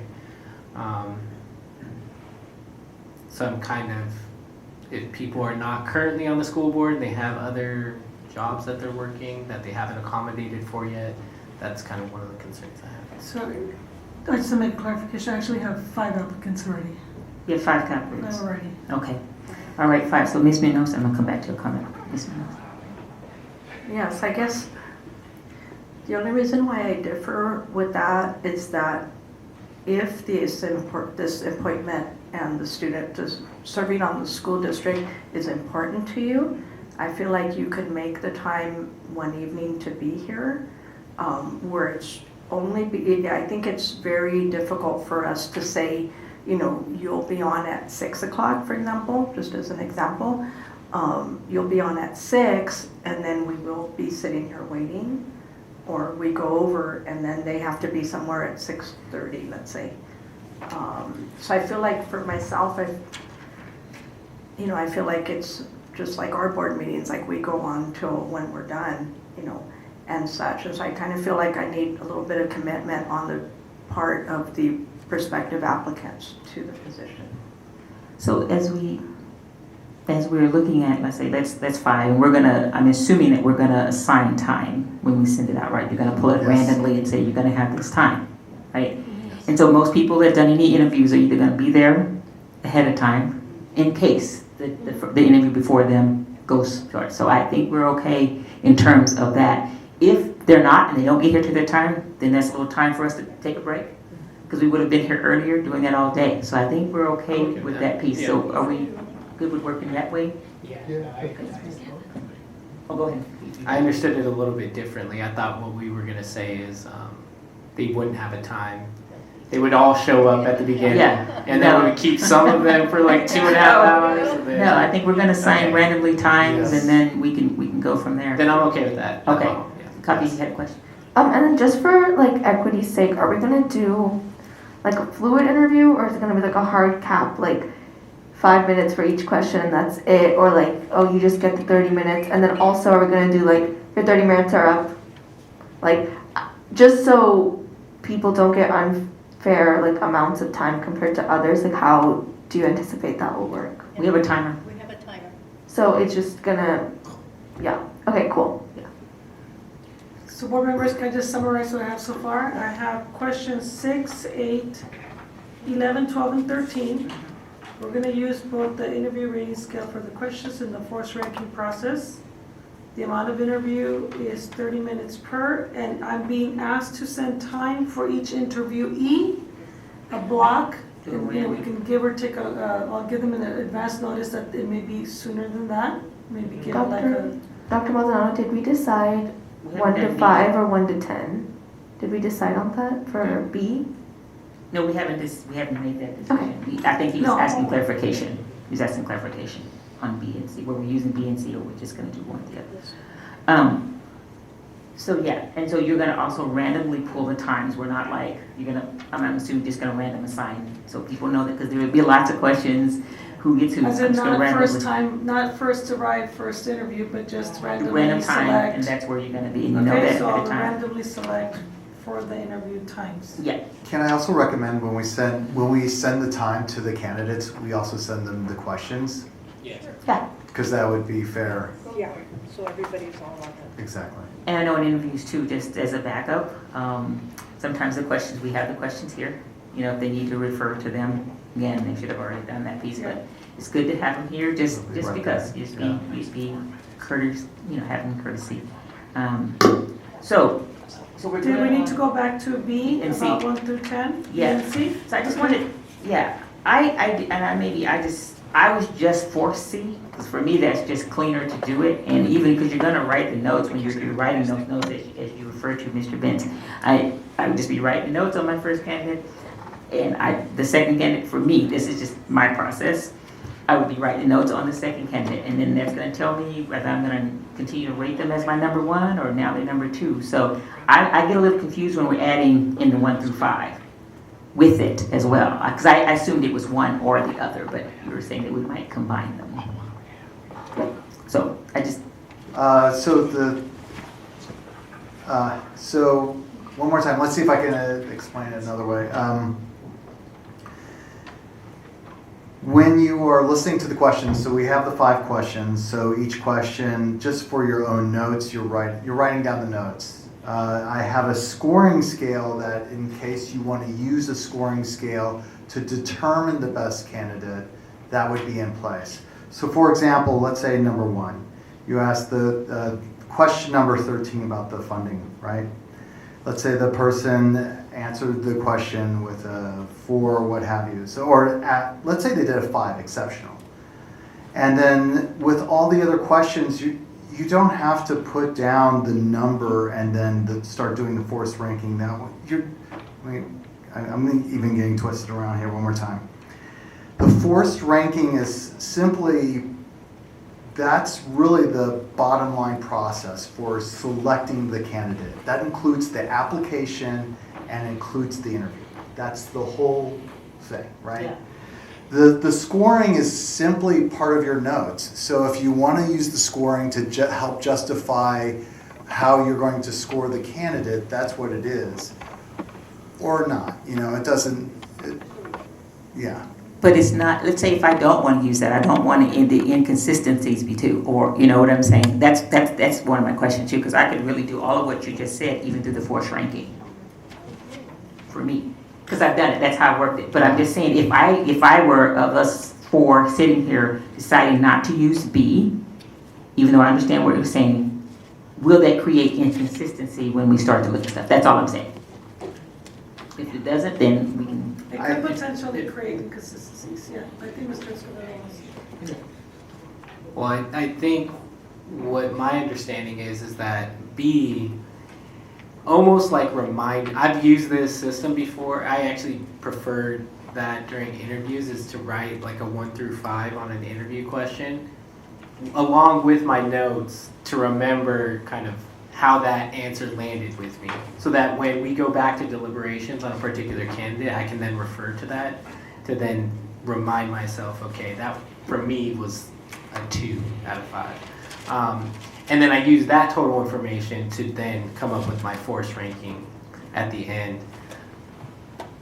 I'm not sure you have to use it, right? Because it's just a tool that can assist you in the force rankings. Yeah, and that's exactly what I'm saying. I'm saying if I decide, I understand how to use it, but if I choose not to use B and still get to my force candidate, ultimately, I just don't want that to create inconsistency if the rest of my board members want to use B.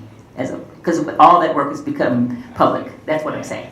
So another thing to think about, remember this is, the candidate pool could be large. And you could have candidates who are very close in terms of your selection process. You might like someone who's better at this. You know, it could be very close. And what this can help do is actually bring clarity to why you're choosing between the 2 candidates. Or why you get to candidate number 1 was fantastic, and then you get to candidate number 9, and all of a sudden they're shining too, but then you're trying to figure out what's what. So anyway. Yeah. Ms. Munoz. I tend to be, where I would make notes on the candidates, and then I feel like since we are going to have an open meeting and we are going to discuss and make a decision, like that would be helpful here, for us to decide, and I also would like to have the freedom not to have to use the rating scale. So as long as the options are here and it's not creating potential inconsistency if somebody were to challenge our results. That's all I'm saying. I think we both get the benefits of both of them. We've used both of them. But if we choose to not use one or the other, because it feels like if we do B, we have to do C, right? We have to see regardless. Definitely C. Well, that's, okay, so that's what I'm saying. So for me, that's what I'm saying. I'm just gonna use C because I have to use it anyway. Yeah. So, but that's just my opinion, Mr. Yeah, because you asked a question that I don't know that we got an answer to. Is creating inconsistency. Yeah, will there be inconsistencies if, let's say, we do say, yeah, we're going to include B in our questionnaire notes, and some of us use it and some of us don't, does that open us up to some liability? I think is the question. I don't think it opens you up for liability in terms of taking your own notes, however you want to do it. Whether it's, let's say, 3 of you decide to put your own scoring. Remember the scoring, the 1 through 5, there's no specific rubric. We're not giving you all the specific details around this. So it's still relatively loose in terms of how you're approaching it, so subjectively. Okay, thank you. So I'm just gonna say, I would just use C, just so we know. I will consider using C. I might use my own notes. Okay. Definitely C, but But you can still make your notes, Yeah, we just I'll may not be still- the, yes. yes. Yeah. Yes, I will use C. And, Dr. Maldonado, let us know what you're thinking. Well, given that you just went around, I want to dig a little bit. If Virginia is considering using C, but I just heard you say that everybody's using C. But you're saying you will consider C, so does that mean that will be creating that inconsistency? Well, I just think we're really going the wrong direction here because what I want to know is there a requirement that every board member use the exact same method? And I don't think I got an answer to that. Okay, so here's the process that we're looking at doing. Again, this is a recommendation. That we get done at the end of all the interviews, and we're going to go around and say, who's your top candidate? So that's the top 3 candidates, number 1, number 2, number 3. Number 1, number 2, number 3, and we'll go through that. Once we discuss who our top candidates are, then we're going to have to go around and say why is that person, and because there's going to have to be some sort of alignment in terms of the selection process. And I can give you my why.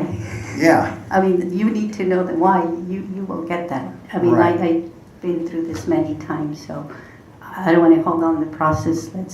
Let's move forward. I have to leave. It's 10 o'clock. So. Yeah. So I'm just saying, C, you can still take your own notes. You're still going to get that. Your C is, if you just eliminate B, that's what I'm proposing. Ms. Muse, you had first, and then Mr. Escobedo, and then we're going to go forward so we can close out. We still have a couple more things to I know, that's what I'm saying. We're going to go, we got things we do, and then we'll close out.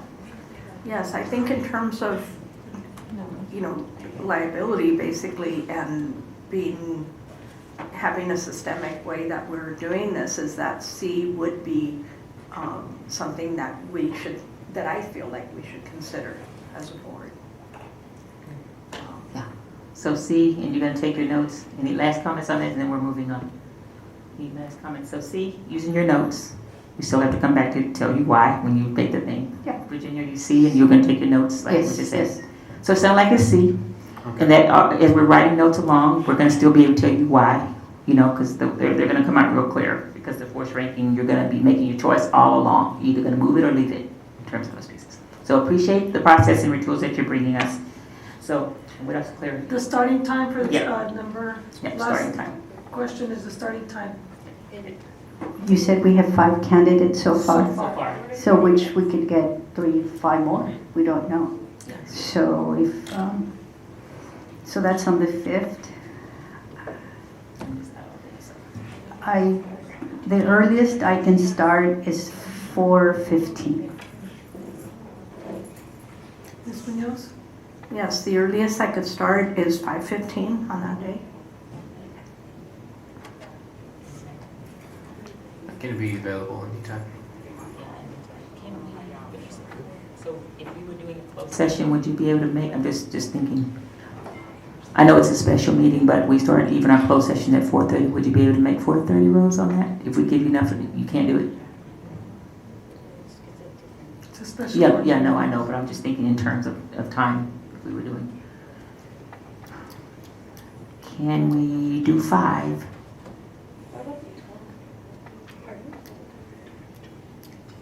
Wasn't there an option that interviews would continue on the 12th if we weren't able to do on the 5th? Yeah, I think we were just pushing so close to another event that we're trying to schedule Okay. as well. Well, our next board meeting is January 10th, correct? Our regular board meeting? That's our regular board meeting.